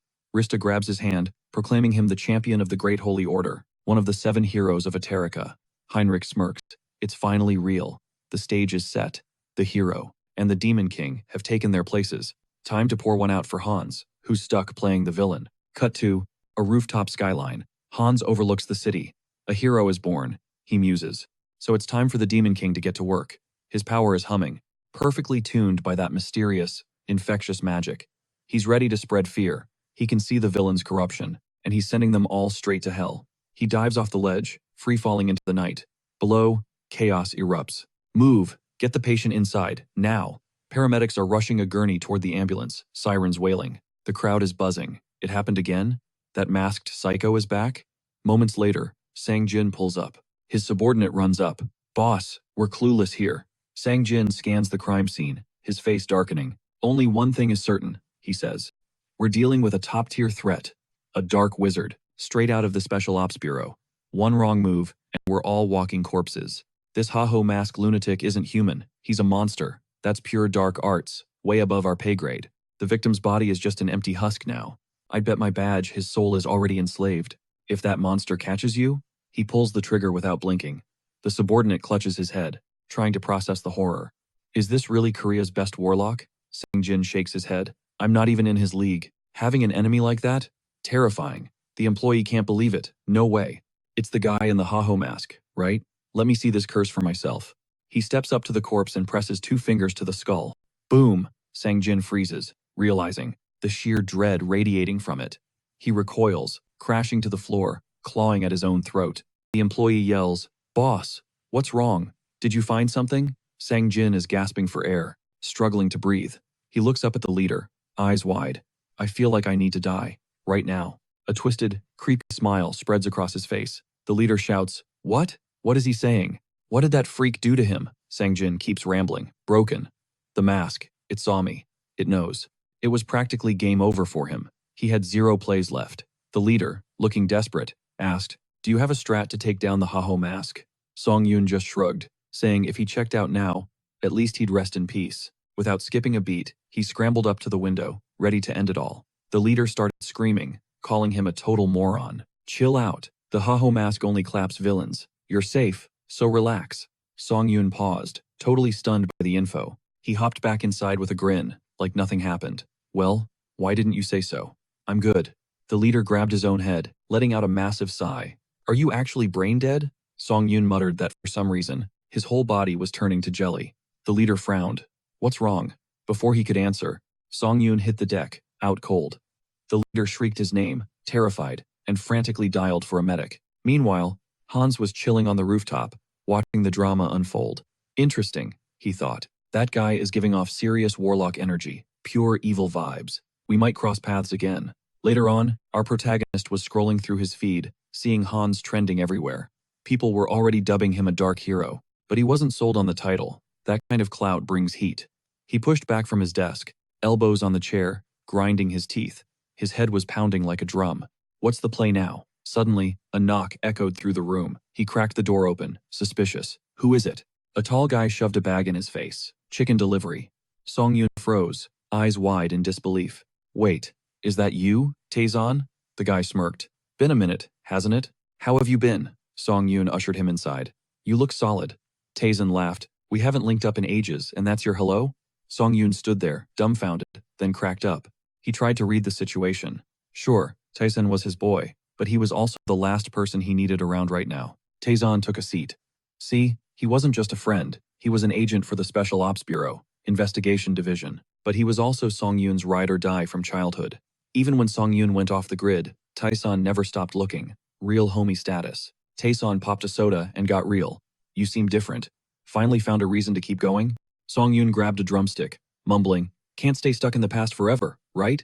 My parents wouldn't vibe with that. Taeson's face lit up. For real? Do you have any idea how stressed I've been about you this whole time? Song Yoon waved him off. Relax. It's not that deep. I've even started touching grass recently. Taeson's jaw basically hit the floor. No way. You? Song Yoon just thanked him. Taeson blinked, confused. Say what? Song Yoon got sentimental. Back when I was at rock bottom, you always showed up. Tyson cracked another soda, looking relieved. Seeing you like this, I can finally get something off my chest. Song Yoon looked puzzled. Tyson handed him a drink and asked, You know why I joined the investigation department, yeah? Song Yoon's expression darkened. He stayed quiet. Taeson broke it down. I was basically a son to your parents. After they passed in that accident, I signed up. Everyone said it was just bad luck, some random monster attack. We all bought that story. Until now. I know it's bogus. There's a crew, operating in the dark. The Divine Retribution Society. Super secretive, and 0 paper trail. But you saw the news? The Ha-Ho mask just dropped the first real crumb. Song Yoon suppressed a chuckle. He realized he might have tipped off the Bureau a little too hard. Isn't he doing too much? Taesan sighed. I'll keep you posted, but keep your lips sealed. I'm not trying to visit you in prison. Prison? Songyun laughed. Who am I gonna tell? Then he pivoted. I heard the Haho mask is legit. That's why the Bureau wants him, right? Tyson slammed the table, furious. Exactly. It ticks me off. Why are we hunting a guy? Who's actually cleaning up the trash? Let him cook. Songyun looked down, hiding a smile. Spot on. He was relieved Tyson was Team Mask. They decided to toast to Tyson's resolve. Drinks flowed. Later, completely wasted, Tyson turned to Songyun, begging him to quit his writing career. Why? Songyun asked. Tyson teared up, slurring, Demon King? That's so cliché. And Hans? Zero creativity. Did you name him while waiting for your coffee? Songyun shot him a confused look, completely lost. What's he yapping about? It's a classic title. Classic is good, right? Tyson shook his head, cutting him off. Nope, it's not classic, bro. It's straight up cringe. If he's gonna pick such a cliché topic, he better spice it up with a cool acronym or something. Like, Hanses for Hannibal Strauss. Short, punchy. The protagonist admitted it had a nice ring to it, but Tyson rolled his eyes. You see the vision? If you actually write this, do yourself a favor and get your big brother to help with the plot. Suddenly, his phone buzzed in his pocket. Ah, that's my cue. Gotta bounce. Songyun blinked, caught off guard. For real? Already? Tyson nodded, sliding his phone away. Big boss wants me in today. No arguing with the paycheck. Hey, Tyson. Songyun called out, voice dropping a darker octave. Is your grandma doing okay? Tyson froze, his hand tightening around the door handle. A heavy, suffocating silence filled the room. He slowly turned back, the playful vibe gone. Since you asked, honestly, she's taken a turn for the worse. Like, significant worse. You might want to prepare yourself, mentally. Songyun's heart sank. What happened? Tell me. How can I fix this? Tyson let out a tired sigh. Listen, Mr. Writer, just focus on your book. Don't worry about me. I'll figure a way out of this mess on my own. I always do. Flashback time. A core memory hit them both like a truck. Songyun, holding Tyson's grandma's hand, face stuffed with a steamed bun, muttering a happy, Grandma was smiling, eyes crinkling. If you're hungry, sweetie, just tell me, okay? She treated Tyson's friend like her own blood. Did he get that? Songyun nodded. He understood everything. Back then, when they were just kids running around, Tyson's grandma was the MVP. She looked out for him, fed him, cared for him. In a life full of cold moments, she was one of the few warm memories he actually held onto. And now, knowing she was fighting for her life, knowing his best friend, his ride or die, was suffering alone while he stood there useless, it tore him apart. He couldn't do a thing. But then, a light bulb went off. He mentally projected his thoughts toward Tyson. Sorry for roasting your naming sense earlier, buddy. Because ironically, those weird characters Tyson hated were about to save the day. The system interface flashed open. Heinrich. General ability. Reason. Individual ability. Holy baptism. Bingo. The stats didn't lie, he had a specific skill for healing. We're talking a legitimate healer class. Priest-level power. And he had him in his roster, didn't he? A character versed in the faith, recognized by the high archbishops, and packing actual divine energy. Heinrich could cure Tayson's grandma. But here's the snag. How do you summon a guy who ghosted everyone? The second he became an official hero, it would look super sus. He had to be tactical. He'd wait for the perfect moment to drop this card. Cut to the city streets. Aaron was strutting down the sidewalk, grinning like he just won the lottery.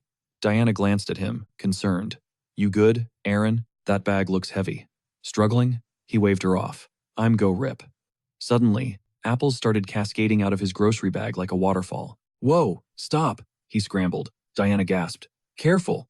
One rogue apple tumbled right toward a gentleman's shiny shoe. You gotta grip that bag tighter. Son, the man said, casually catching the apple mid-air with lightning reflexes. Diana stared at him, eyes wide. It was Mr. Haynes. How are you two doing? Aaron squinted, confused. Is that actually Mr. Haynes? Dude, you look completely different. Haynes smirked, touching his cheek. Had a little glow-up, didn't I? Diana cut to the chase. Why show up now? Where have you been? He chuckled, a smooth, confident sound. It's been what, 7 months? Let's just say I've been a little tied up. You know how it is. She narrowed her eyes. If you're standing here, you've got business here. I know how you operate. Haynes feigned shock. Me? No way. Just came to say hi. Diana crossed her arms. Spill it. Nothing bad happens if you just admit it. Aaron chimed in, oblivious to the tension. Yeah, you should visit more often. Haynes sighed, dropping the act. Okay, fine. I can't beat you guys. He turned his gaze to Diana, expression turning serious. I need to be your employer again. Your intel skills? I need them back on the payroll. Clink. He flipped 2 gold coins into her hand. Diana's face lit up with a grin. You got it, boss. A bit later, Haynes turned to Soran. I need you to scout the locations selling these magical instruments. Find the source. Soran scanned the table, jaw-dropping at the loot. Where on earth did you snag so many high-tier items? He shrugged. I have my ways. Thanks to Diana's network, he didn't just score top-quality magic tools in the city. He tapped into Brokerslack, a channel that had been dead silent for a while. The pepper he ordered? Already sitting in the warehouse. Excellent, Haynes muttered. My friend handles the sales, so the cleanup is officially done. Soran blinked, confused. Cleanup? You mean a purge? He nodded coldly. Identified and eliminated. Every single person who faked loyalty or tried to hide in the shadows is gone. Soran beamed, delighted. Finally, the clan is actually safe now. Haynes confirmed it. Correct. The rats are gone. From here on out, we just swap magic tools and pepper. Simple. He locked eyes with her.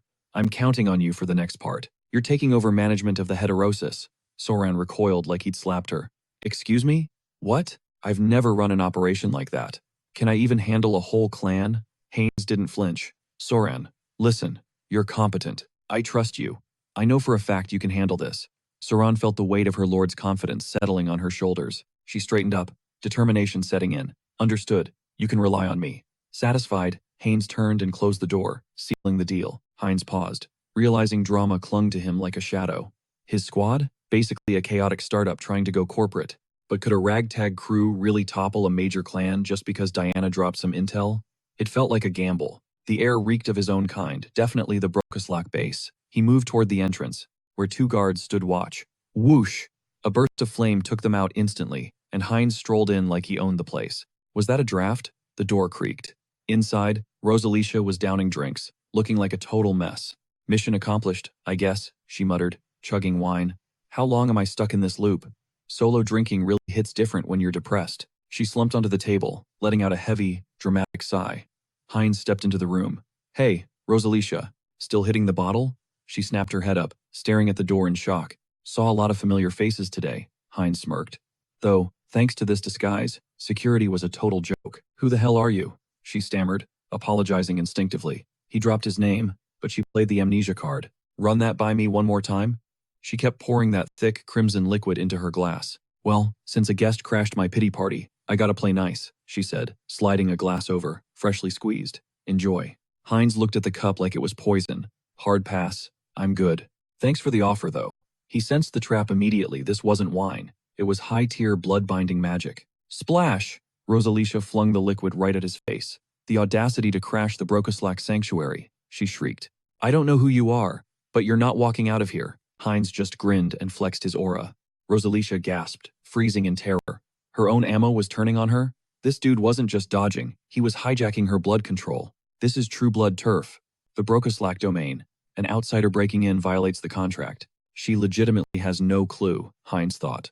Perfect. Time to gaslight her. Why explain when he could manipulate? Contract? What contract? He scoffed. I'm Brokeslack fam. Indirect line. Rosalicia wasn't buying it. Stop the cap. That's impossible. Then her eyes widened. Wait, didn't she hear rumors about a lost branch family recently? Could it be real? Yeah, that's me, Haynes lied smoothly. Team up with me, and I'll give you a power-up. Rosalicia laughed in his face. Even if you are a branch member, you're bottom tier. Why would I listen to a scrub? Don't get it twisted, Haynes sighed. He palmed her face, and agony ripped through her. She screamed. Refusal isn't on the menu, he stated coldly. The mansion echoed with her shrieks a few seconds later. Rosalicia was spiraling. What was this sensation? She clutched her chest, it felt. Incredible. Like her allegiance had been overwritten. Let's try this again, Haynes demanded. Spill everything you know. Rosalicia trembled, realizing she physically couldn't disobey. Lady Frisia? She gasped. She's the true blood ruler of Talaria. She's nasty. Her signature move? The demonic gaze. Do not look her in the eye. Cut to Frisia, chilling like a queen. A waiter asked, enjoying the human world, my lady? She smiled. Oh, yes. Watching these pathetic humans struggle in their fragile bodies, it's top-tier entertainment. Her lackey continued. We've heard a religious cult is making moves in Rafalashi, though. Frisia waved him off. Irrelevant. This kingdom is already Brokeslack property. I just squeeze the nobility, and problems vanish. It's handled instantly. Snap. Mid-sentence, the butler dropped dead. Silence. Haynes materialized right in front of her. You, Frisia? She stared at him, totally baffled. Never seen you before. He sized her up. You call yourself a pure blood? You don't look the part. You sure you aren't true blood? Let's assume you're a side character. Frisia's face twisted. A no-name peasant daring to roast me? Know your place. Kneel, she commanded, unleashing her ominous stare. Boom! A crimson flash erupted from Heinz, forcing Frisia to duck. She was shook. Impossible. How did you bounce back the demonic gaze? Heinz smirked. Old news. I knew your trick, and it doesn't work on me. You get it now? So, who's the one that needs a reality check? Frisia backed up, sweating. Are you a pure blood, attacking us in the heart of Brokoslak HQ? What do you want? She clenched her fist, blood dripping, ready to throw down. You want to know my endgame? Heinz laughed. It's simple. I'm taking the whole board. Your entire territory is mine. He thinks he's going to take it all? Frisia hit him with that side-eye smirk, straight up wondering if the guy was brain-dead, or just trolling. But since he wasn't catching the vibe, she laid it out for him loud, clear, and high definition. There's a tiny detail he missed. She's a pure-blood, rookie. Haynes froze, his brain barely processing the intel before realizing her velocity was off the charts. Boom! She slammed a fist into his chest, and his entire skeleton rattled from the impact.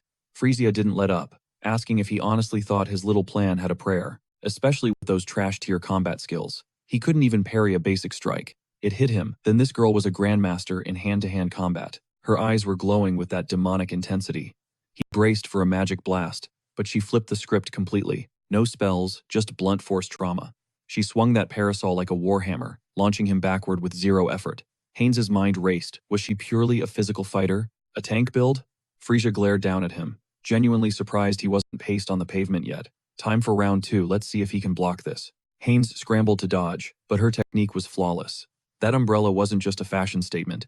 In her hands, it was a death sentence. Slice. She carved a nasty gash across his cheek, making him hiss in pain. Frisia taunted him, pointing out he couldn't play defense forever, and honestly, he had nowhere left to run. Suddenly, a massive crimson mist exploded right in front of his face, leaving him completely shook. Was this an ultimate move? A visual bug? Whatever it was, he prepared to slice right through it. He locked in, straightening his arms, putting on his best poker face, and readying a desperate defense. Then poof, the blood mist vanished into thin air, and Frisia, ghosted. He scanned the area, totally lost. Too late. His spidey senses tingled, but she was already there, dropping a brutal elbow strike to the back of his skull. He went flying sideways, ragdolling across the ground. Frisia watched him tumble, letting out a sigh. She was bored out of her mind. Game over, kid. He was face down in a pool of his own blood. Until he wasn't. He stood up, shaky but determined, and clapped back. What ending? Who appointed her the referee of his life? Nah, the show was just getting started. His flesh started knitting itself back together at warp speed. She blinked. Didn't she just snap his neck? He smirked. Injuries like that were just a minor inconvenience. He called it hybrid evolution, a little upgrade she might want to pay attention to. Frisia stared at his regenerating body, absolutely floored. That was straight up insanity. Besides the Lord himself, she could count on one hand the number of purebloods who could tank a direct hit from her and keep walking. Okay, fine. She'd give him props for durability. He had potential, but the vibe was still off. Frisia caught him staring and shot him a confused look. Haynes dropped a bomb. He claimed he could power level her stats way beyond her current limits if she joined his squad. Frisia's reaction? Immediate rage. What kind of delusional nonsense was spewing out of his mouth? The audacity to insult her like that. She vowed to turn him into a living pincushion, punching so many holes in him, he'd never stand on 2 legs again. But mid-rage, she froze. She looked at her hands. Why was her body glitching out? A glowing magical seal erupted beneath her feet, locking her in place. Haynes smirked. Everything was going exactly according to the script. He had no choice but to activate the cheat codes. Frisia started screaming. Was this blood magic? What was he doing to her? He confessed the truth. He was garbage at martial arts because he min-maxed his build for blood magic. The red energy swirled, swallowing her whole, as he casually mentioned he was capable of some pretty dark arts. Suddenly, agonizing pain shot through her as he dug his sharp claws directly into her neck. She shrieked, the sound tearing through the air. As Haynes aimed for her core, the crystal embedded right in her throat. He injected a dose of Rafalash straight into her system. Her scream turned into a sob, tears streaming down her face from the sheer overload. It hurt like hell. Haynes offered a half-hearted sorry, explaining that for a top-tier vampire like her, a baby dose wouldn't even tickle. As he spoke, a blinding flash of light exploded between them, and Frisia collapsed, hitting the deck hard. Her mind was reeling. What did he just install in her body without permission? Unforgivable. Haynes sighed, calling her ungrateful. She should be thanking him, not whining like a noob. Couldn't she feel the buff? Suddenly, the realization hit her. He was right. Every single cell in her body was vibrating, with new power. Her strength, reflexes, flexibility, her stats had just skyrocketed. She had achieved a new stage of evolution. He looked down at her. Ready to say thank you yet? Frisia admitted to herself that, yeah, maybe he had a point. He gave her the power to end this fight. Instinct took over. She launched a feral punch at his face, but stopped millimeters from impact. Her brain short-circuited. Why wasn't she moving? Her body was frozen solid, paralyzed, like she was wrapped in invisible iron chains. This was the authority of the Bloodlord. Her free will? Gone. She was his puppet now. Frisia's mind raced impossible. Even with the sanctified blood, how could he hack her biology like this? Haynes leaned in with the bad news. For him, nothing is impossible. And now, it was time for the million-dollar question. Where is the lord of your clan? Frisia stood there, totally paralyzed by the question. She tried to lock her jaw, to bury the secret deep, but her willpower snapped. Against every instinct, she screamed, Duke Bright's estate. The moment the words left her lips, she froze, betrayed by her own voice. Hines smirked, patting her head like a prized pet. His voice dripped with condescension as he called her a good, obedient girl. Frisia's mind screamed one word, psycho. Then he dropped the bomb. So that's the Duke's crib? Honestly, how did the clan leader miss that his precious purebred got snatched? Time to wrap this up clean and quick. Cut to the palace gates. Frisia steps up, playing her part perfectly. She announced her arrival, claiming she had critical intel for the boss. Permission to enter? Requested. The doors creaked open. She stepped into the gloom, squinting. Hey, can we get a candle or a lamp? It's pitch black in here. His voice echoed from the shadows. I'm not human, girl. I don't need light. Now, spit it out. What's the report? Frisia opened her mouth, but the Lord cut her off cold. Save the breath. You're here to talk about the intruder. Standing right behind you, aren't you? Frisia flinched. Right on cue, Hines stepped into the room. Just as predicted. Hines smirked. It would have been embarrassing if the clan leader didn't spot a presence this loud. He deactivated his camouflage, revealing his true form. The Lord's patience snapped. He slammed his fist on the table. Disappointment doesn't even cover it. Frisia stood there, paralyzed by the shame, while the Lord roared. A traitor? In my own house? How dare you even think about flipping sides? Serving a new master? Frisia desperately reached out, hands shaking. Wait, boss, you've got it all wrong. It's a misunderstanding. Calm down. Mullo's rage spiked. A misunderstanding? You take me for a fool? We've spent hundreds of years together. Did you really think I wouldn't smell the change in your blood? Die, traitor. He launched himself from the table, claws out, aiming for her throat, but Hines stepped in, blocking the death blow. Not happening. Hines parried the strike effortlessly, sighing. What a shame. Mullo froze, eyes wide. Did this kid just block me with one hand? Hines shrugged, claiming he wanted to keep this peaceful. Mullo glared. Who is this guy? Peaceful? You break into my home and talk about peace? The audacity. I'll rip that lying tongue out of your head right after I finish her. That's it. A massive magic circle flared to life on the floor. Hines and Frisia stood there, watching the light show, totally shook. Summon the children of Broken Slack. Blood-soaked figures began clawing their way out of the magical rune. Mullo pointed a trembling finger. Tear these traitors apart. Shred them. Frisia snapped back. How dare you summon them here? This isn't the place for your monsters. But then, Mullo paused. Something was off. Only 10 guys showed up? Suddenly, a piercing screech shattered the air. Frisia had already annihilated the first wave. Instant wipe. Mullo looked around, confused. Is that it? Is that all left of my capital forces? He turned on Frisia. What were you doing in the city? What did you do to my army? She stayed silent, staring him down, before dropping a quiet apology. Sorry, Lord. They answer to Lord Hines now. Mullo's face went pale with horror. He couldn't process it. My subordinates. Accepted new blood? Just like that? No resistance? That's practically cannibalism in our world. It's insanity. It drove him to the brink of madness. She looked him dead in the eye. It's only possible because Lord Hines is a bastard descendant of the Broken Slack. Mullo blinked. A bastard descendant? You expect me to buy that joke? Hilarious. He slammed his staff down, triggering a blood technique. Blood mist. Open your eyes and witness the power of a true blood mage, a real Broken Slack elite. Hines threw up a hand to shield himself, but he was stunned. Is this really Mullo's raw power? It felt like a mountain dropped on his head. His body weighed a ton. Mullo laughed darkly. Too late to be shocked, kid. In my domain, they always answer the call. He raised his staff high, commanding the shadows. Answer me, over. The assassin materialized, clutching his head like he had a migraine. Why are you summoning me now? Hines eyed the newcomer. Who's this player? Mullo screamed. No time for chat. Toss these freaks out. Over. Over chuckled, casually picking his ear. Loud and clear. Boss. Done in a second. His body began to glow with mana. Hold up. In a blink, he teleported directly behind the traitors. Heinz and Frisia froze, pure fear kicking in. Heinz's mind raced. Is this guy over? He's fast. Insanely fast. That's a purebred assassin right there. Over lunged at Frisia. Heinz knew he couldn't tank this. He triggered his acceleration skill instantly. Suddenly, Over froze mid-air, locked by invisible chains. What the hell? A binding spell? How is he using blood magic inside the Lord's domain? Heinz let out a savage war cry, and Over panicked. Where is he going? Heinz closed the distance, right in Mullo's face. Mullo watched as Over blurred into motion, intercepting the blow meant for his master.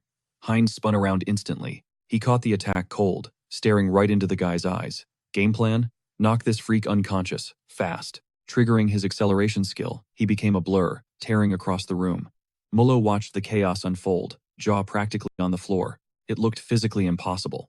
Over's agility was god tier, not just for a Brucolac vampire, but for literally anyone. The guy was lightning. A lethal dance erupted between Heinz and Over, neither giving an inch, trading blows at supersonic speeds. Out of nowhere, Frisia crashed the party. A split second later, a massive explosion shook the entire room to its foundation. Frisia snatched Over by the skull, hissing that she despised his reckless vibe. He needed to learn some boundaries. Why not have a little fun with her? Watching them, Mullo realized with horror that Frisia was actually keeping pace with Over. It didn't make sense. Was she cannibalizing other minions to boost her stats? Where was this insane power coming from? Heinz decided it was time to drop the defense. In a flash, he launched himself from above, diving straight for the Lord. Totally stunned, the Lord couldn't believe his eyes. Did this idiot walk into the barrier willingly? What a moron. He'd never deflect an attack in this domain. But just as the Lord struck with total confidence, Heinz grinned and asked a question. Repel? Who said anything about blocking? He wasn't playing defense, he was going for the throat right now.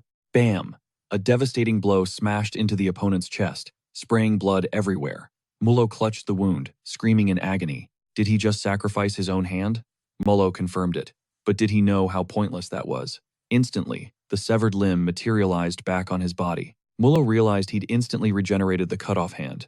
But Heinz just smirked, telling him to relax. He wasn't trying to kill him. Mullo blinked, confused. Doesn't want to kill? Heinz leaned in close and whispered the truth. What was the endgame here? Suddenly, Heinz roared at the top of his lungs. He was taking the title for himself. Time blurred after that showdown.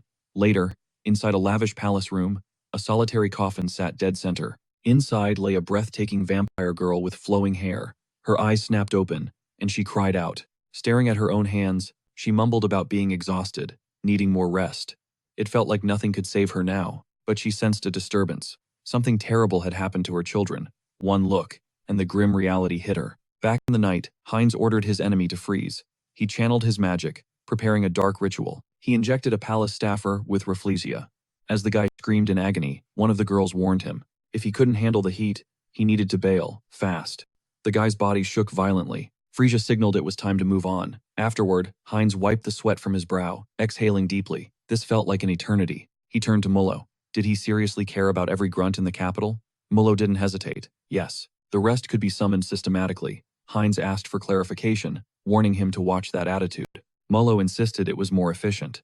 Heinz realized the clan lord's presence was the ultimate cheat code for solving problems, which definitely ticked off the Lord. Still, Heinz's hypothesis was dead on. Using high-level Rafflesia was too risky, so he forced it directly into their bloodstream instead. It tanked their levels, allowing him to extract the blood source. They were reset, like they'd been bitten just yesterday. Accidental vampires, starting from zero, grinding their way up from the bottom.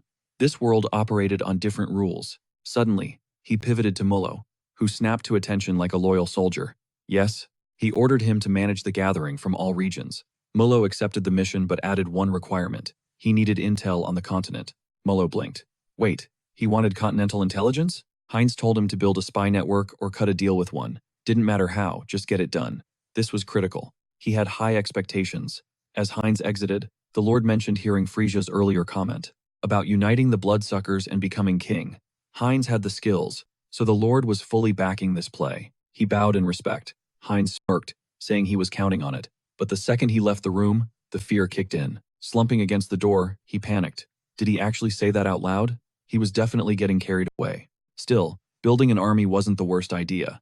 That's just how the Vampire King rolls. Time to draft a serious strategy. Sometime later, a new day broke. The protagonist shouted in victory. Yes! He'd chisel that jawline, sharpen the bone structure, finally getting the look he wanted. He was an immortal king. He had to look the part. Everything clicked. Satisfied, he stood up from his computer desk. The announcement drops. The roguelike vampire stage is officially live, signaling the start of the ultimate grind session. First stop, the Karma store. A glance at the dashboard shows a massive bank.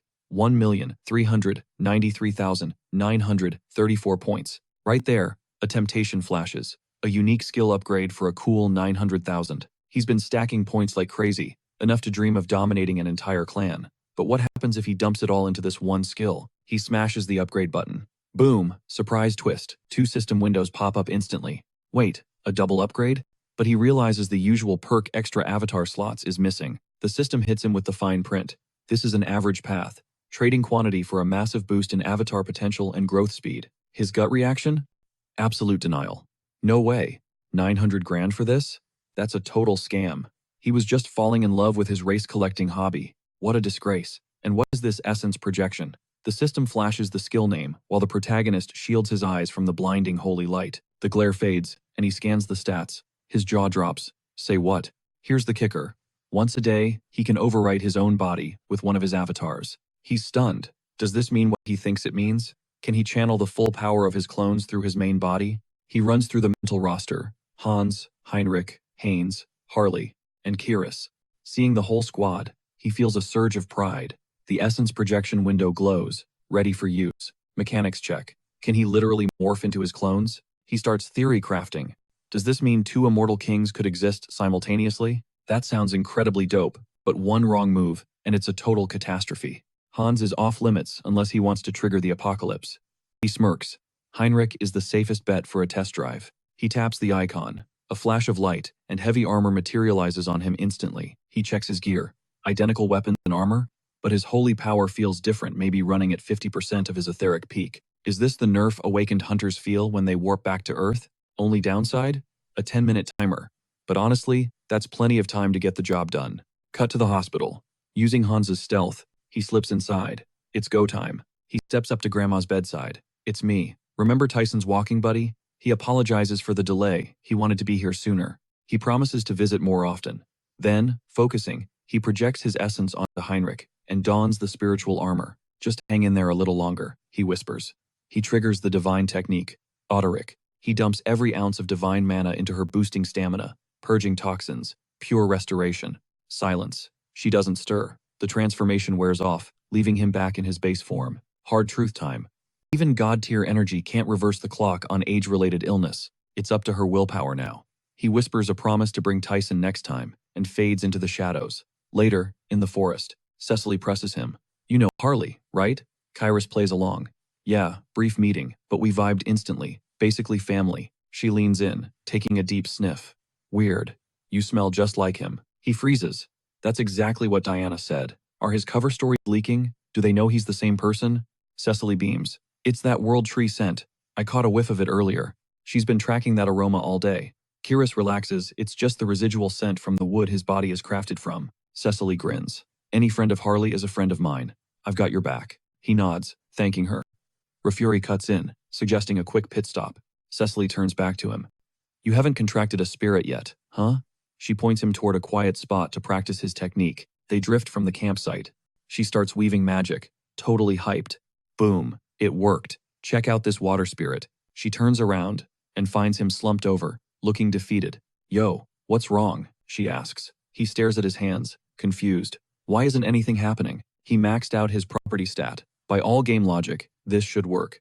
Is the system glitched? Maybe it's because he's not a true elf? Rafuri strolls over, smiling like a wise mentor. Listen, Rafuri says. Spirits aren't tools, they're partners. You gotta vibe with them before you can summon them. Time to unleash that raw, inner potential and manifest it for the spirit to see. Kyrios hesitated. Did he forge the link correctly? Right after the summon? Maybe he botched the spell cast. No. Trusting the elf's lead was the ultimate power move. He just needed to lock in, get intimate with the mana, and tank the sheer weight of nature's infinite energy. Suddenly, his hands erupted in a blinding, magical aura. Cecily gasped, eyes wide. Wait, is he actually cracked at this? I thought he was a rookie. Rafuri nodded, impressed. The kid's a fast learner. Ding! A system window popped up. Grind complete. The entity has achieved enlightenment. New skill unlocked. Spirit magic. Kyrios conjured a glowing yellow wisp, shouting in triumph. Nailed it. Rafuri side-eyed him, wondering if they were even in the same league anymore. You're leveling up so fast, she quipped. It actually feels like a personal betrayal. He chuckled, thanked her, and smirked time to take the next step toward becoming a full-blown spirit mage. He dubbed the little wisp Watt. As the sun dipped and shadows stretched, Rafuri announced that from now on, he was the designated flashlight. Listen up. Every forest, every root, is hardwired to the mother tree, the world tree.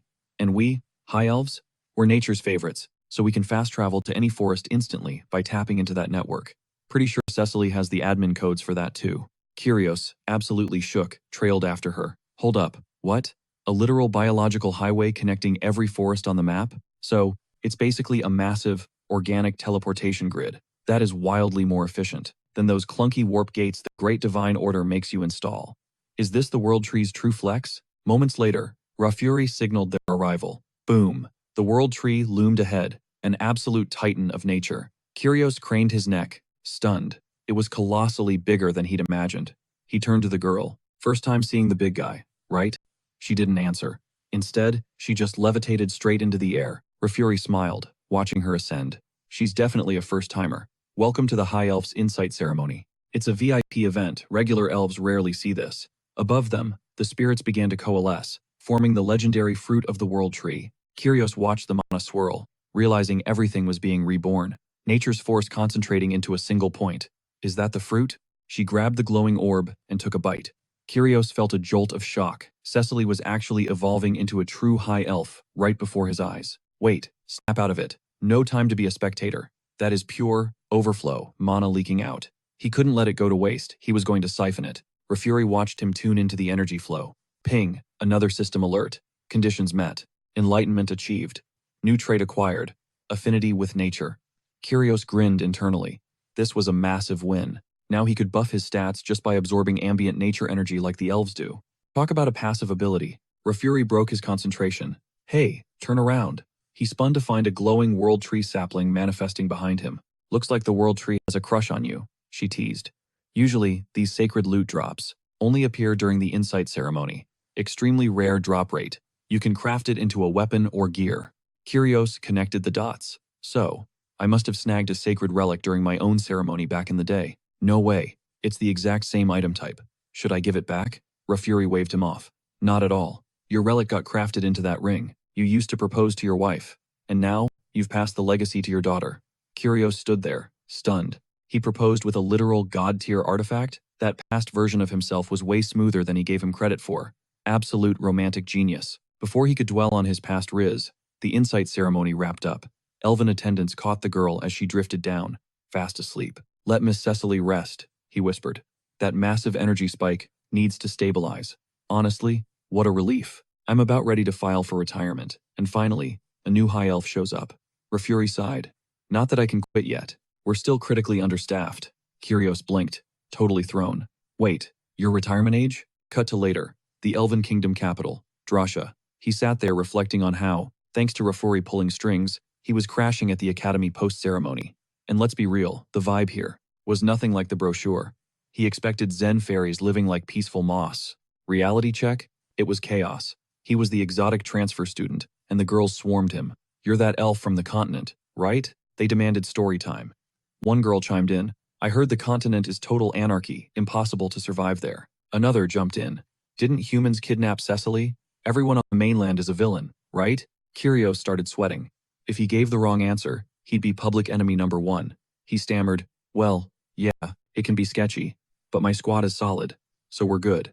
They pressed harder. Did you travel with them? The interrogation was escalating until wham! Lady Chaperone slammed the table. Silence. Too loud. She couldn't focus. The noise was driving her insane. She snapped, and the elves panicked, apologizing profusely before scrambling out of the room like terrified children. Harris let out a long sigh, soaking in the silence. Finally, some peace. He nodded at her, genuinely grateful for the assist. But she didn't want his thanks. She wanted to roast him. She called him worthless, acting like they'd dragged some random NPC scavenger in from the gutter. Harris stood there, totally confused. Why was she so triggered? There's always that one high-strung elite student in every academy arc, isn't there? Could he actually survive this place? Meanwhile, over in the capital, Lafori was holding a stack of documents, looking serious. He announced that was the last of the intel regarding their dealings with the Great Divine Order. They'd also leaked the rumors about the new immortal king to every other race on the Enamel continent. The hype train had left the station. Matilda raised an eyebrow. Was this immortal king really capable of teleporting anywhere? If so, he could drop into their territory at any second. Lafori held his ground, insisting that Lady Cecily's sudden appearance was part of a bigger destiny. It wasn't just random luck. Wasn't it time to hang up the cape? She agreed with a knowing smirk, noting that this retirement plan would fix one of their biggest headaches. By the way, word on the street was that a cracked elf had arrived alongside Lady Cecily.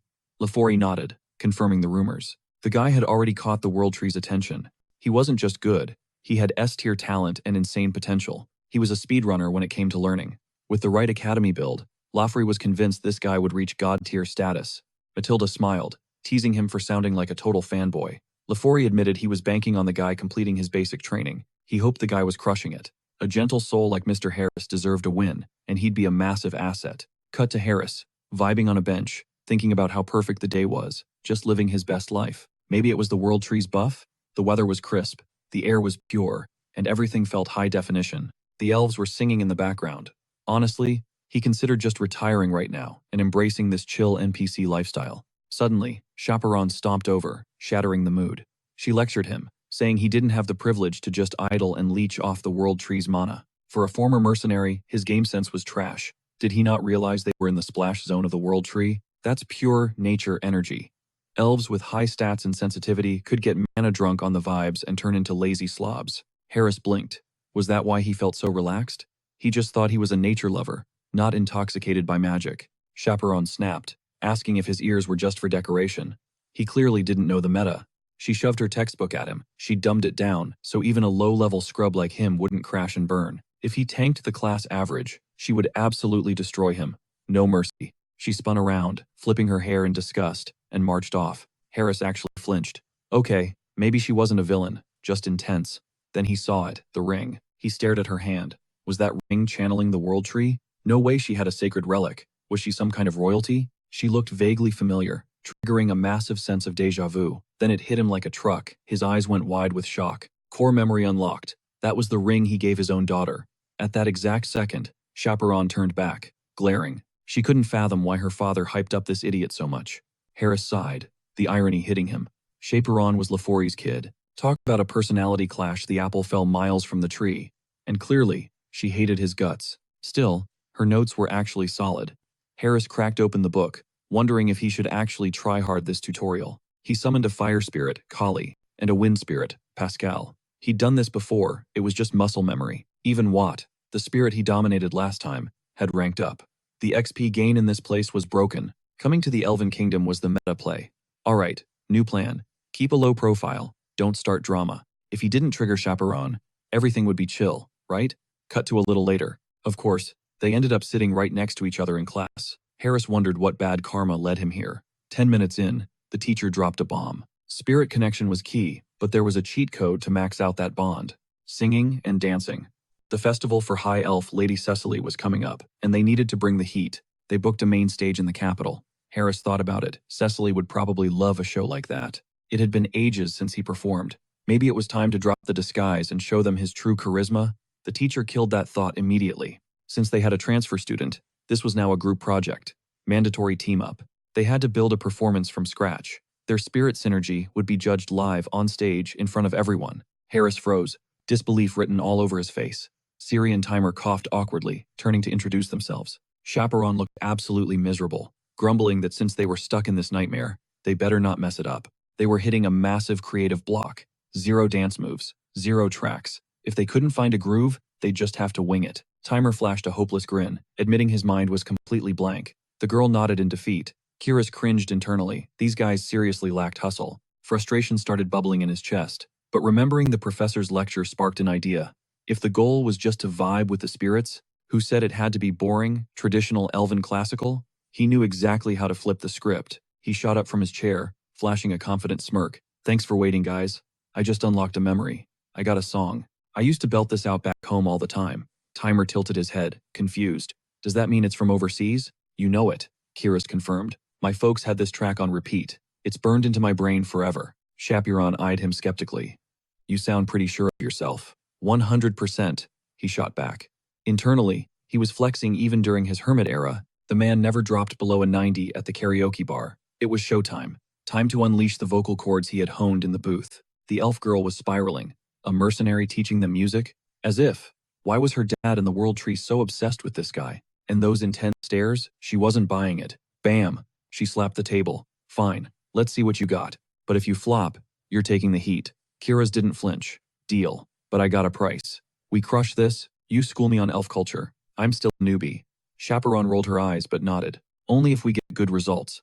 The pact was sealed. A while later, the squad stepped outside to practice. The protagonist started singing, dropping a melody so pure that a holographic system window popped up. Entity enlightenment achieved. The grind paid off. New trait. Melody of harmony unlocked. He felt the shift. His vocals were rock solid, like the force of nature itself was holding the mic for him. Timer's jaw hit the floor. Bro, I've never heard a track like that. That was insane.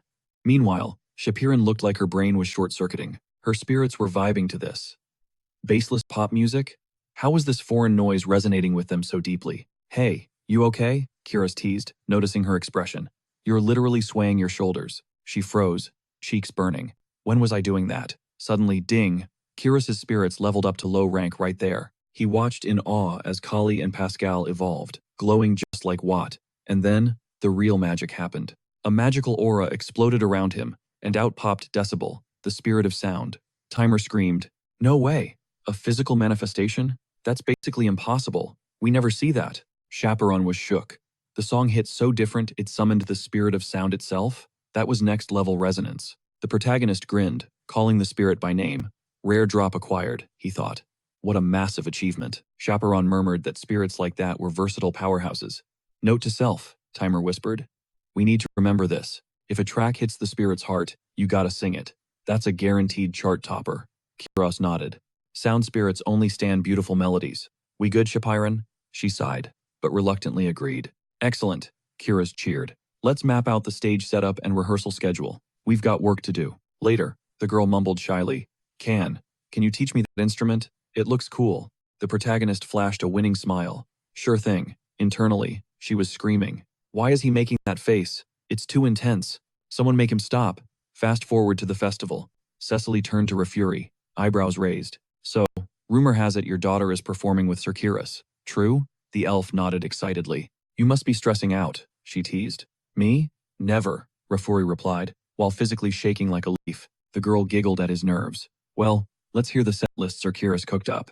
The lights dimmed. The squad took the stage. Kiris and Timer launched into the intro, instruments blazing. The rest of the band jumped in. Then, Chaperon grabbed the mic and unleashed an angelic voice. Cecily gasped, clutching her chest. Oh my stars. I've never felt a rhythm like this. The harmony is unreal. Refuri stared, dumbfounded. Was that a genuine smile on his daughter's face? He couldn't believe the expression she made while singing. The crowd was mesmerized. Look at that, Cecily pointed out. The way they're weaving spirits into the audio, pure genius. She turned to look at him, but Refuri had already grabbed a random bystander, bursting with pride. You see that? That's my kid. On stage, the protagonist was in the zone, impressed by the production. Chaperon had nailed the stage design and tuned the instruments to perfection. Typical elite skills. Her spiritual knowledge was top tier. The Ice Queen had finally thawed. As the final note rang out, they knew they had crushed it. The crowd absolutely erupts. Thunderous applause shaking the room. Karis checks her vitals, steady breath, pulse under control, ice in her veins. That melody just flowed, smooth like butter. She got so lost in the rhythm she forgot reality for a second. Suddenly, a holographic system window pops up. Notification. Melody of Harmony trait is active. Buff applied to Karis. Our protagonist smirks, looks like his AoE skills work on NPCs just fine. Karis beams at her dad, eyes sparkling with, "That did I make you proud?" energy. He asks her how the performance felt. She bows her head, dropping the ego. "I totally misjudged you, Dad. My bad. Please forgive me for acting like a brat." She took the L on that bet. Refori just closes his eyes, letting the lingering notes wash over him. Crazy how a simple tune can reboot your whole mindset. Karis is definitely going to be a main character in the Elven Kingdom arc. Cut to Heinrich pulling up to the Saint's crib. Rista greets him with max enthusiasm. Then, Heinrich spots a cringy romance novel on her desk titled The Adventures of the Hero and the Saint. He debates ignoring it to save her the embarrassment. Rista quickly ushers him to a chair, trying to act casual. We need to talk business. Ever heard of the Holy Sword? Heinrich's internal monologue kicks in. Is she talking about the OP endgame weapon every fantasy protagonist uses? He plays along. You mean the legendary hero's weapon? Saint Rista nods. The church just passed a unanimous decree. We want you to take the trial for the Holy Sword. Heinrich keeps his face neutral, feigning modesty. Am I really worthy of that kind of loot? She explains they held an emergency meeting because the immortal king is respawning. They needed a counter-strategy fast. Nobody objected.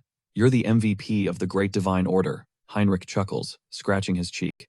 You guys are hyping me up too much. Rista drops the coordinates. The Great Pico Temple, way out in the western sector of the continent. That's the testing ground. Heinrich pauses. Pico Temple? Flashback to lore class. 300 years ago, the second immortal king absolutely wrecked the Sald Empire there. From the ashes, 4 nations rose up, forming the Royal Alliance to claim the heritage. It's a politically messy zone. The temple sits in the southern kingdom of Lesk. It's built right on top of the boss arena, where the hero subdued the immortal king. Rista drops some dark lore. The previous hero won the fight, but he couldn't destroy the king's heart. DPS wasn't high enough. The abyss started spreading like a virus, corrupting the land. The hero had to stab the holy sword into the ground to act as a purifier. They built the temple around it to protect the seal. The old hero set it up so only his true successor could unlock the sword. Heinrich raises a brow. Wait, if I pull the sword out, doesn't that disable the firewall? Won't the abyss leak out? The saint waves it off. It's been 300 years. The land is scrubbed clean. 0 toxicity left. We're good. It's time you inherited your rightful gear. Heinrich switches on his acting mode. I'll do my best to live up to your trust. When do we roll out? Rista smiles. Right now. Fast forward. Heinrich stands before the massive temple. He's genuinely shook. The scale is massive. The atmosphere here hits different, heavy with ancient magic. Suddenly, a tank of a man walks up. Cardinal Donovan. You must be Sir Heinrich. Here to speedrun the Holy Sword trial? That's the plan. Heinrich nods. Appreciate you coming out to meet me, considering you're probably swamped. Donovan slaps a heavy hand on Heinrich's shoulder. No sweat. You're the new hero the saint vouched for, right? I had to check the specs myself. Rumor has it you're the real deal. Heinrich analyzes the touch. This guy is a paladin main, for sure. You can tell by the build and the grip strength. Donovan grins. Honestly, if I knew I wouldn't get to see the saint, I wouldn't have taken this job. I wouldn't be stuck here as a cardinal. I'm just worried some random scrub might try to slide into her DMs while I'm gone. You feel me, kid? Heinrich puffs out his chest. If any creeps show up, I'll handle them personally. But right now, let's talk about the sword. Donovan gets serious. Listen, I gotta give you the disclaimer first. This trial is a once-a-year event. Tons of paladins have tried to grind this quest and failed miserably. You really think you got the skills to clear it? Heinrich flashes a confident smile. Don't stress about it. I'm walking in there with total faith that God is watching my back. The cardinal looks stunned. Damn. Didn't think kids these days had that kind of devotion. You really are hero material. Heinrich crosses his arms, thinking, yeah, God, aka my plot armor will carry me. They start heading down into the temple's basement. It goes way deeper than expected. Heinrich wonders if the depth is part of the containment protocol. Donovan asks, you know the rules? Yeah, Heinrich confirms. The saint briefed me. The dungeon generates a custom level for every hero. The cardinal nods. Exactly. Some speedrun it in a few hours. Others get stuck in there for weeks, grinding. Since it's procedurally generated, I can't give you a walkthrough. They arrive at a set of colossal gates. Donovan repeats the warning time is relative in there. Weeks or hours, nobody knows. No cheats, no guides. They stand before the enormous entrance. This is it. The point of no return. Last call to bail out. If he had cold feet, this was it. Heinrich just flashed a confident grin, wondering if he was staring at the gates of judgment. He placed a hand over his heart and swore a solemn oath to bring back that sacred blade. Donovan laid it out. The second he crosses that threshold, the clock starts. May Lady Luck watch his back. Promising to pray for the rookie hero, Donovan blasted the gate open with magic.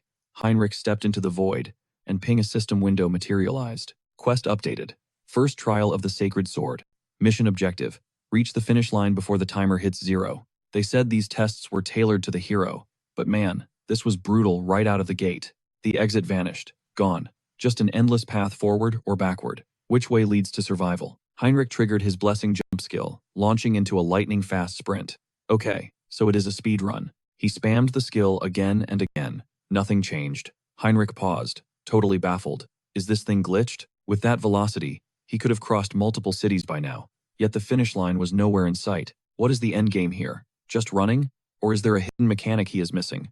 Flashback to the Saintess. Her voice echoed. The trials reflect the hero. She swears it is the literal will of the divine. Classic scripture stuff. God is always watching and never drops a quest you cannot clear. Heinrich skid to a halt. Wait a minute. If this is a divine test, it is not about the destination, it is about the grind. It is designed to break his limits. Regular jumping is too easy. If he wants to zero out his stamina bar fast, he needs the bunny hop. Crouching down, he felt like a raw recruit on day 1 of boot camp hell. Stage clear. But get this, it took Heinrich a solid 40 days of hopping to finally spawn the exit door. He collapsed, totally drained. Talk about breaking limits. But seriously, 40 days? Is that not a bit extreme? He figured it out halfway through time dilation. 1 hour here is barely anything back in etheric, a 10-to-1 ratio. And compared to Earth, a staggering 100-to-1. He only caught on because his avatars were syncing the time difference. For normal paladins without a clock, he would hard pass. That is a one-way ticket to insanity. This was definitely the boss level of endurance. His sanity almost cracked halfway. Without his center of mind perk, he would have lost his marbles. Heinrich pushed open the door, and boom, instant full HP and stamina recovery. He blinked, surprised. Was that the reward for crossing the finish line? He felt buffed, way stronger. Wait, if time is slowed by 10 times, does that mean he gets 10 times the training gains? Grinning like a maniac, he dropped back into a squat. Time to grind. He decided to bunny hop for another 10 days before leaving. Meanwhile, the Immortal King's cultists were busy sacrificing innocent souls. One fanatic cheered, eyes wild, screaming that the continent was about to be swallowed by the void. The Immortal King is back online, and he just needs a jumpstart to wreck everything. Once that abyss cracks open, the world hits its knees, all for an oath that spits in the face of heaven. Cut back to Heinrich. He stepped into the second trial zone, a solemn, creepy chapel. A chapel? Gotta be a prayer test, right? Right on cue, the system window popped up. Second trial. Pray to the god. Heinrich clasped his hands together, analyzing the setup. This felt like a recycled question from a past exam. A classic check of faith and divine mana. With his stats, this should be a total cakewalk. Just pump some energy into the symbol, and boom, passed. How is this? He dumped energy into the symbol. Zero reaction. Okay, plan B. Heinrich activated Mind Center and Persona, syncing up a massive prayer circle with all his avatars. He focused every ounce of spiritual juice, converting it into raw faith. Still not enough? Fine. Time for the nuclear option. He synced the power from his main body. Instantly, a blinding divine aura exploded around him. Ping. Conditions met. Enlightenment achieved. New skill unlocked. Blessing effort. The energy stabilized. His mana cap just skyrocketed. He has got to be on the Archbishop's level now, right? Another window flashed. Trial 2 cleared. Proceed to the next level. He grinned. Too easy, right? Next up, Heinrich stepped through the portal and spawned into a world of pure darkness. Objective: eliminate the hostile. But where is he? Suddenly, he spotted a robed figure floating in the sky. It looked dead familiar. Where had he seen that guy before? Oh right, one of the old Immortal King's lackeys. The Archlich materialized from the shadows, towering over him. A temple hunter? Seriously? How did you survive this deep into the dungeon? Heinrich analyzed the threat. The vibe was giving him Major Han's energy back before his awakening. Still, sleeping on this guy would be a fatal mistake. Even a top-tier paladin would think twice about a one-on-one cage match with an Archlich. The skeleton rattled. Not talkative? Fine. Then just drop dead. Die right now. Suddenly, a massive legion of the undead spawned from the ground, rushing him like a tidal wave. Heinrich sighed, watching the horde approach. One Archlich is a headache. Now I have to deal with his entire fan club? He cracked a confident smirk. You were probably expecting me to panic. Sorry to disappoint, but this isn't my first rodeo. The skeleton tilted its skull, genuinely confused. What are you whispering? You're about to be deleted. Your delusion ends now. The undead mob closed the gap, but Heinrich was untouchable. He started weaving through attacks, smooth as silk. The Archlich watched in disbelief. How is he dodging everything? Just crush him already. The undead army shifted gears, accelerating into a full-blown frenzy. But Heinrich just grinned. You think running away is my only move? He gripped the hilt of his blade. Flash! A burst of divine energy erupted, vaporizing a squad of monsters instantly. The skeleton gasped. Is this guy an archbishop? Heinrich teased. Whoa, since when do skeletons get scared? The Archlich roared in fury.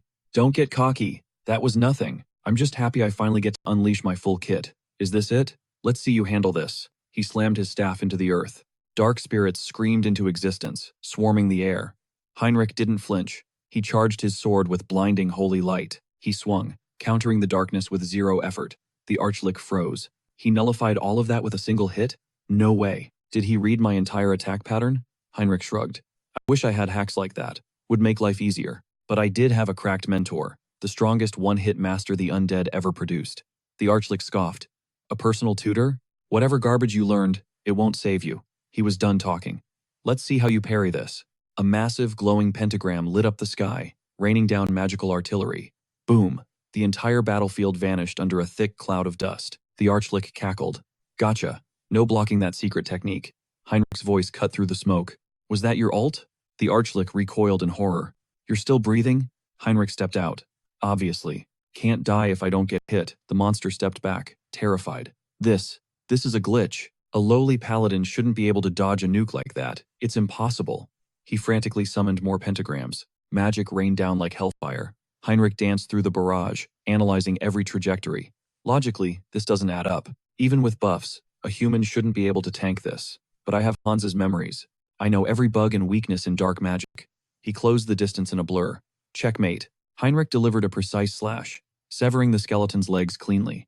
The Archlich hit the floor. Not bad, kid. But you can't kill me without breaking my core. I'll just respawn over and over again. Meanwhile, hiding his consciousness deep in the core, the Archlich thought, the Order really trained a beast. But once I resurrect, oh, I'm going to make his life a living hell. He'll pay for this humiliation. Suddenly, Heinrich popped up right next to the hiding spot. You play with dark magic and think I wouldn't track the mana flow? The Archlich screamed. Wait, hold on. Smash. Heinrich crushed the core. Bye-bye. A blue system window pinged into view. Third trial. Cleared.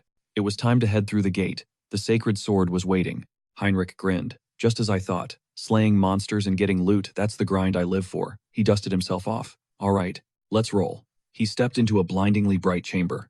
At the far end, hovering in silence, lay the weapon. Heinrich realized this wasn't just a room. It was an abyss crafted by the immortal king, specifically to house the sacred sword. Another notification popped up. Draw the sacred sword. Become its master. He gripped the handle. It's time. The second, his skin touched the metal. Raw power surged through his veins like electricity. Visions of past heroes flooded his brain. Ancient battles, blood, and glory. Heinrich absorbed it all, pondering the techniques. Sword forms, energy manipulation, strategies for killing boss-level monsters. It was all downloading into his mind. This was the legacy. It wasn't just skills. He felt their rage and sorrow too. He immediately triggered his mind center skill to keep his sanity check in the green. Other holy knights might crack under this pressure, but not me. He gritted his teeth and ripped the sword from the pedestal. Ding! A system window flashed. Conditions met. Enlightenment achieved. New trait acquired. Blessing of the holy sword. He looked at his palm. Is this a stigma? Suddenly, the weapon vanished into thin air. Heinrich blinked, surprised. Wait, I can use it as a subspace inventory? Nice. That's going to make wielding it way smoother. A holographic screen suddenly materialized, flashing a fusion alert. Paladin combat techniques and complex weapon mastery were melding together. They morphed into a god-tier ability. Holy War of the Logia. He unsheathed his blade, carving the air with a sharp test swing. This is unreal, he hyped. Just think.